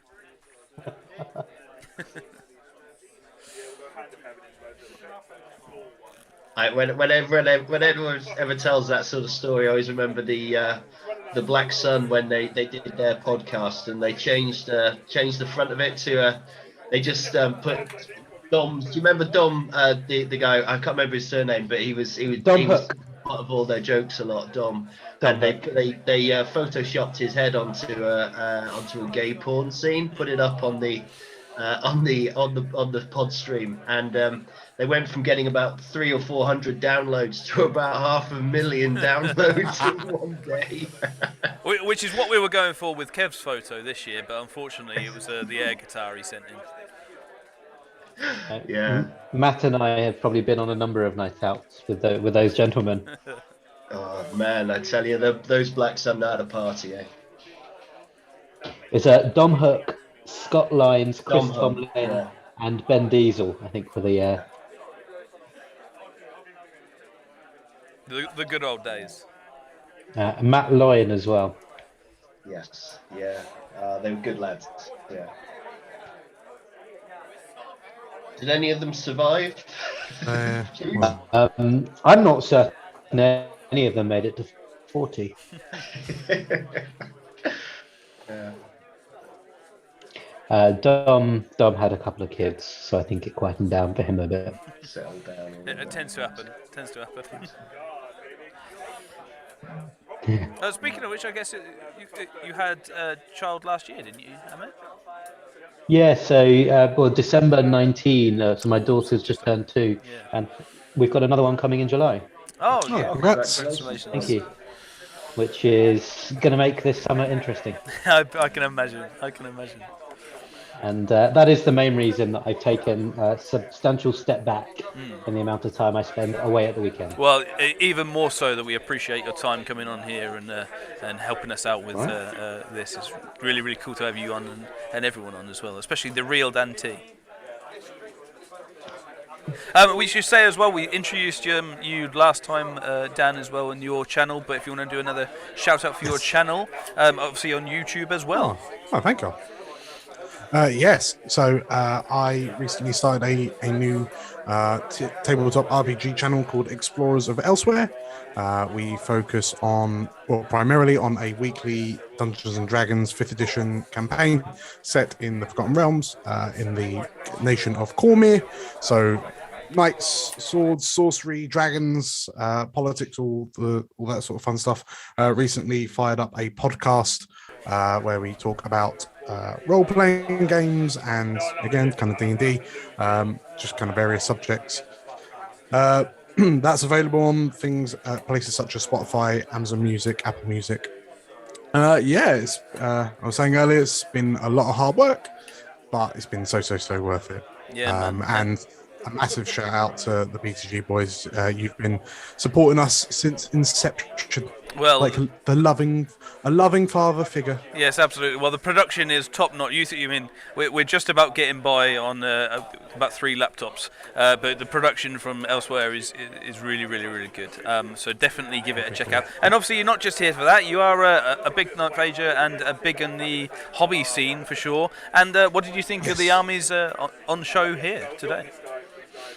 I mean, yeah, some of the armies that are on show during kind of the best armies, like, it never fails to amaze me. There is sometimes there can be that urge to assume that as level of playerness, as the skill of a player goes up, considerations for things like hobby and painting standards go down. I think that's certainly an unfair judgment to make when it comes to 9th Age. So many of the players are just massively invested in all facets of the hobby in general. So, seeing amazing armies from extremely skilled players is just fantastic. Yeah, man. No, I definitely second that. I mean, I think we had 5 from 5 armies from the Masters all nominated, and out of 16, that's pretty good, right? So we put a link in the description in the chat for anybody wanting to check out your channel, so it's nice and easy. Back onto the game. Enough about you, Mr. Dan. Mr. Scabfat. Obviously, if you want more of Scabfat as well, he's on our hobby show on the PTG. So check out all the hobby stuff going on, especially the hobby roundups for each month that we have. Really, really good, especially if you're properly into your hobby and 3D printing and different companies, miniature companies. It's definitely one to look up. So it's really, really cool. Along with the Gobbo, of course. Yeah, it takes quite a lot to wrangle the Gobbo into action, but we get by. Yeah, absolutely. Actually, interestingly, Dan, you say that. I completely agree. You probably look at someone like Mikey Newman. So I don't think it's commonly known because Mikey sold it a few years ago. But Mikey actually started and owned a painting studio that he was one of the main painters at before he sold it and moved into his current role. He's a superb painter. Yeah. He was on Paired Weapons. Yeah, when we interviewed him, it was Gollum Studios, wasn't it? He said there were 14 pro painters in the end. He also he told Kev that he painted 100 Imperial Guardsmen in a day, and Kev basically jumped out the window. Said Kev paints like 1 model a week. So I don't know if any of you recall, but back in the day when the KOE infantry build was all the rage, and you needed about 150 peasants to play KOE competitively. And a week before ETC list deadline a few years ago, Raf decided that's what he wanted to take, and then told Mikey he had to paint, I think it was 170 infantry over the course of 2.5 weeks, and Mikey did them in 2 days. Mate, what a man! What a man! Incredible. While we've been talking and getting carried away, there has been some action going on. The Scourge is in, and I believe the Hellhounds on the right failed to charge as well, and now we're into the remaining moves. So Scourge has gone into the Chosen Knights, a big play. but is it the right one? Well, we're going to find out, aren't we? But it's what this is saying is that Ed's going to keep playing aggressively. I think one of the interesting things that happened was Che fled the dogs from the Myrmidons in the middle, and then Ed quite cleverly bounced those fleeing dogs back across in front of the warrior block and the chariot. And he's got exactly the right result of that. So now Che's dogs are now chaffing his own unit. That's going to mean Dog Beach on the right is open, and here come the landing craft. Yeah, very much so. So that's referring to the ones just inside, next to that field with the big block. They were obviously chaffing the Myrmidons, and then would it be a mistake then from that point of view in Che to flee in the first place? Did he choose to flee, or did they fail a terror test from something that? I think he chose to flee from the Myrmidons because they looked to me like, unless of course the Hope Harvester was having a pop at them. No, the angle of the flee must have been from the Myrmidons. Yeah. Although would that not mean that because the wolves are deployed deep, aren't they? So shouldn't they be rotated kind of 90-ish degrees? Yeah, but you see, they fled twice. So the first time they fled, you see where that sort of that corner angle thing is, just sort of down table from where the courtesan is. They were there, and then I think he charged them with perhaps, I don't know, one of the Succubi units just to bounce them back across. So they're now facing sort of southwest. Yeah, to be fair, it might have been southwest. It might have been the hounds, because the hounds failed a charge in this phase. So it might have been that he fled with the Myrmidons, and Ed saw the angle and did it from the hounds, which is just in front of the Succubi at the minute. So that could have been what it was, I think. Yeah. I see. Yes. Obviously, so it's interesting. The one thing it has opened up is the double chariot now into the Myrmidon. Yeah, for sure. And as well, potentially, if the Wretched Ones get a bit of a thing, they could get into those units as well, with the dogs coming a bit closer. Wretched Ones versus dogs, you wouldn't expect the dogs to survive that? Too many strength 4 hits.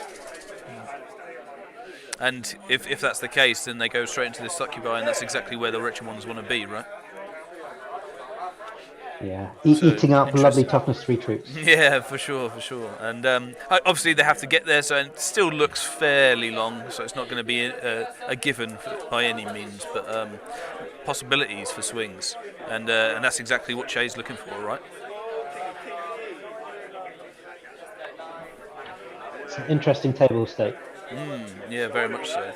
So onto the magic, he's moved. He's looks like he's chaffing the Feldrax with his Veil Serpents, and obviously as Matty said, the chaff in the middle. Onto the magic phase, it is. He hasn't moved his another power play. Hasn't moved his wounds with his scourge yet.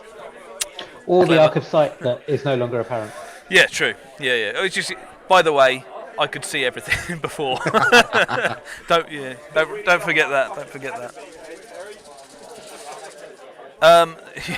I've got in the chat from Pell or Pella, however if it's a European name maybe. What's Ed doing with that little booklet, writing things, etc.? Random poetry. So this is something that came up a little while ago.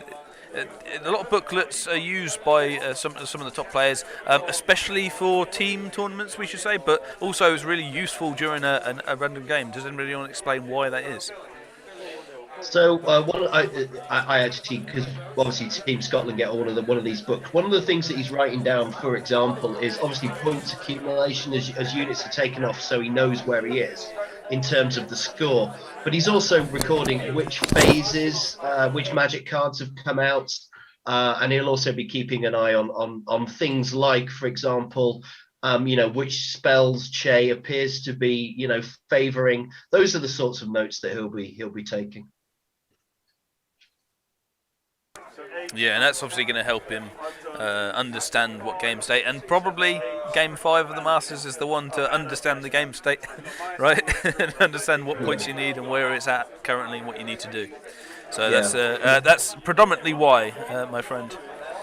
Yeah. I'd imagine that Ed, who is a very intelligent young man, is running absolutely steaming hot intellectually at the moment. So he's probably properly in the bubble, and everything's flat out. So I'd imagine he's writing down all manner of stuff. Insults mainly as well, yeah. Yeah. So onto the magic there. There looks like a few spells on the Scourge and the Warriors as well, interestingly. I can only assume that this is random movement. Yeah. Or Twisted Effigy to stop the spellcasting. Sure. Make spellcasting harder on the wizard next turn. Is that +2, is it? -2 to your casting -2, rolls. Yeah. sorry. Yeah.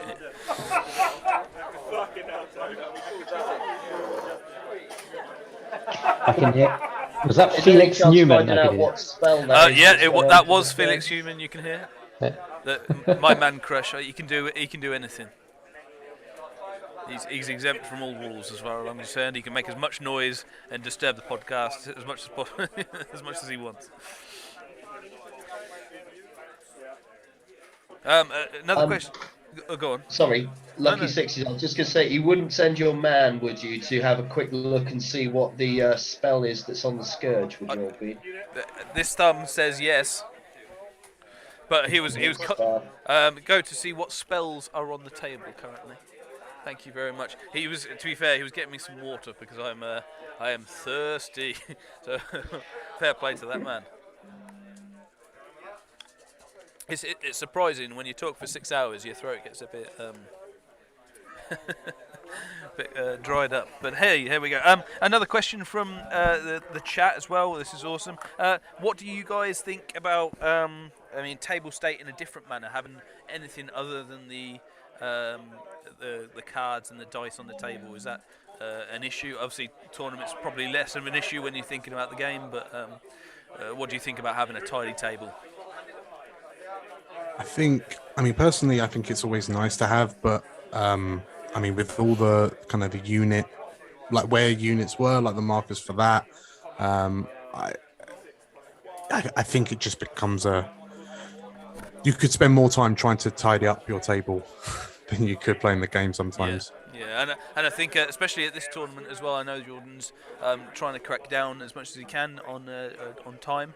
So I guess is less of a priority actually than finishing the game. But yeah, potentially having a lot could get confusing as well. I guess the main thing with that is dead piles, right? Is probably the biggest thing, and getting it potentially confused with fleeing units and things like that. So I don't really see any problem in it other than that very, very niche issue. I always find that when I'm playing and I can see all these there's all the tokens and markers and whatnot scattered across the table, they almost become invisible to a sense. It's like you're not actively picking up on them anymore.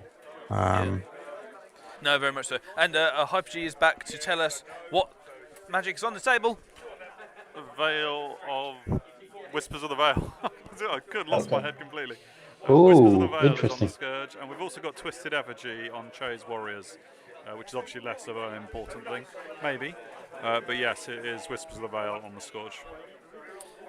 So obviously that will be for this, was cast last turn and will be for this one.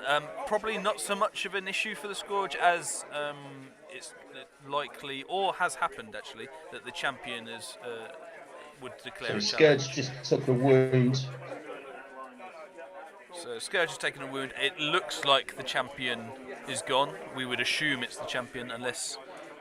Or he didn't challenge, because there is a mark. No, he's rolling for the Carcadons now, I'd imagine. Yeah, so he didn't accept the challenge, or there was no challenge in the first place. So that's interesting. Fancied his chances. Looks like another 2 wounds.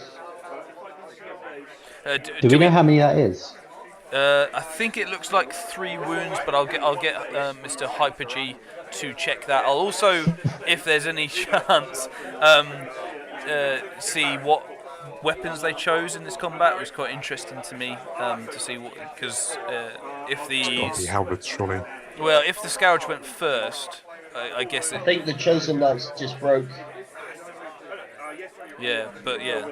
So it looks like Scourge did 4 wounds, I think, but I can't be sure. But if that was indeed the dice roll for that, we'll see what happens. Very interesting on a tightrope. Well, certainly Che was rolling 2 dice there, and he rolled them twice. So I'm guessing that he failed the first break test. Well, yeah, I think if the Scourge did 4 wounds, took 3, then he'd been winning by 1 because of because standard. 2 with the charge. Oh yeah, 1 with the standard.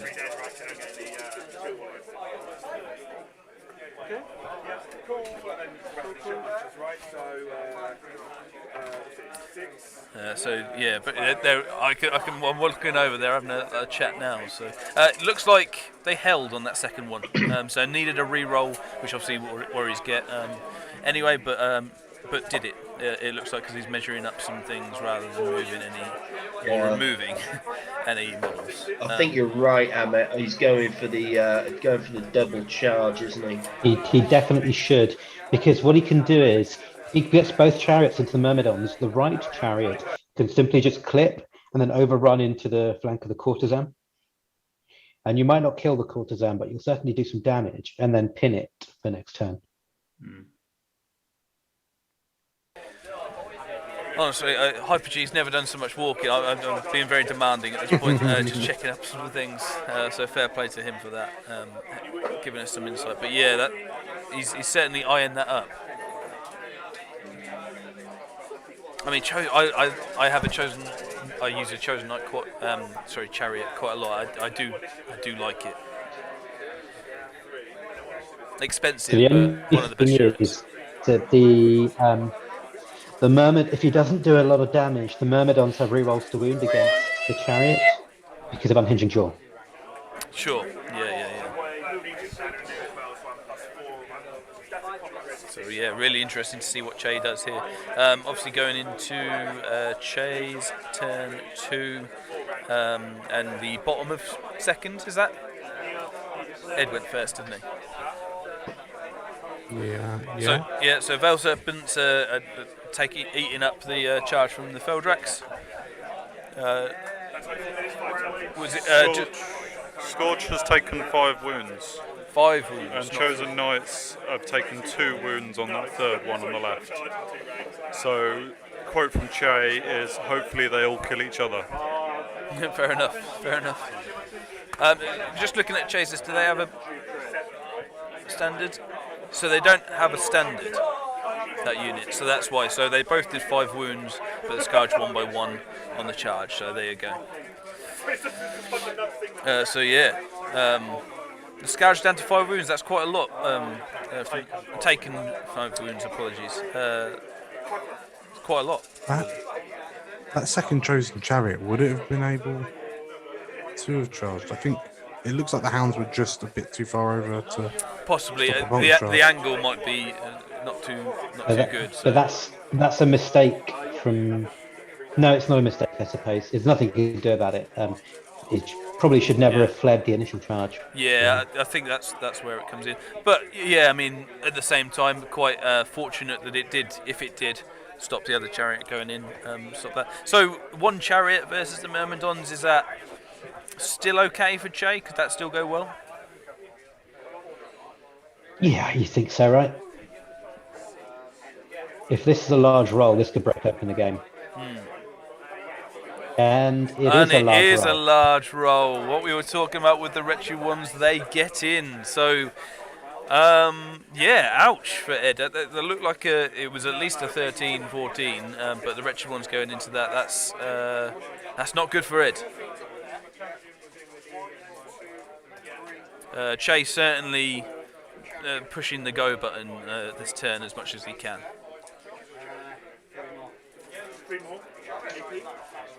And Matty P missed it. And Matty P missed the wretched ones going into the hounds. Oh, look at that.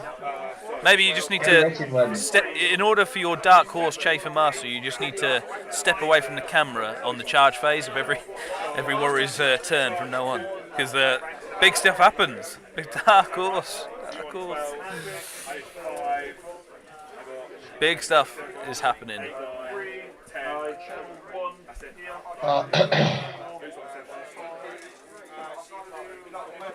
We've got about an hour and a half to go in terms of the game, so still plenty of time and lots of things to come in.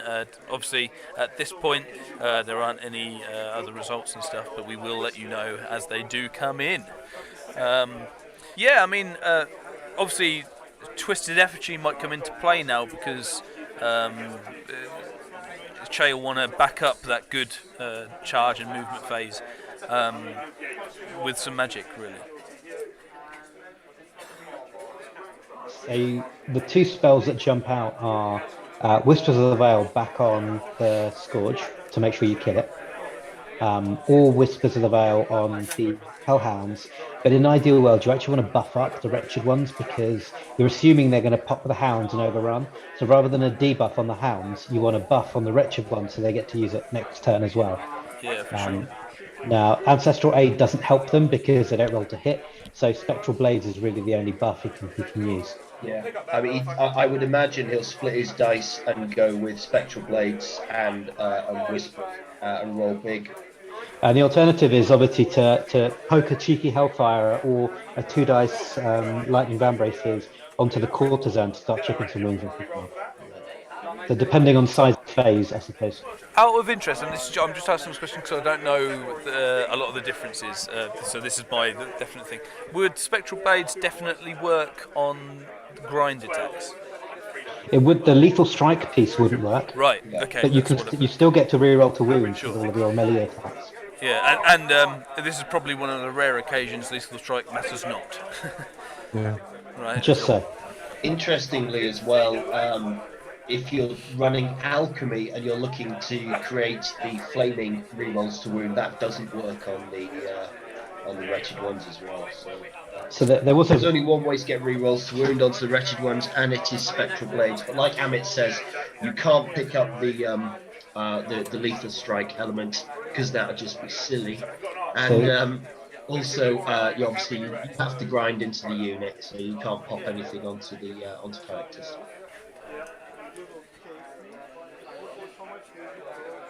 It's interesting that the dogs are trying to chaff the Courtesan, whereas it looks to me like that's out of 12 of the generals, so it's going to be a very shaky leadership test on that terror as a chaffing piece. And dogs, discipline 6, I want to say. They're not high, are they? 5, I believe. Yeah. 5, even worse. Oh goodness. Hopefully, Shay doesn't forget that.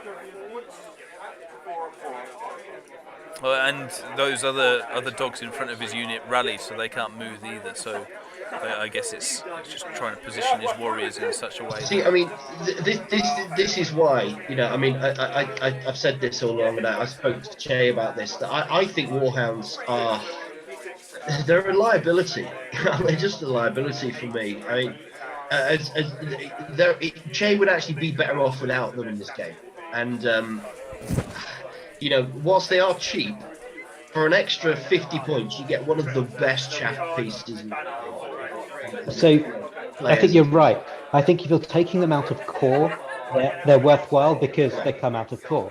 But if you're going to pay for the special choice, you're better off finding a bit of fat elsewhere and getting the double flayers, because the flayers are incredible.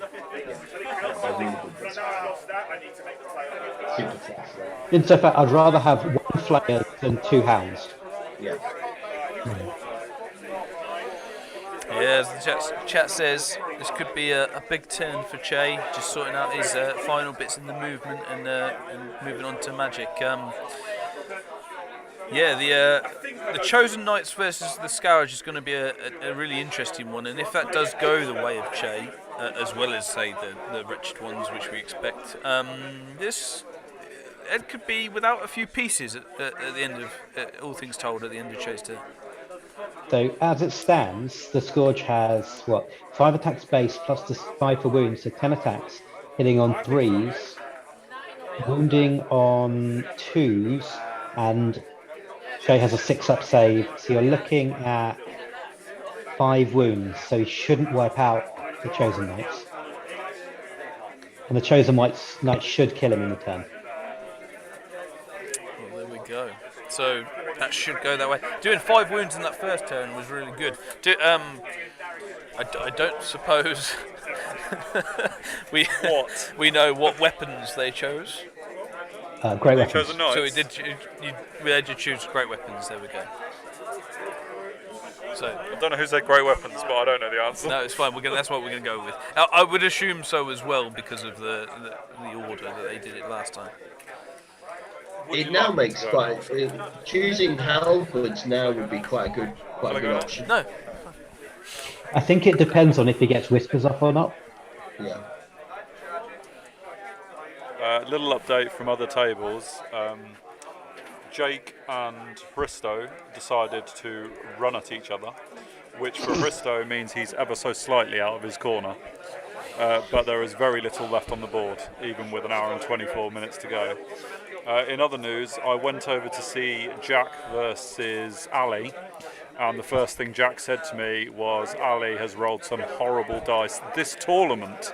So the fact that Jack knows that statement covers Ali's whole tournament suggests that Ali is feeling a little bit unhappy about it. But I spoke to Ali about it, and he's taken it like a champ, and he's still rolling on. Good man. Any news from the land of the Kev? There were only 2 Minos left in the unit, but very much still alive, and Mr. and Mrs. Mino were off separately doing their thing. Causing chaos.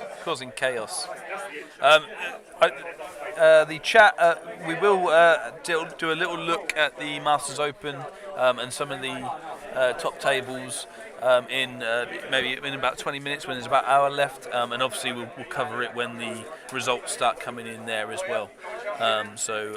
Don't worry, we'll see how Matt Pell, Artem and Slatch et al. Are getting on. So Slatch, basically, if you ever hear any loud noises, it's mainly Slatch's table. That's a ninth age known fact, I think. So I think these are to save the Scourge.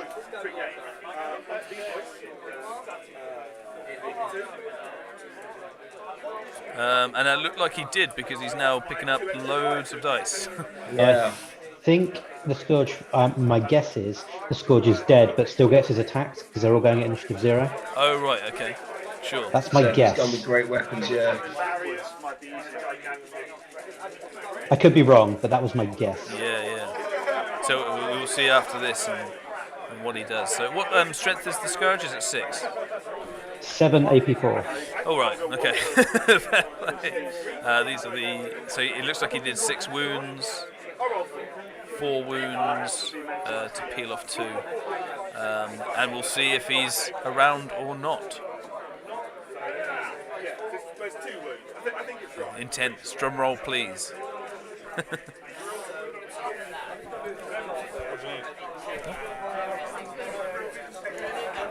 Big moment, this. He's out of here. Yes, so Chosen Knights come out the victor.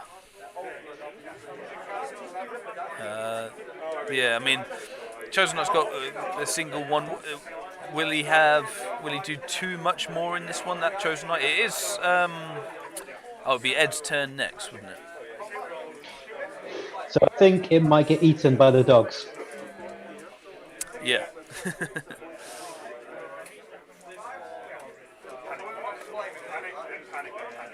The nice thing about it is, because it's now a single model, it can run off and go and pick up an objective quite nicely.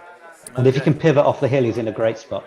Yeah, no, absolutely, and that's exactly what he's looked like he's doing. So, pivoting like that, and is he going to just try and preserve the points and take the Scourge as a victory? Or needing the 20? I think he has to go and pick up an objective with that unit now. Right, okay. And obviously for latecomers, it is Spoils of War, so there are 3 pennies.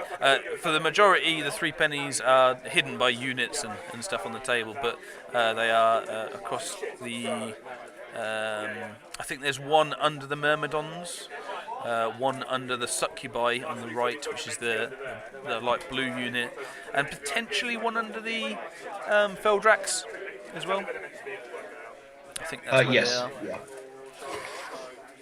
So the token near the Feldrax is actually just behind the Veil Serpents. It's a beige colour, so it's quite hard to see. Oh right, okay. So around that area, but not being taken by the Feldrax just yet. And if anyone's interested, after the death of the Scourge and half the Chosen Knights, it's currently 12-8 to show.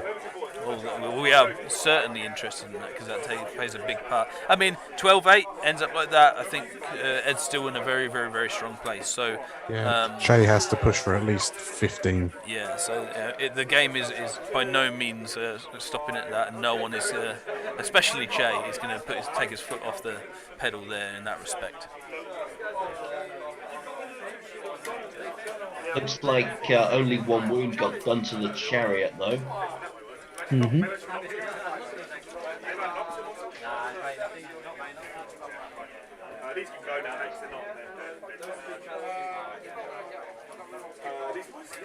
Very smart. Yeah, so Che's obviously at the end of the combat, Myrmidons are not held, but passed their test. And Che's giving a flank to the Myrmidons, so why is that smart? I mean, because it might take him out of sight of the courtesan, so that even if the dogs end up fleeing from the charge, and then the courtesan's able to redirect, because it's still sensible because you've got to test, the courtesan will then have to test to redirect, but the courtesan may then be out of arc for the chariot. Yeah, they're measuring it now, aren't they? Does if that is the case, I would imagine the chariot's backside is poking out. Does that potentially leave anything for the dogs just behind to do anything? It looks like they're out of sight as well, but it does look like they're out. But you can never tell with. Which here's the check, and they're well out of sight. Oh right, fair play. So yeah, a smart move, even given because the chariot loses no attacks, right? So it's pretty safe in that regard. The chariot boy, I cannot remember what thing it's got. Gluttony. So what does gluttony do again? I believe that's a strength increase after a rundown. After you choose, you elect not to pursue or overrun after wiping or beating a unit. Yeah, you just need to not lose basically to get it. So. Well, I don't think he gets it now, right? Because the unit held. Oh, I'll have a quick look on that. I could be wrong. So you don't see gluttony very often. Yeah, I think it was one of the free ones. I think on the chariot especially. So I think, is it one where you have to choose not to do something after combat? I remember from the lore, it's you stopping to eat whatever's been killed rather than not. Yeah, so Gluttony, the first time a model with this favour successfully charges a fleeing unit or is on the winning side of a combat and does not pursue or overrun its close combat attacks from model parts with this favour, gain +1 strength. So yeah, so you, on the winning side you have to be, but also you need to restrain yourself and not run after the opponent. But you have to have that choice, right, as well. So it's not if you... but there was a scenario that came up. I think there's sometimes where you, on the second round, say, of a combat, where you can't overrun and you wipe out a unit, that you wouldn't get it at that point. Am I right in thinking that? It's been a while since I've seen this favour in use. Yeah, never really asked the question. No, there we go. Yeah, so I think that might be the case, but interesting. I think, let's say for example, it won't happen, but the Myrmidons get wiped out in the next combat phase. There is no overrun or pursue available, so I don't think they would get the favour bonus because they haven't chosen to not to pursue. But actually, that's quite nice on a chariot, given that typically you're going to be winning on the charge anyway. So why not take something that then you can only get by winning on the charge, if that makes sense? Or, but it sounds like if you break something in a subsequent round of combat and still do not pursue or overrun, you still get it. So perhaps. Yeah, maybe. Yeah, that's interesting. But yeah, what's going on here? What are they rolling? It looks like the wretched ones are doing the job. Yeah, so I mean, a lot of wretched ones, 2 wretched ones died, which is pretty good going for the dogs. The dogs aren't no slouches, but they obviously get all of their attacks, and yeah, the dogs are no longer for this world. So overrun here into the succubi, and we're looking pretty good for Che. Yeah, but they're going to get diced to bits now. I mean, yeah, he'll probably take 5 or 6 with him, but he's going to die now. So I did put in the chat that in the open, Matty Pell is predicting a 20-0 to him, which, considering he's top of the table, that would definitely mean he is open champion. Of course, that's not guaranteed yet, they're still playing, but Slatch did actually agree. So, yeah, we could be seeing the Open champion, Matt Pell. And Matt Pell's he's a really good player, plays a lot as well, and I would imagine he'll be looking to qualify for the Masters next year. I thought if I'm not mistaken, he did pretty well in the Masters Open last year as well. So this typically is his event, I think. Yeah. He did pretty well at Tech as well, didn't he? Sort of came in the top 10, I think. I thought he was 5th, actually. I had the joy of playing him in that event. He's always a very good opponent. How did the game go? I think it was 19 or 20 to me. But he's always a lot of fun to play. Yeah, no, for sure. We've had a few games against him as well. You know, it is 19 or 20, but we won't say to who normally for us. But yeah, very, very fun for sure. He made one small error, and I had a small bit of luck, and it all just snowballed. Sorry, just to go back to that chariot in the chat, Mr. Seward has been talking about the gluttony rule. So I can't remember if this is how we decided it, but if that chariot won combat, which I believe it did, as long as it does not pursue immediately after, which it didn't, it now has a strength buff. Okay. I mean, given that the Chosen are attacking with strength 5 anyway, it almost doesn't matter. Yeah. Right? But good to know for future. Yeah. I mean, it means if that chariot does somehow survive going into the next round, it's got a couple of scary looking models in front of it that might be not as happy with it having an extra pip of strength, I guess.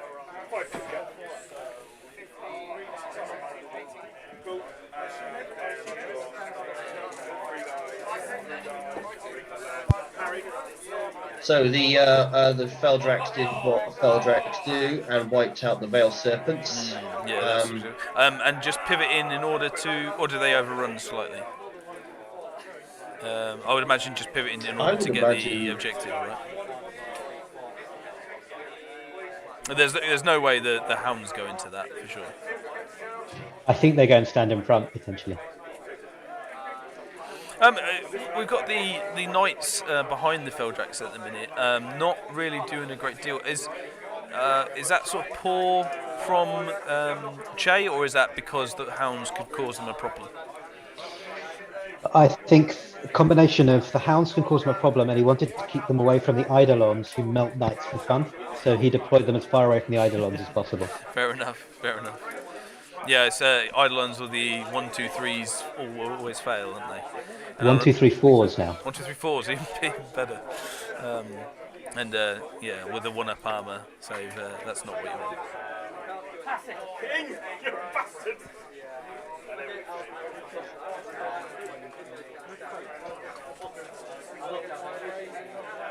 There you go.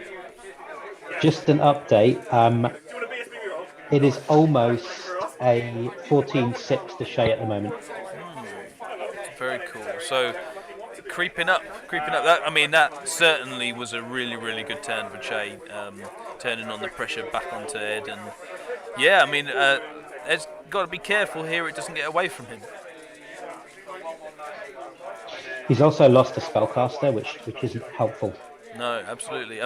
Ed did have about 33 spells, to be fair to him, so he's well equipped to lose them. Yeah. But I guess those Veil Serpents, if we have a quick look at Ed's list, Actors 375, you don't really want to be using them as chaff, but can do in a tight spot. Well, I think he was doubling down, wasn't he? Because he was using them as chaff. He didn't want to use them as chaff, but he was hoping that would keep the scourge going, wasn't it? That was the thinking. But he's ended up. I think he's doubled down on a bit of a losing horse there. So. Good money after bad, as some would say. Well, we've all done it. So the Warhounds are going, it looks like.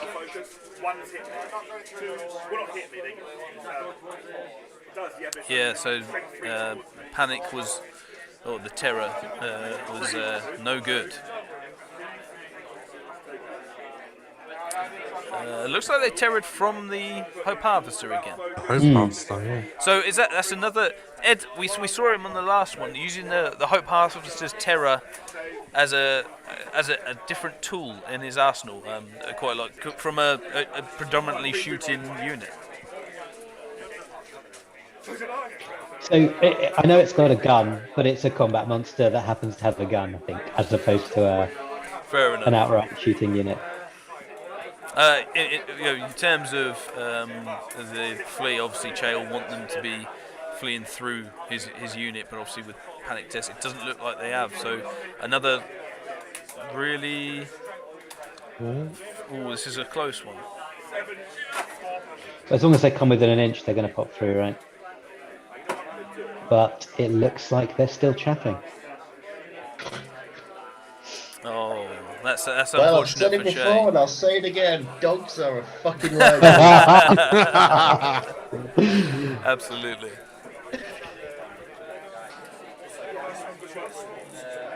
So I'm just going to look up whether wretched ones are infantry or beasts, because that will determine whether the succubi get their +1 to hit or not. I think they're large infantry, mate. Again, not something that comes up very often, right? They are infantry, yeah, large infantry. Fine, so they'll be hitting on 2s.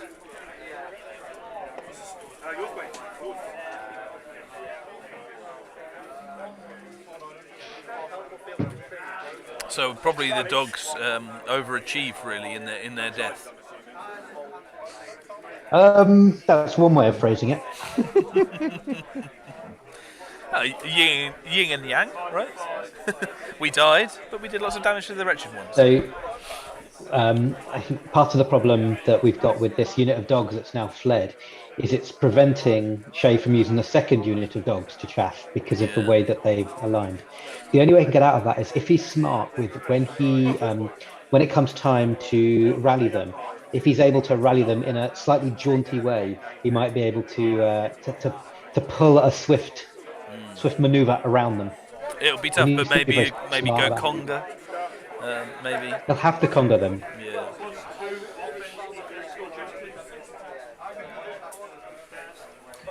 A little update for you from the other tables. Mark versus Tom Clues could go either way, but Mark's Ancient Dragon is caught up with some of the warriors' beasties, so that could quickly go badly for Mark if that goes the way it looks. Luke versus Craig. Luke says that he's pushed Craig hard, but the suspicion is it's a thumbs down for Luke. But they're still fighting, so that may not be the way it ends up. If someone said I've pushed someone hard, what it means is there's a butt coming. Yeah, absolutely. Jack versus Ali is too close to call at the moment. There's about 3 models left between Hristo and Jake, so I don't know how that result finishes, but there's really not not much left to decide it. And in the Hugh versus Tanker match, I've not seen as many dead knights on a Hugh battlefield this tournament at this stage with an hour to go. Usually there's a lot more yellow knights on the table. Again though, I couldn't say whether that is bad for Hugh or whether he's still got enough left to hold the highborns for Tanker. But yeah, that's what it's looking like elsewhere. That looked quite rough for Hugh. You've got 3 bolt throwers and swordmasters. There's for sure. Also some breaking news, which I know will involve the Masters Open people and people wanting to look at that. Matthew Pell has indeed won 20-0 and is now crowned the champion of the Masters Open. I'll put it on the thing, but hello, Matthew Pell. Yo, how's it going? Hello, Matt. Have you got any questions for me? I've got a few, but well done, mate. Thanks, buddy. I mean, they obviously haven't given the official result yet, but I was ahead at the start of this round, 20 points. Slatch did me a massive favour by passing only about 10 5 at wards in the entire game. Yeah. But yes. But mate, congratulations, 5 wins. Yeah, congratulations, Matt. It's a great result, that, buddy. So well done. And you've been doing well at tournaments already for a long time. And is this your first win? Yeah, I came second last time I did this event, so we got one better this time. But I've never won anything before. So. Well, very congratulations on that, my friend. Amit, you were going to say something. We were talking about how winning lists tend to breed copycats. Now, if Ed wins the Masters and Matt's already won the Masters Open, are we expecting to see a lot of ponytails on show on the tournament scene going forward? Yes, absolutely. Well, I've got a bit of growing to do, but maybe that is the key. Maybe that is the key. By the time you've grown yours, mine will have fallen out. But in terms of an event and stuff, how have you enjoyed? I mean, have you enjoyed the event? This might be a silly question. Yeah, it's been brilliant, and all my opponents have been really sound about my jamminess. And well, 5 wins. I think you're being very modest, my friend. It was 4 games against elves. Okay. And I had breath weapons and wretched ones and forsaken ones. So you judged the meta to perfection, is what you're saying? I judged the meta to perfection by using the same list that I've been using for about 18 months. It's very clever. Yeah. It's very clever, Matt. It's very clever. No, congratulations. And like we said, I'm going to have to step up my game because the last 5 games have been 20-0 to you or something like that anyway. Much like your Staff's obviously the superior Parker. Very much so. He managed to get like 7 points out. Very much so. Look at this. And that's about all you've got in 7 games. He did. No. No, tell me about it. But I mean, 5 wins, 85 points as well is a good score regardless. Pretty monstrous. Yeah, pretty good. So Warriors confirmed as easy mode.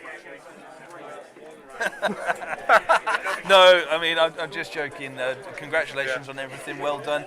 Enjoy the next hour of mooching around. Enjoy sitting outside smoking rollies for an hour. Yeah, absolutely. But thanks for coming on, and well done. And thank you very much. Yeah. Congratulations. Yeah. Cheers, man. Hope to see you in the Masters next year. Is this a qualification for it? No. Then you won't see me in the Masters next year. It's a good start. It's a 30-plus tournament. 100 points, you're on your way. Yeah, but I'll only do like 2 more tournaments. Well, if you win them, I'll see you at the Masters next year. Fair enough, and I can take 5 L's next year. So. No, fair enough. No, but thanks very much for coming on, and we're done. Awesome, thanks for having me on. Matt raised something very, very interesting, and I think is a credit to the UK scene, where you've got these 4 qualifier tournaments, it does give players who aren't doing 10, 12 tournaments a year a chance to make that qualification spot theirs. Absolutely. You don't have to commit a weekend a month. I think it's a really good change. Yeah, no, absolutely. And I say, with himself as well, the Masters Open I think used to be, but it got pulled from the ones so that the English, Welsh, Irish and Scottish could have the auto qualifications, and really good. But I mean, I know he's being very modest there. A tournament win does put you in a good contention for a few more good results. Actually, what's interesting with Matt is normally when you've done well at a tournament, you're on the drive home and you're on the train home, and whoever you're traveling with, you're iterating your list and working out what you can do to make it better to eke that extra bit out. But Matt has literally run the same list for 18 months. Yes. I guess he'll get in the car and he'll just say, "I'm done," and carry on with his day. Yep, absolutely. Not a single thought. In fact, he's just chilling now. He's done with Ninth Age, but yeah, no, absolutely, and well done to Matt. Yes, like we've been talking about it a while. He's a very, very good player. He's always up there and thereabouts. Really fun to play as well. I mean, that's a good mix really to nice have. Yeah. Going back to this though, obviously a bit of attention into the Masters Open, and well done to Matt. What's been happening? Not a huge amount. Okay. Fair enough. Yeah, so we've had the I think Ed's at the end of his magic phase here. So it looks like he's pulled the hounds back on the left hand side. He's moved the Eidolons around the side of the combat with the wretched ones. I think he's possibly playing a little bit more reticently now. I don't think he's pushing as hard. So part of it is at the moment he's got to try and shoot off and get rid of those fallen, because if they get into the Eidolons, they will make a mess of the Eidolons.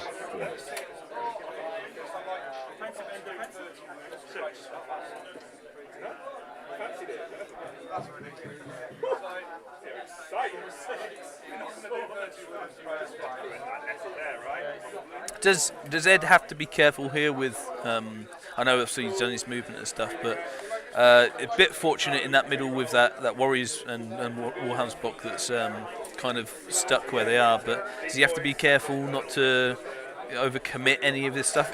Is there at any point? I think you said it was a 14-6 at last count. Does he start to look at running away? Well, so you look at the situation and you go, at the moment, he's got the objective, which is great. But those Myrmidons, regardless of what happens, are not long for this world. So he's potentially going to be down objective. He's also lost a third of his army. So I think you play cagily this turn to see how things go, and then you make a firm decision on that in the second half of the game. Okay. I mean, the Myrmidons could pull it out the bag this turn, but we never know. So I guess that's it's worth the patience there. And there's not too much. Well, actually, Feldrax can probably see them, can't they? So they might be able to. It doesn't look that close. No, sure. But we'll see. There's two wretched ones left. Ooh. Sorry, wretched ones are meant fallen. Yeah. Again, I've said it before, I'll say it again. Thanks very much for people in the chat. Harry as well, thanks for dropping in. Watching from Perth in Western Australia. Very, very class. Good to know that the content can be seen all across the world. I don't know what time it is in Australia. Maybe just coming into early hours of the morning. But thanks very much for watching and everyone getting involved. Really appreciate it. Lynn as well in the chat. Spotless Dodgers, who I believe is Fred, in that he says, and Tomasz as well. So yeah, there's about 40. I won't go through them all, but thanks very much for joining in, and hope you're enjoying the coverage. We certainly enjoyed doing it. Okay, fallen are dead. That was a good job for the Eidolons then, if that's the case. I think that was a combination of Hand of Heaven and the shooting phase. Yeah.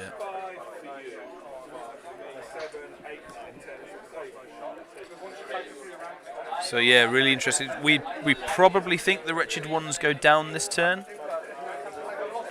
I mean, you'd think so. Yeah. But you never know with those Aegis saves. You just never know. Yeah, that's it.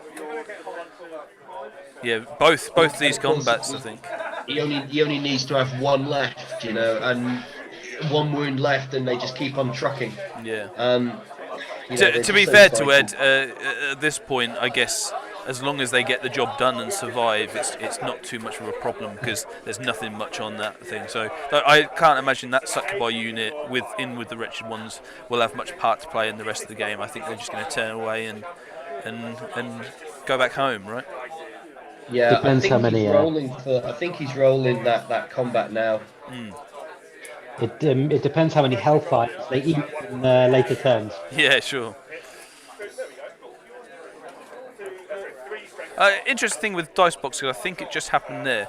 When you're rolling a dice box and one of the dice come out, do you re-roll that? Personally, I always have a conversation before the game so that I know exactly what is going to get re-rolled and what isn't going to get re-rolled. So I mean, I would have the conversation. Look, I'm going to roll them in a dice box. If it is in any way cocked, it's getting re-rolled. If it comes out of the box at all, it's getting re-rolled. Sure. As long as you're clear in the first instance, then that's the important thing. Sure. Well, looks like, as you said, Matt, the ritual ones didn't get completely eaten. So really interesting. The Che will just want to be doing as many wounds as possible now and really pumping home that frustration, I guess. It looks like they've done 11 hits. So I mean, he could be down a few succubi here. And he's wounded with 10 of them, maybe? No, Right. Not quite as many. Looks like 8, doesn't it? Still a fair amount on a unit of 20.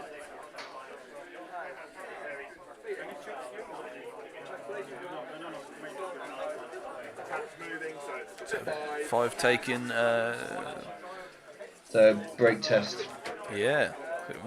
This would be really interesting if something goes sour there. No, 2-2. We're all good. I bet his ass was going there. The old Desmond on the dice, we get that, and that's all We good. say that, so they did 4 wounds. They took a charge, so down by 5. So they did 4 wounds. They've got a banner, so 5. They took 5. They lost by 1, which has just been the charge. Yeah. So they've only taken 1 more wound anyway. Sure. So, Yeah. It wasn't.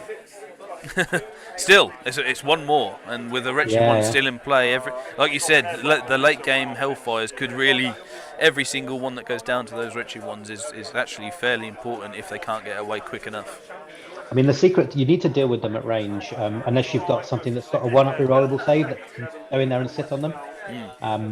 And they're worth their weight in gold in terms of removing them before you have to bother with dealing with them. Yeah. Right, here comes the Myrmidons versus the Chariots now.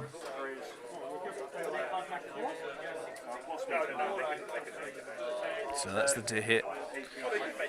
This is Pause the 2 wounds. for the reroll. Yeah. There is some oomph in his rolls. Gusto in his rolls for sure. It's that looks pretty good. Crunch time now. Wow, is that the wounds? Yeah, that's the armor saves there going. He's taken 1 more. Wow, that's a roll. That is a roll and a half. With 3 ups? 2 ups goes to 3 ups, yeah. Ooh, that's a hell of a roll. Because that was about 7, I think. But so he's done a wound. He's got a flank. He's got a big flank for 3, for a banner for 4. Plays 2 wounds. So Che's down by 2 here. I think he's iced it. It does look like the case because they've moved on. Have they? I don't know. Yeah, they have. Yeah. Wow, okay, so then here we go, straight away. So looking, I mean, the 12 is the black marker, so you're probably looking about 15, 16. So he'd have to take that, because that gets them straight into the game, doesn't it? Yeah. That's really interesting. Bad news for Ed. I think this could end up with, if that charge comes in, so Ed obviously can't shuffle across to get more attacks in because you'd reduce the range for that charge. If those Feldrax get in, that could mop up a substantial portion of Ed's army here. Yeah, I mean, Myrmidons potentially, because it's Shay's turn next, so, with some luck, he could get into the Hope Harvester as well at that point, and then... Absolutely. I mean, Ed's scrambling around for points at that point, I think, as well.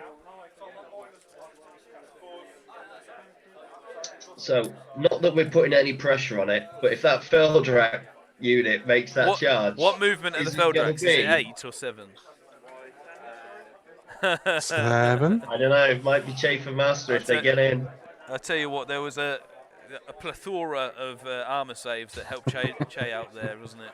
And maybe Eldrax are movement 8. Movement 8. So let's be optimistic for Ed. Let's say that's a 16. So it's an 8 on Swift Stride. And additionally, they're initiative 3 base, so they'd actually be going at the same time as the Myrmidons, which is quite nice. Once they've got the charge in. I think we have our first. Actually, I'm going to do this. We have our first result of the Masters, round 5. Yes, we do. Haristo versus Jake, finishing up the big running match between the dwarves. The sprint happened and the Infernals came out on top. 16-4, obviously both of them going for as big a win as possible. So well done, Jake, for that. And yeah, the Infernals coming out on top of the dwarf off, shall we say. In regards to the table at the minute, obviously 7 other tournament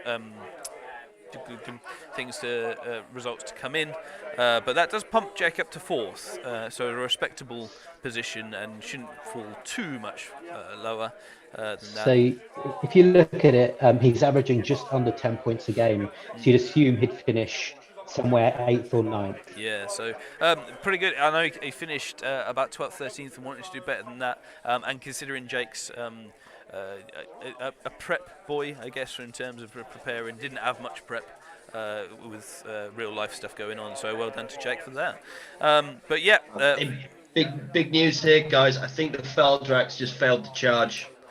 Wow. Okay. So yeah, look, because they've moved up a little bit forward. So I mean, did they? Looking at that though, we were saying about going to the Myrmidons. Did they go into the dogs? I don't know, but they literally went forward like an inch, and then he rallied the 2 dogs that are in front of his other dogs. So unless he's like triple wonned it, which is the only possible explanation for why they shuffled forward an inch, but there's no other charges. Wow. Well, that's I mean, that's I said a bit of luck back to him after all those armor saves and stuff. The question now is, does the courtesan take the chariot? Where the dogs are, I think the dogs may prevent the courtesan overrunning into the flank of the warriors, which is where the courtesan would want to be. Yeah. I'm not certain the courtesan wants to run into the front of the warriors. We obviously had Ed on the stream in round 4 as well.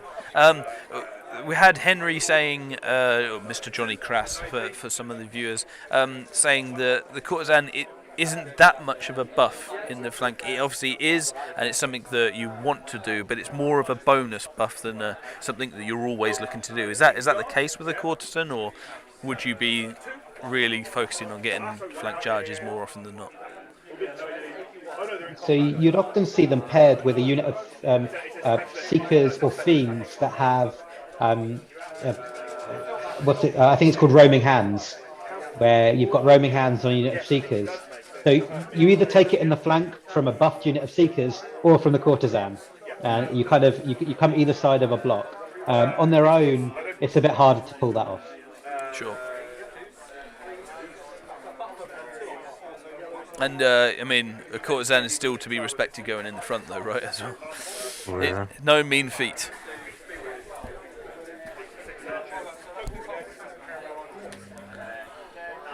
Yeah, he's bravely backing up. Well, now he can get some magic damage on that courtesan. Brave Sir Robin.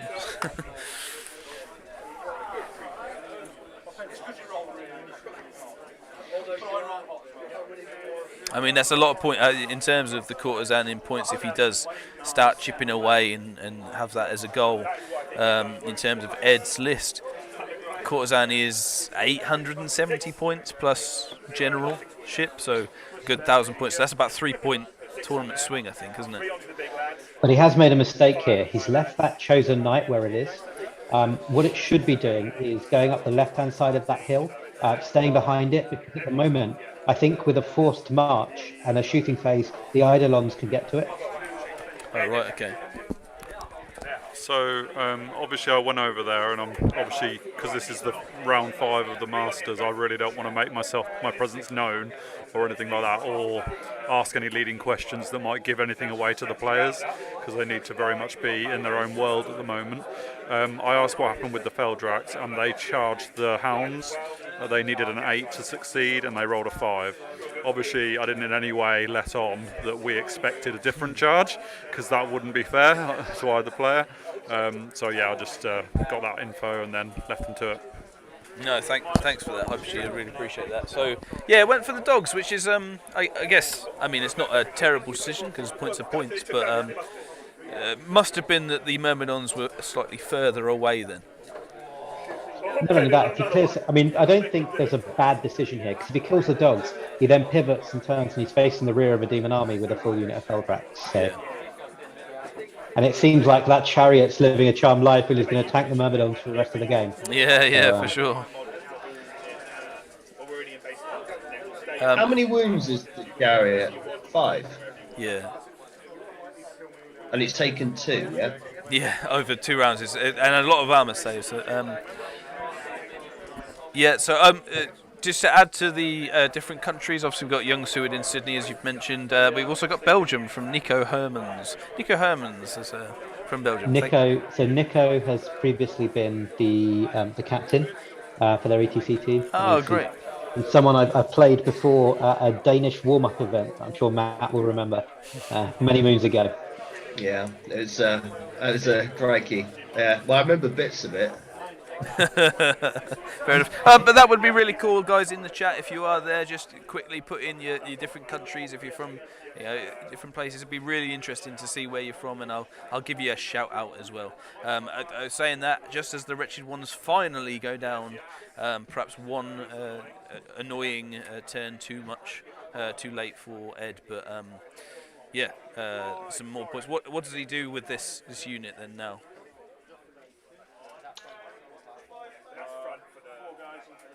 I think he has to make sure that objective's his. So if he can, he'll split them. He might make them wider so they're standing on the objective already.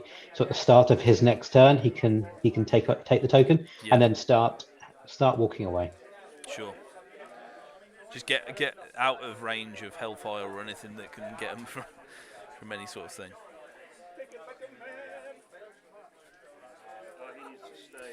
In terms of the board, obviously we've got very much a split thing. In the left side is very warriors, right side very drunk demons. From Ed's point of view, what does he have in his locker? We've got the Courtesan, the Hope Harvester, and the Succubi unit. The Succubi unit gonna do much? Are they going to be looking to do much from this point of view? So Ed's list is built around having a couple of cool tricks.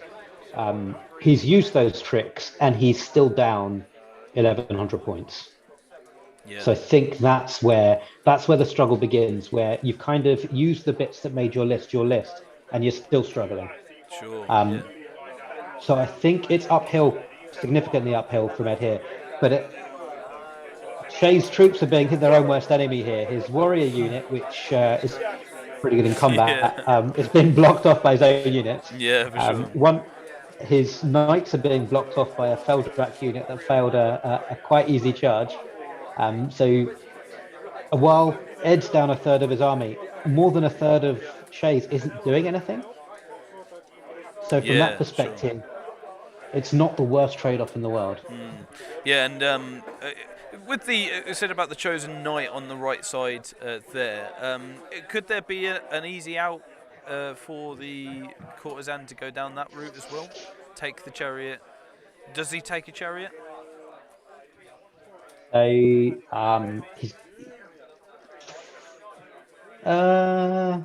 no. It's the force to wound. Sure. I mean, I don't think the chariot does too much back, but I don't think he one-shots the chariot, and potentially that might be a good thing, because there's another unit of dogs that's blocking any counter charges. Yeah, absolutely. It's where you use chaff It's where you use your opponent's chaff to your own advantage. I mean, is he better off putting in the courtesan or potentially just shooting at that chariot and doing it that way? Of course, that could panic off the dogs, which would be an issue. I think the courtesan goes into the flank of the wounded chariot next turn and gets out of arc of the warriors that way, and the Feldrax it'll be out the arc of. And then you shoot off the chariot with the Eidolons. Yeah. Is there enough space to get between those two rallied dogs for the courtesan? Unknown. Yeah, tough from this angle. While they're working that out Otherwise, as well, that's a very good spot, right? Yeah. While they're working that out, we've got, going back to the chat, Erkan Orc do a fantastic channel, and I think it's a Spanish channel, but also do English content as well. So thanks for joining in. The Hague in Netherlands, we've got Robin, but your message has been retracted, so I don't know what you said. So. But hi anyway. Josh Austin from South Jersey, USA, obviously Spain, Erkan Orc, Belgium, and Netherlands as well. So yeah, all round the globe. So thanks very much for joining in, guys. Really cool to have you on board. And get you involved as well. Reminder, obviously all these guys are in the chat as well, so if you want to ask them any questions, you can. I'll just do a little quick show in to Hyper-G, who's gone around the houses before we come back to the table. But yeah, thanks very much, and really appreciate your support. And obviously yesterday we got to 1,000 subscribers, which is insane for us. So thank you so much for showing your support like that. We really appreciate it. Okay, so the dogs didn't rally then. So the dogs run off and run that way. Okay, yeah. Oh no! Right. So he's they charged the dogs. Yeah. Right. So he's bounced the dogs. He's then sending the Hope Harvester. Right. Okay. Sending Hope Harvester into the flank of the chariot, and he's sending the courtesan at the other chariot. It looks like. That would be why they were seeing whether or not the warriors could wheel past those dogs then. But that's silly because he'll just charge the dogs out. He'll just sacro charge them, won't he? Depending on where they go, potentially, yeah. You don't want to give something a free pivot is the issue. Yeah. While they are moving the charges that look to have all made it, we do have another result in, and it's quite an important result because it's in the Mikey v Jeff game, and we have a 10-10 in that one. Obviously, there were some of the closest contenders to Ed and Che in that regard. So going over to the table, seeing what that does for the table. That puts Mikey in second with 61, Jeff in third with 57, but obviously Ed still at top at this point in time. So obviously he won't know that particularly unless someone's coming over to say. But yeah, really interesting that Ed seems is only going to be overtaken if Hugh gets a 20 or if Che beats him by a lot. So that's really interesting. Yeah. So how's the Hugh game looking? A lot of death. But right. I really couldn't say. I really wouldn't like to commit to a result on that table. Does it look like a 20? It doesn't look like a huge 20, but I mean, okay. I'm just waiting for them to prove me wrong now. In other news, Craig has reported that in 5 rounds of battles, both of his Dread Princes have scored a total of 0 victory points, which is somewhat disappointed for the Dread Princes. Kevin and Josh could go either way still, and I think, oh no, you know about the Mikey result obviously. Yeah, that's how we're looking. Yeah, and we will keep you updated as it goes. In other movement, I believe he just moved the dogs back, and the succubi come up to get into the action, obviously the one that doesn't take on the objective. Did he leave the succubi where they are though, with the objective rather than move them away, or did he have to move on to it? He had to move on to it to pick it up at the beginning of next turn. Sure. Where are these Eidolons looking? What's going to be their focus for the second half of this battle? That chosen knight. Eventually, I think you go and chip off some warriors, because you might as well, right? They look like they're in range for Hand of Heaven. Okay, sure. Is there any line of sight issue? I can't remember with Eidolons in terms of that. So that's the issue. I think the combination of the Hope Harvester and the Courtesan make quite a long, very large barrier. Very much so, especially as Eidolons are obviously infantry and just looking up at them.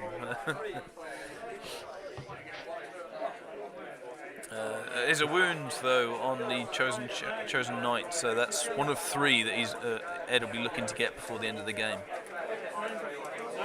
If it's the champion, no, that's wrong. You don't pick up more than 3, do you, for a champion?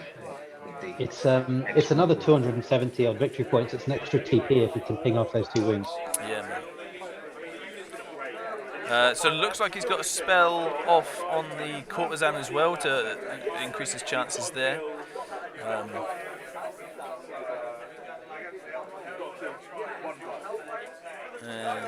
this might be a Hand of Heaven, just to plink off some. So a couple of warriors died to a Hand of Heaven, I believe.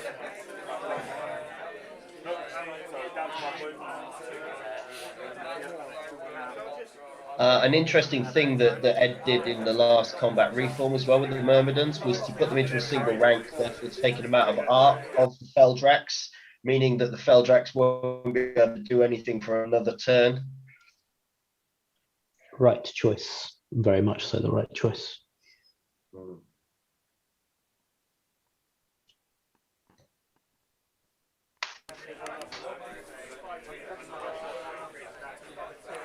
Just as a side note, I'm probably going to avoid going over there and asking them any questions or even putting the camera towards them at this stage, just because the last time I was over there, I'm sure neither Che nor Ed minded at all. They're both absolute gents, but I did feel there was an element of tension for this high-level battle. As you would imagine, I'm going to basically leave them to it now. I'm not going to go over there and find out details. So apologies for the lack of man on the ground info. That's fair enough. Yeah, and plus Che's massive as well. You don't want to be fighting him. That's it, mate. We've got about half hour as well, so we will tell you all the action as it comes in. But yeah, as we've said, for both this year and last year, we want to be as little involved in the games as possible so that it doesn't affect anyone. Because that was the last thing we want to do with this coverage. In terms of that, I mean, I don't know whether you, obviously you're quite a high-end player. Do you think this quite a high-end player, you know, and played for ages? He only finished second. So do you think this sort of coverage on that sort of thing will affect some people differently than others? It shouldn't affect you, particularly when you're playing in a tense game. Tense games are often the most fun. You tend to be quite zoned in. I enjoy the tension. I enjoy the pressure. It's part of what makes tournaments fun. And you tend to be so zoned in that everything outside isn't really important. So I've always been one that I've played on a few stream tables. Quite enjoy it. I don't mind people asking questions, etc. But I think everyone takes things differently, and it's probably a wise thing to do, because if you do put off either of the players or knock them out of their stride ever so slightly, that's not a fair thing to do given what's at stake. Yeah, no, absolutely. We 100% agree. And speaking of being knocked out of your stride, the Chosen Chariot is certainly not one of those to be taken out of its stride. So that eating up Myrmidons pretty successfully, and that means that Succubi unit is going to have to go for that middle chip. Young Seward from the chat's asking how long's left in the round? 31 minutes, 45 seconds, 44, 43, etc. Do you know what? I think that means that young Seward isn't going to bed tonight. Yeah, so, I know.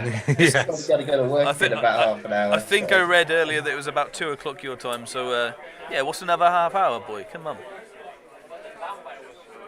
What we drinking, young Seward, to help you stay up? That's my big question. I played young Seward in the Smith Family Invitational. Such a nice bloke. We played a game of correspondence, 9th Age, where he'd sort of do his moves and then he'd email them to me, and we'd sort of then play in sort of 12 hours apart. It was really good fun. I've had him on the stream throughout the weekend, so thanks very much for coming. Yeah, it seems like a good fun, to be fair. Objective-wise, I just showed it on the screen there, it is Spoils of War. So 3 pennies, there's one underneath Feldrax, one in the centre, that blue one next to the chariot, and one on the right with the succubi. So currently 1-1 in objective, but all to play for with that central one, and could go either way with that. Depends how much chaffing these warhounds want to do to their own teammates. And in terms of, if you want the VPs at the moment, it's 18-18 plays 10-40, so it's just over a 12-8. It's a 12-8 at the moment to show. And does that he's just change? killed the chariot as well. Has he killed him, or has he fled? I think the chariot has just fled slightly off the screen, so it's right on the edge. No, he picked it up and shoved it to the bottom, so it was... All right, okay. fair play.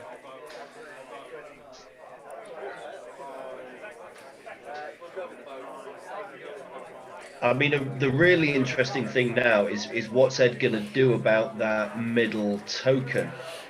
The Feldrax can probably get there, in as close to it, I'd have thought.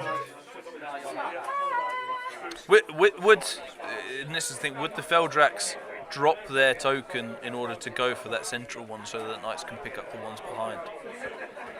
I think you can have 2 tokens, can't you? But you can't march. Right, I'm with you. Right, yeah.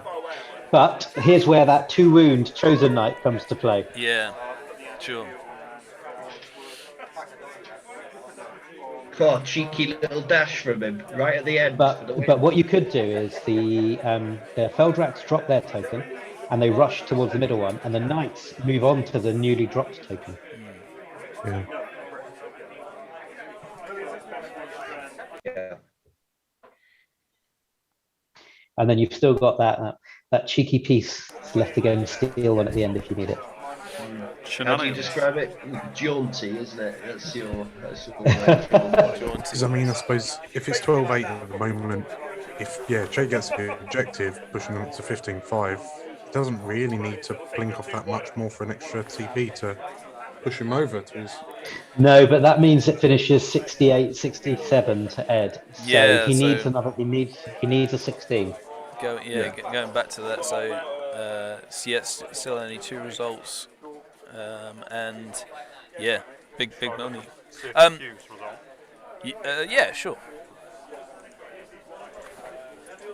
Yeah, looking at the table, it's we might keep this up as well, as it's only the Eidolons the other side of those and the Succubi, but every now and then I'll bring it down just so we can see the table.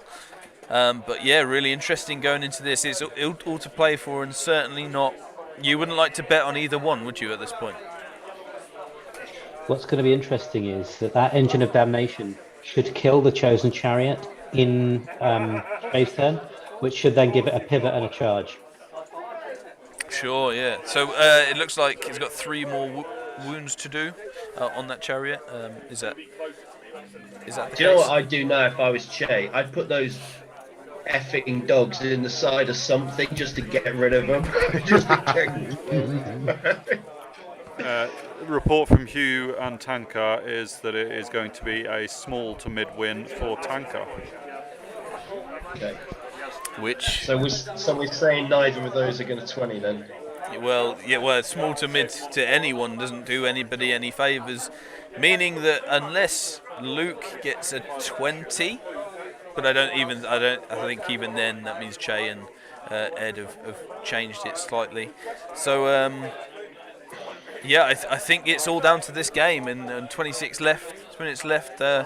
We're in prime position to see who will be crowned the master through the next two turns. So what are we saying? So Che needs 16 in order to leapfrog Ed. And currently we're looking at 14-15 as it stands. So can Che really push for that extra bit? He's doing exactly what you said, Amit, in getting his chosen knight on that central one. Cheeky. Then I guarantee you that chosen knight is slowly going to end up in the bottom left corner of that table, where his dead friends are currently sat. Yeah, absolutely.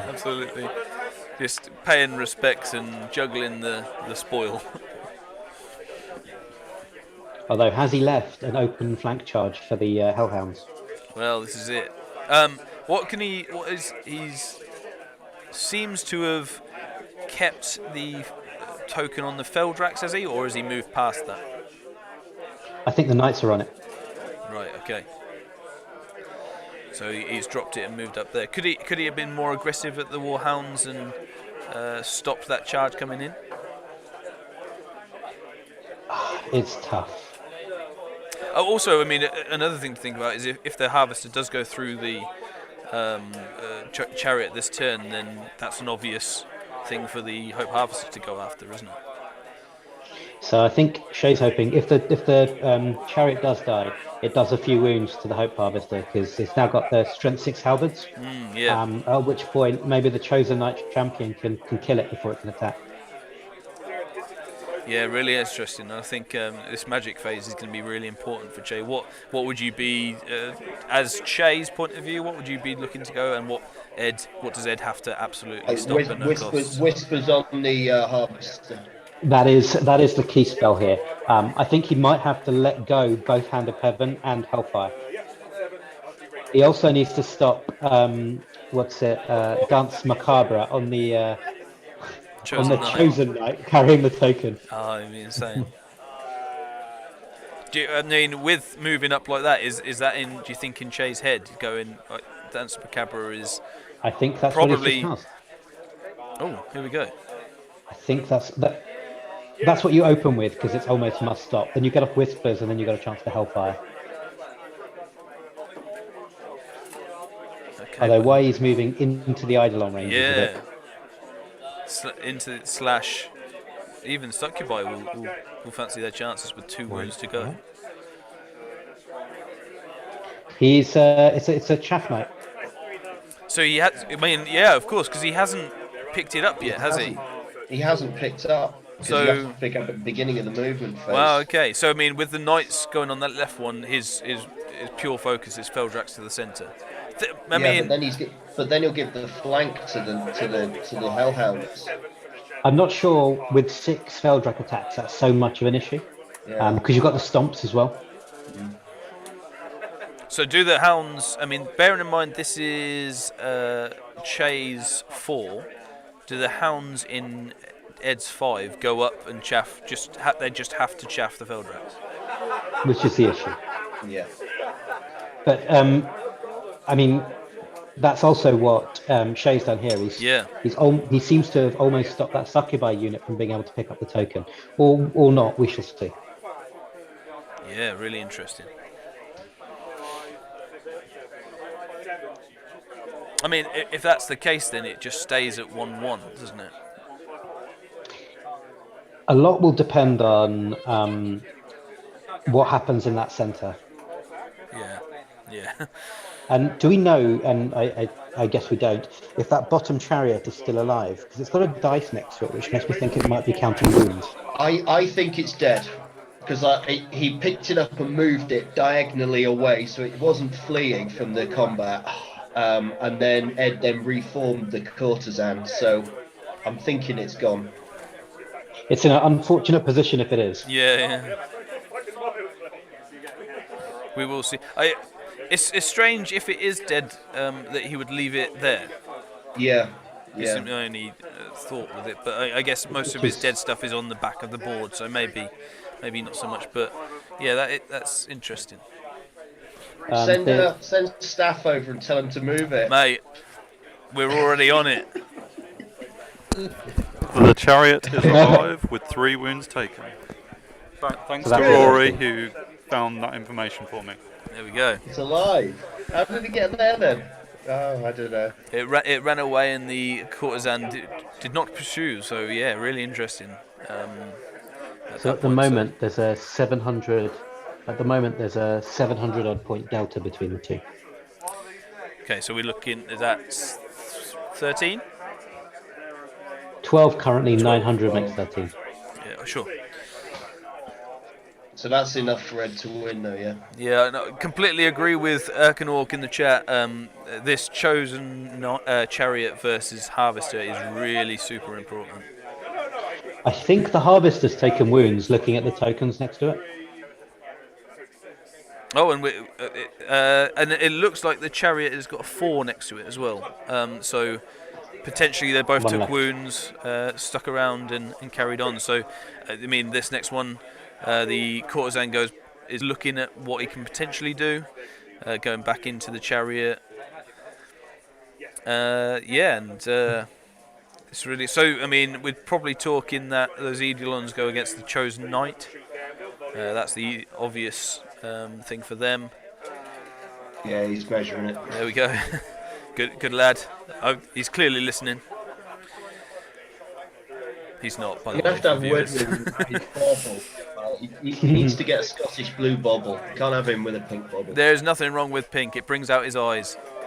And here's the chaff that we were talking about. Yeah, absolutely. And that's just necessity rather than anything. So giving up some points.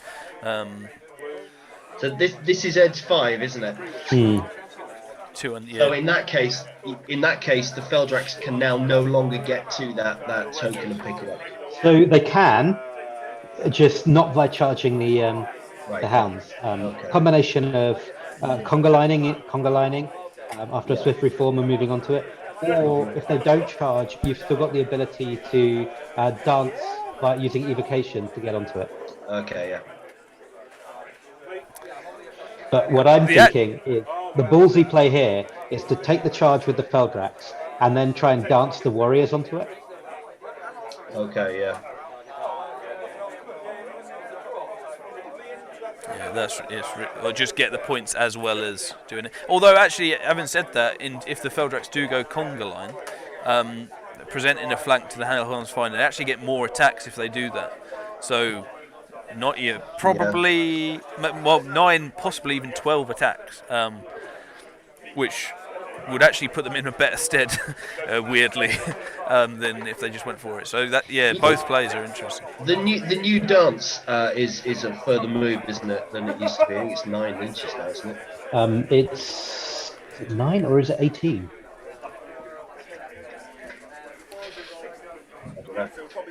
I've not played obviously since the books came out, so I haven't read it yet.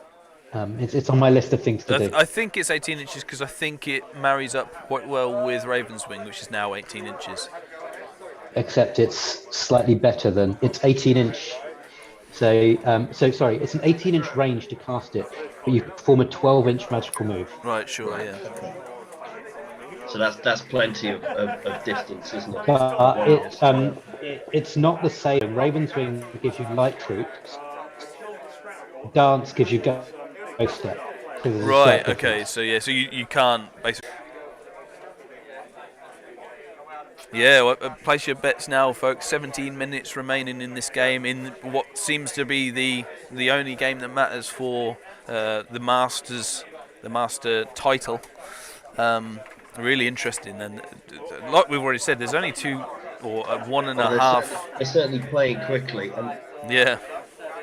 Well, they certainly won't want it. They want it to go. They both want it to go to turn 6, I think, at this point. Yeah. Are the Eidolons shooting here? I think they are.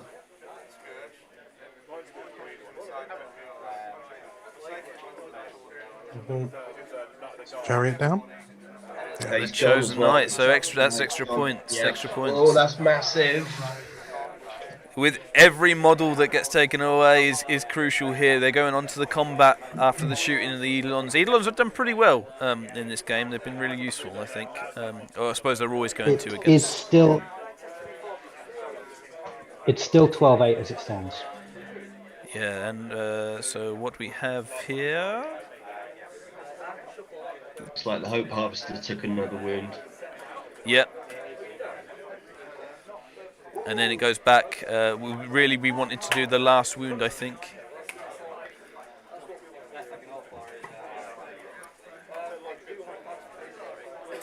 2 wounds, 2 5-up save, 3 5-up saves needed. Looks like it's dead. Yeah, that's... No, it made them. It made all of them. No way, and that's the car. No, it didn't. Or maybe the Karkadan was at the same time. Maybe that's. I think it was the. I think that might have been the panic test on the dogs. Wow. Okay, so that's pretty big in Ed's favour as well. They panic and they run away. They're going to chaff the Feldrax, boys. They're going to again. they're on a mission to prove Matty P right, I think.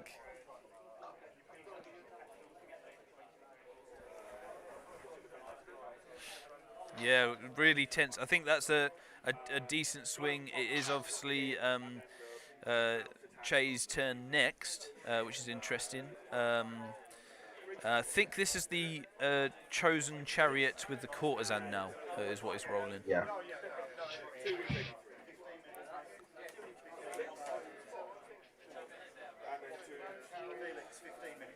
So 4 wounds potentially taken, and that chariot is gone. So this is the overrun, I would imagine, to try and get off the board. He doesn't want to be there with the warriors. So he'll be off the board for this turn and just to come on. So courtesan is done in terms of that, in terms of the game, in terms of actually having too much in way of battle movement. But that's pretty good. He's polished off the chosen chariot and some more points for the things. So is he's this actually up on points now? Wow. Okay. So really, really, really good turn for Ed. With warriors going into that, dogs rallying, and the Feldrax going into the hounds, trying to pick up as many points as possible, but looks like a drawn objective. So is there enough on the table for and enough time for Che to get that 16? I don't think so now. Of course, I asked that so that we get a commentator's curse from Matty, and Ed is now going to roll nothing but ones. So this magic phase becomes interesting because the sorcerer can cast Hellfire into combat, I believe. Yeah. So Hellfire Whispers makes the warrior's wound on 5, which with the amount of attacks is great, and you've also got rerolls to wound. So 3 spells that Ed really has to stop. Interesting. If say probably Hellfire is one of the least ones out of that, would you say? Because it's AP. Well, so I think what I would do, the Hope Harvest is only 4-up, 5-up. I think what I would do is you go with Whispers first and see if Ed dispels it. You assume he'll save dice for Spectral Blades. If you can get Whispers off, you can then cast Hellfire, and all of a sudden you're wounding on 3s, and then you go with Spectral Blades at the end. Sure. Potentially, if he went Hellfire first and Ed say let it off and just hoped, would it then allow for a cheeky Van Hels Dance Macabre? Sorry. After that, I mean that's a lot of things going right for you. I know, but. So I think the only target they can physically Van Hels this turn is the Warrior Knights, because the Warhounds can't move because they've just rallied, and the other 2 units are in combat. What if he did Hellfire first? This is very real speculation. Oh, I see what you mean. Would that be a open up some options, or does he just stop Hellfire and don't worry about it? I think with 5 wounds remaining on the Hope Harvester, it's a big ask for a Hellfire to do that. He's gone for Whispers. So he's doing it the right way. And Ed looks to me like Ed's trying to stop it.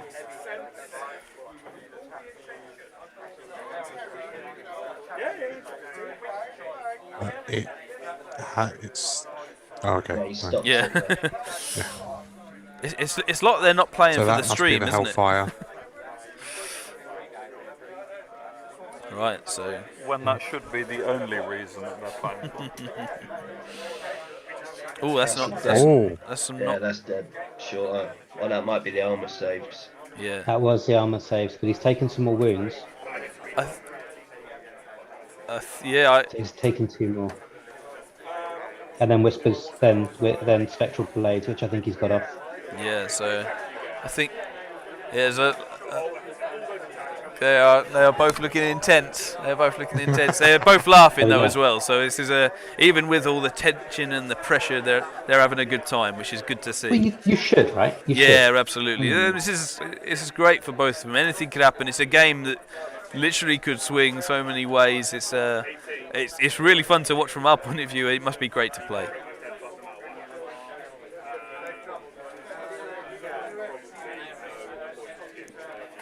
What are we thinking, chat? 10 minutes to go. Is there enough time for Che? Hashtag Che for Master or hashtag Che Disaster? So Ed's 167 VPs up at the moment.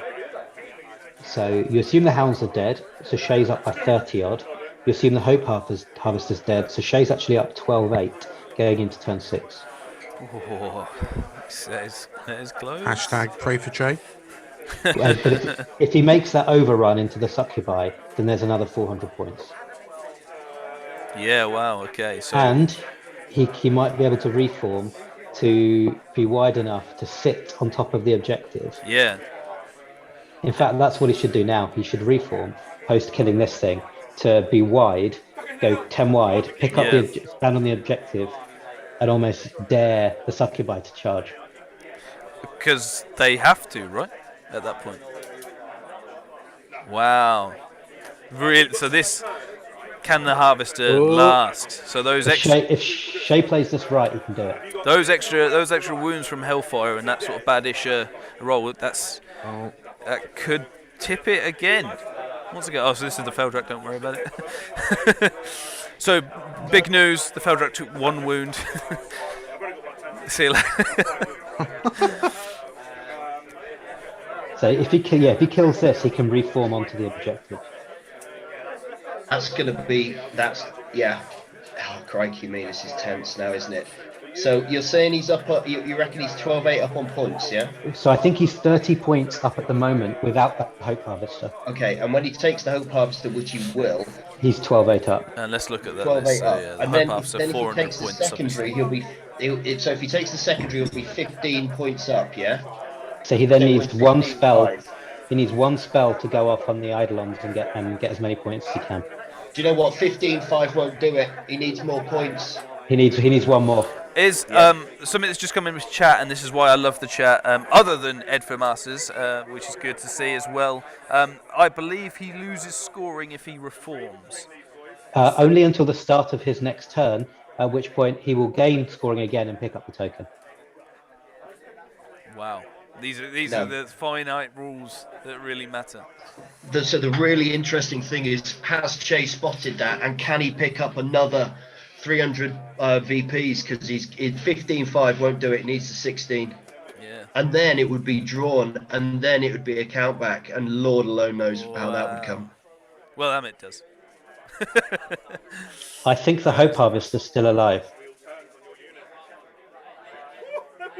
Wow, okay, so extra attacks.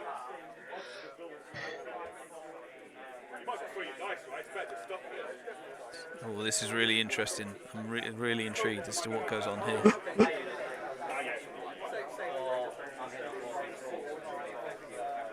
I think he's going to put all 4 attacks on the mage.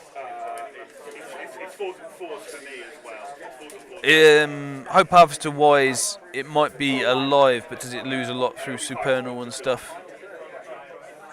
How much does it lose in combat by?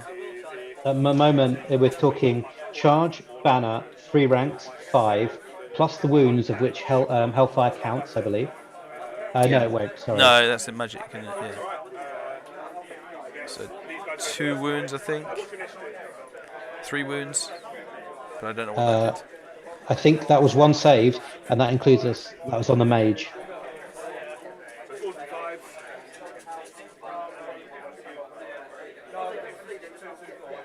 So 4 wounds, plays charge, 3 ranks, banner, 5, plus 3 wounds, 8, so loses by 4. Right, and do we know the discipline of a Hope Harvester? I think it's 8.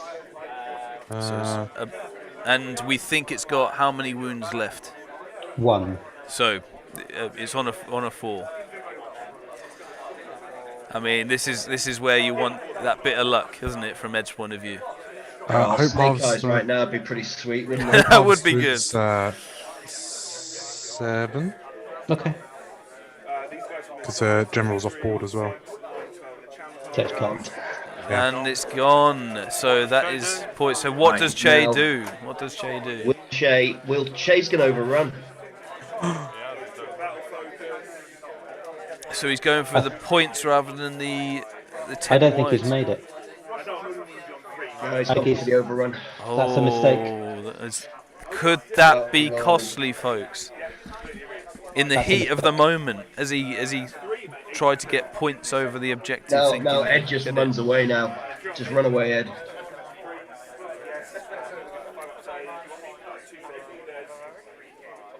Yeah, Ed's turn 6 now. We've got 5 minutes left. They'll both get a quick turn. I think they're going to talk through what's going to happen, and then there'll be a few dice rolls, and that'll be it. Obviously, the courtesan will come on as well from the bottom, but it's largely irrelevant. Yeah, so movement 5 for Succubi? Yes. So I'll get someone to check my math, but I make it 447 the difference, which is actually 3 victory points off a 12-8 to Shay at the moment. Yeah, and without getting the objective, you struggle to see him getting 4 TPs difference in this last turn. I actually think Ed's making a mistake here. The Eidolons are worth a lot more points. So unless he thinks that the Warriors are going to fail the charge, he should probably just move the Succubi into charge range. But he's going to try it.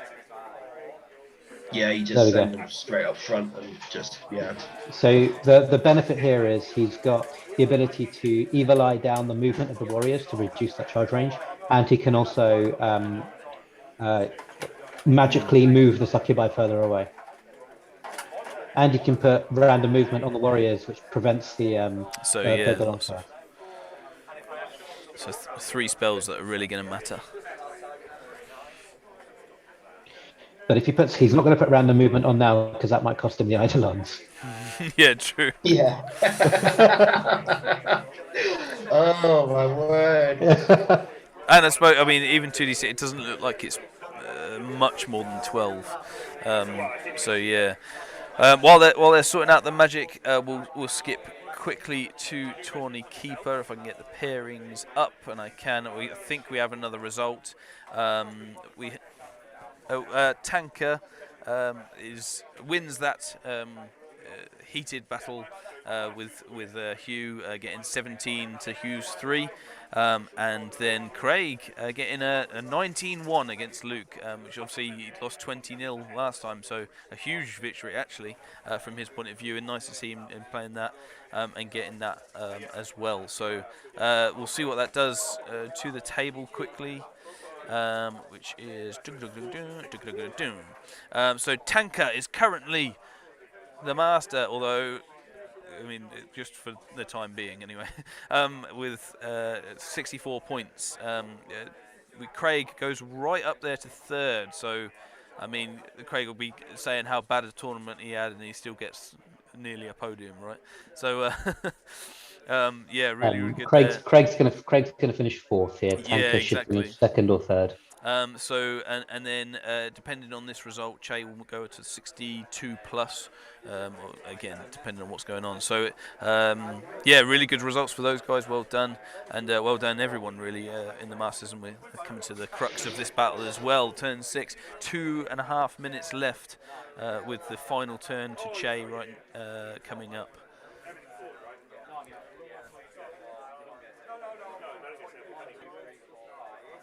I think they've just realised that the Warriors have random movement, which I think is a problem for Ed. Right, so he did give that. Yeah, so he's giving that to them. Wow. Okay, so points could mean prizes at this point. So it's 468 points, I think, which would turn it into a 13-7. So it's still not enough. But yeah, but that's really interesting.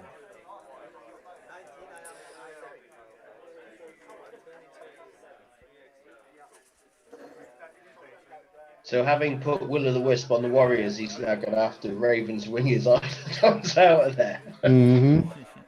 Yeah, and I say from Ed's point of view and Che's, I'm not sure either of them will know what else is going on other tables. So Ed, obviously, both doing as much as they can. So that's the point. Tanker is sat next to Ed right now. And Tanker, I don't know if anyone's noticed, is not a subtle man. I don't know what you possibly mean. So typically you're so in the zone in these games that you don't care what's happening elsewhere. Yeah. But I'm certain Tanker's not only told them what's happening, but is probably now describing what they should be doing in their last turn. And truth be told, he's probably right as well. The nice guy that knows it all. He's a very good player. Yeah, man. Obviously, one of like yourself, holding the mantle of England captain. You were previously. I'm ex-England captain now, so it's all his. It's all his. He can clear up the mess I left. Fair enough. Fair enough.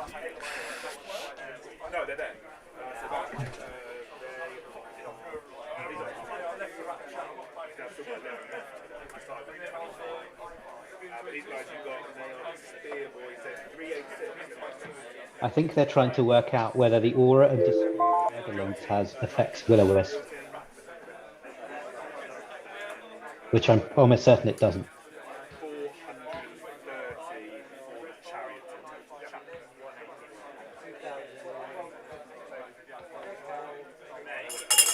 No, it looks like they've gone straight to Magic potentially. Yeah, I think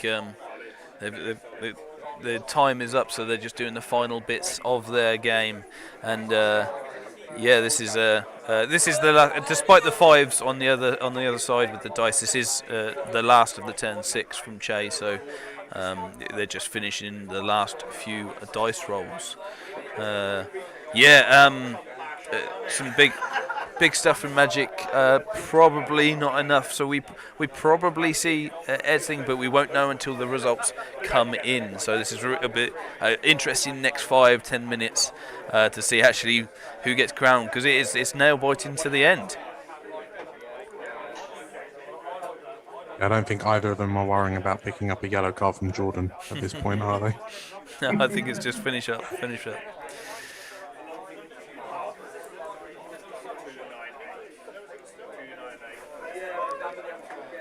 Okay, thanks again for joining us. Erkenork want more battles. We can't offer that today. There's the handshake. There's the handshake, guys. They're now just doing the rounds, and what a game, guys! What a game. Well played to both of them. Yeah, really well played. Some really good moves. Interesting. So we'll see how much, if anything, that overrun cost chain could be potentially one of the things. But what we will do as well, once they've finished tidying up and having a look at the points and everything, we'll try and get them both on. Congratulate them first of all, because getting to that point alone is enough. Is worth it. But also for a really fun game and a really well played game.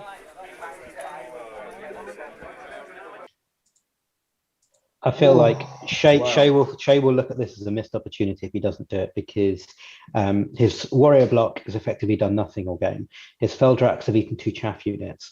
His Warhounds have only chaffed his own units, and his unit of warrior knights have effectively done nothing all game.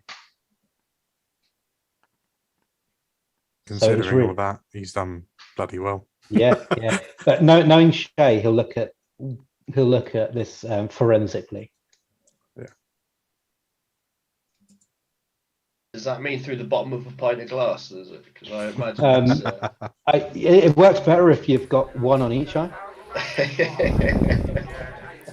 I think Lucky Six's nerves have been completely frayed. He's had to step away for a call of nature, of course, at this very important moment. But I guess there's nothing more to say regarding this battle, is there? It's job's a good one, really.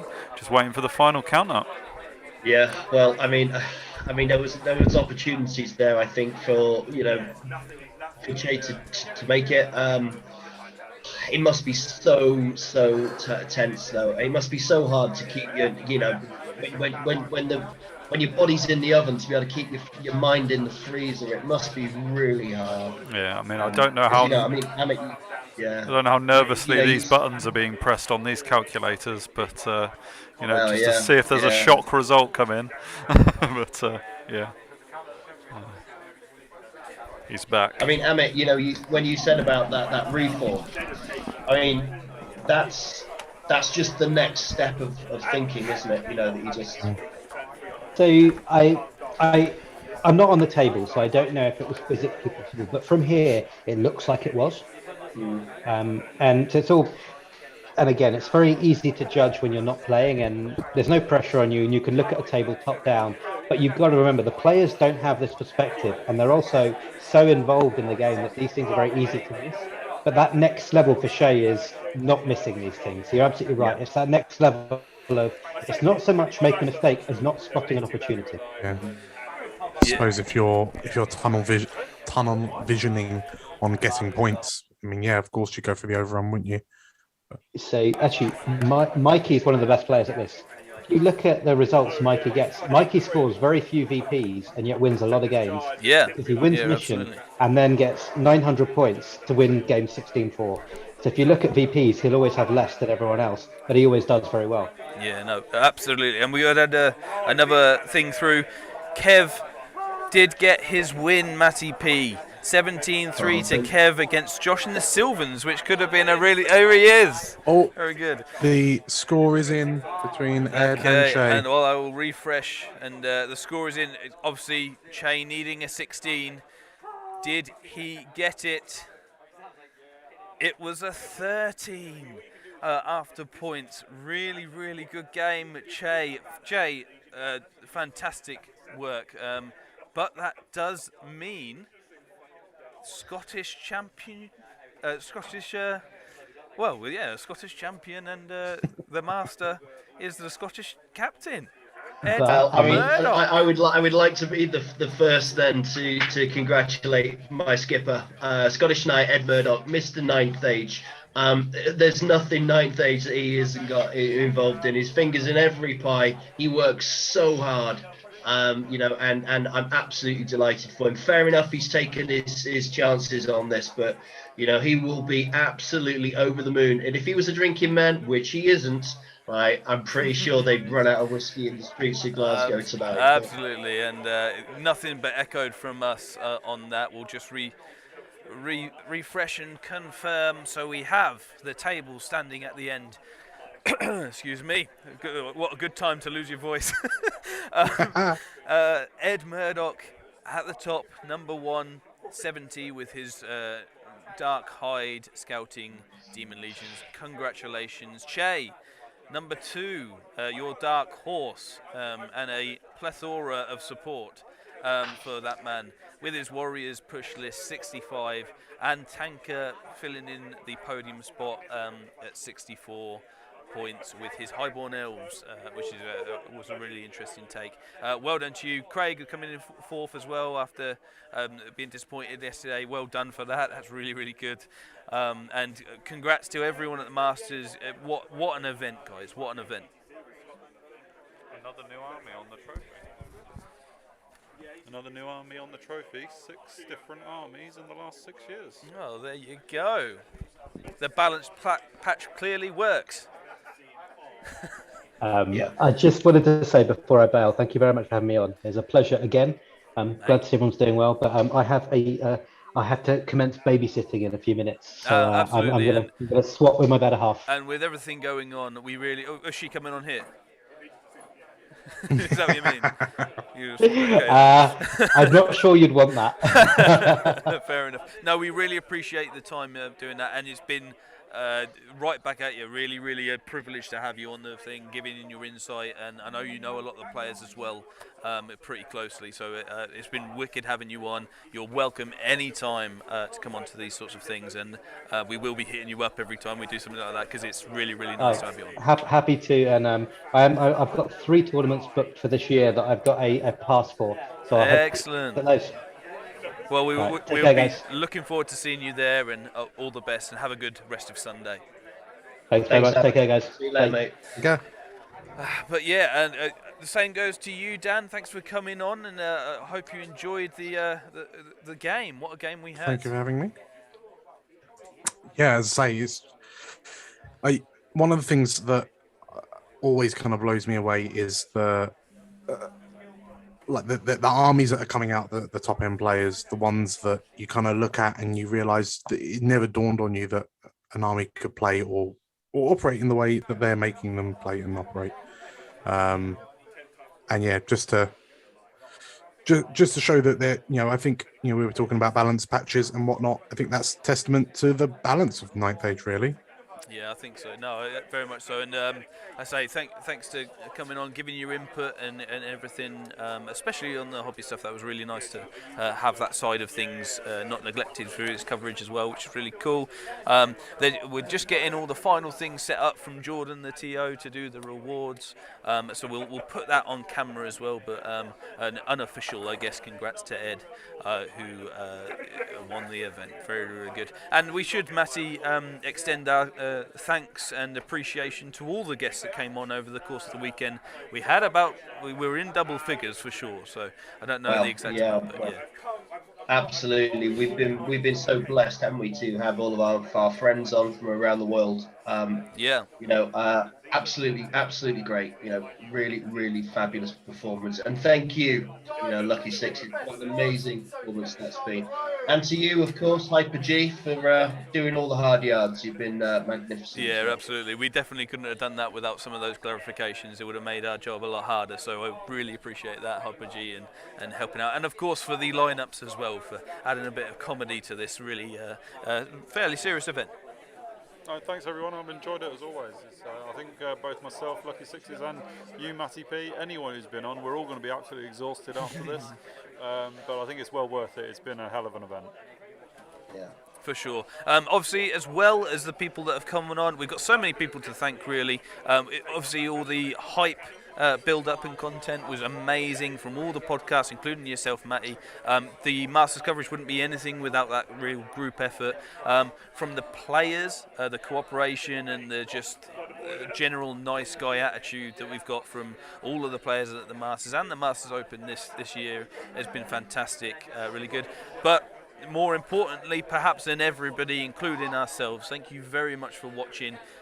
We've genuinely been awed. We're in awe about the support you guys do. The comments you've had all the way through the weekend certainly helps us get by, for sure, and livens it up for us, keeps us on our toes. And the subscribers, if you haven't already, please do. But getting to 1,000 subscribers was immense for us.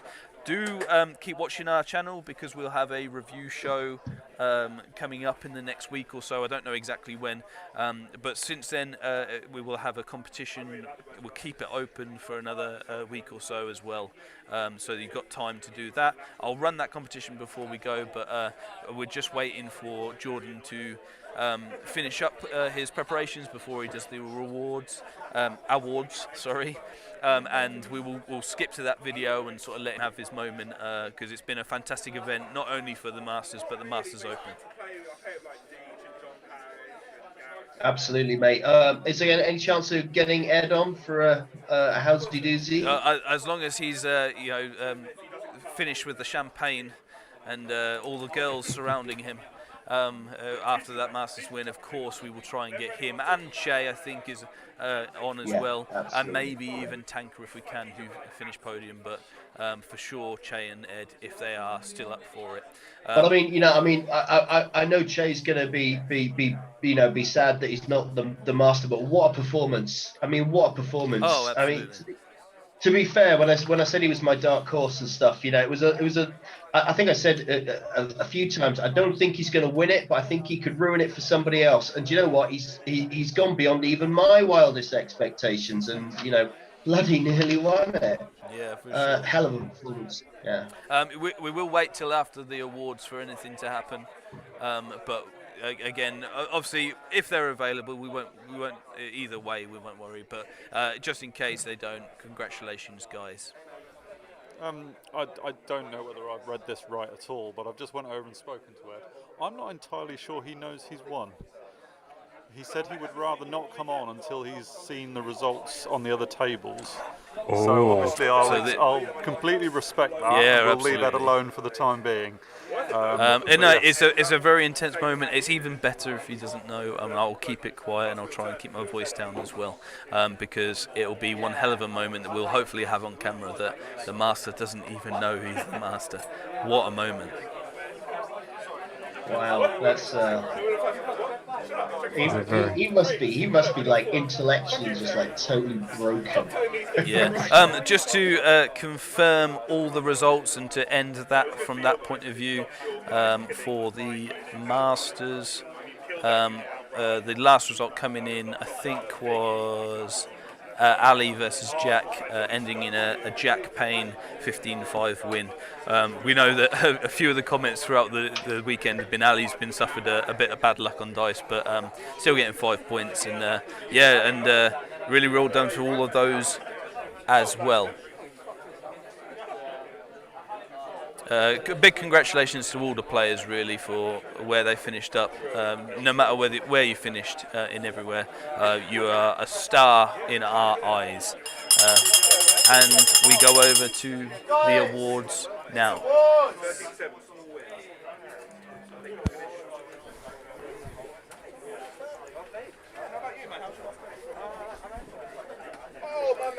We'll stay as quiet as we can so that you get the most of it.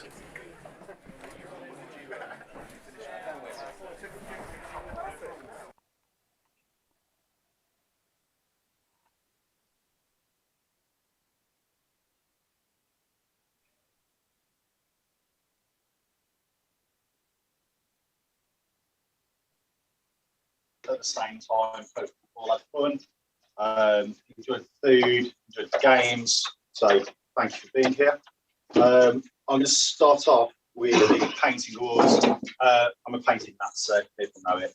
Thank you for laughing, Dad. But the quality is getting higher and higher. It really is, and it's all down to your hard work. Even if you hate it, it still shows. So thanks for that. Overnight, I asked for people to put a single model, a unit, and a mod for their armies. It was voted by one of the best painters I've ever seen. I have to say that because she's my wife. So best unit was Dawid. So can I get a round of applause for Dawid?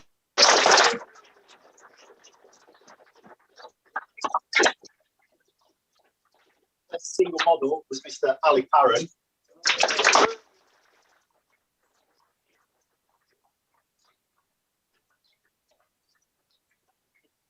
And best monster was Mr. James Ledward.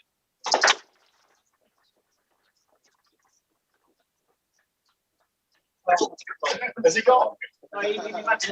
Okay.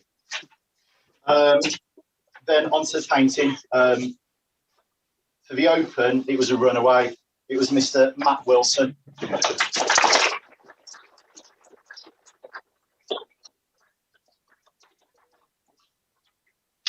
The master itself was very closely contested.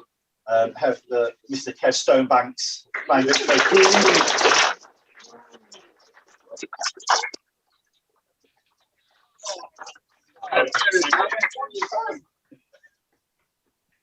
Another one. No.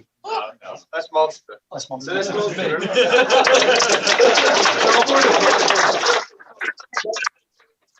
There's another prize. A massive thank you to Harder and Steinbeck for sponsoring this. It's like £100 airbrush. I had a look at the armies across this weekend. This person's tried and shows his army. And the quality's got better. So, Mr. Jacob Lee.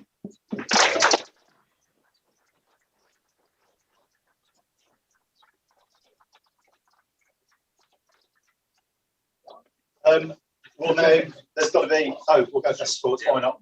Can I please get to the open Jake Hucknall, James Ledward, and Paul Godbold to come down, please?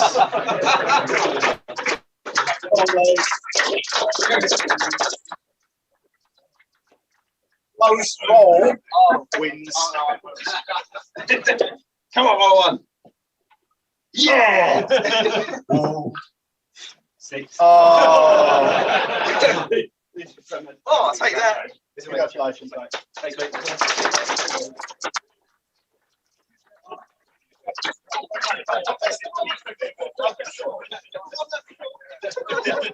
Masters, Chai and Tanker. Can you come down, please?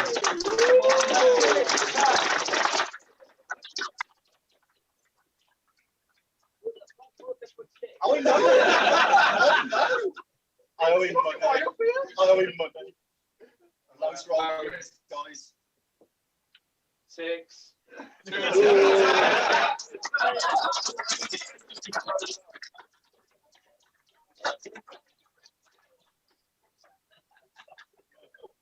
Guys, there's got to be a first place, but unfortunately, there's got to be a last place. The person who came last in the open has actually left already, so I've decided someone might as well use it for pasta and fine sauces. So could Mr. Rory Stokes come and please for the open?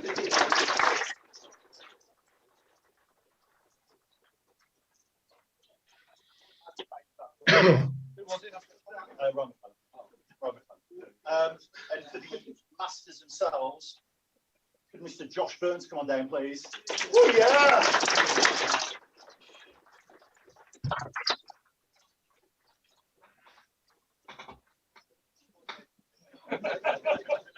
Right, I'm going to do the open first. It was fantastic. Like I said, the level of hobby, the level of gaming was amazing. So, in third place, Mr. Paul Godbold, come on down, please.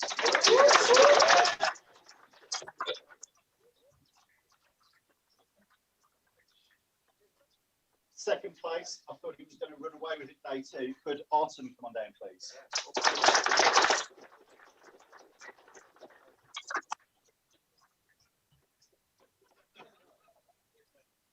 No, it's finally happened. Mega to give this. 85 points, smashed it. First place, Matt Bell.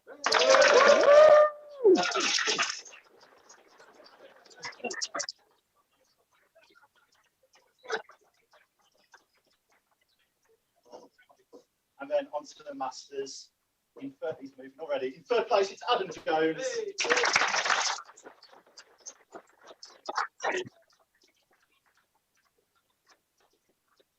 Second place, I was hoping the hashtag would be different.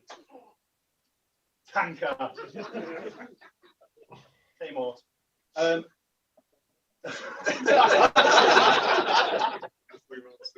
was hoping the hashtag would be different. Unfortunately, it wasn't to be. Could Che come on down for second place, please?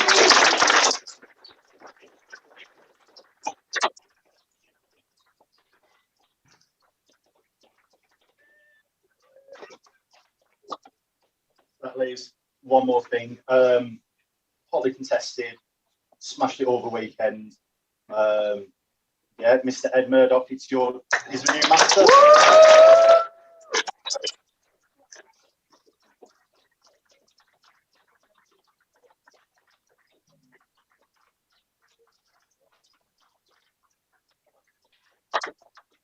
One more final thing, other than best in race, but because I got guilt tripped into it and I thought, terrific. All right, that's okay. I'll sort out and I'll be emailing the people who came best in race. You guys get free tickets to my final ever event I run.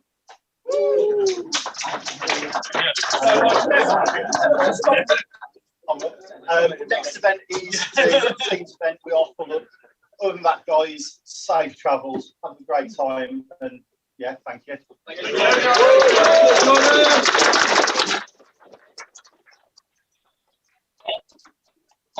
Oh, if you've got rubbish, please put it in the bin. Well, guys. And there you have it. The awards are up. It's going to get very loud in here very soon. Thank you, Mr. Tommy. Cheers, guys. See you later. There's going to be lots of us saying goodbye. And thank you very much, everybody. Yeah, thank you very much for watching. We really, really appreciate it. Thank you guys for coming. Yeah, I think we're going to stop it there. We will run the competition one more time for people to have a look at. Please enter for us. But what an event we have had. Right, something, mate. Absolutely. Wow. I mean, spills, thrills, the whole lot. And Scottish Knight comes out on top. And Kev wins Best Painted. And I couldn't be happier. Paul for third. There's all sorts of things in there to shout out. Well done, guys. Well done, everyone at both events, though. It's been a real pleasure. And any last words, man on the ground? Just epic. Epic. No, thanks everyone, and bye-bye. Yeah, thanks once again, Dan, and all our guests for coming on. Matty, until next time. Well, until the Masters Review, right? Absolutely. Yeah, catch you next year then, guys. For sure. But yeah, viewers, players, everybody, massive thank you. I'm going to go home and sleep now so much. And Hold on, you burnt it. Yeah, for sure. But yes, thanks very much. If you tuned in at any point on the live stream, we will see you next time. Tune in for the Masters Review. Here's the competition coming up. Like, share, subscribe, all that jazz. See you later. Take care, everyone. Hi guys, it's me, Lucky Sixes from Proxy Table Gaming. And me, Maddie P from the Paired Weapons Podcast. The Masters competition is back. For your chance to win a selection of these prizes, including gaming accessories, 3D print vouchers, the Breach introduction game, and commissions from the Gobbo, simply answer this question. Which army was placed at the top of the latest tier list, released in December 2021? Was it Orcs and Goblins? Demon Legions. Or Beast Herds? To enter, simply send your answer to the following email address: pairedweaponpodcast@gmail.com. That's the pairedweaponpodcast@gmail.com. Don't forget to include your name, contact details, and your answer. Check out the Masters Review show on the Proxy Table Gaming YouTube channel shortly after the tournament itself. Thanks to all our partners and sponsors. And good luck. See you later.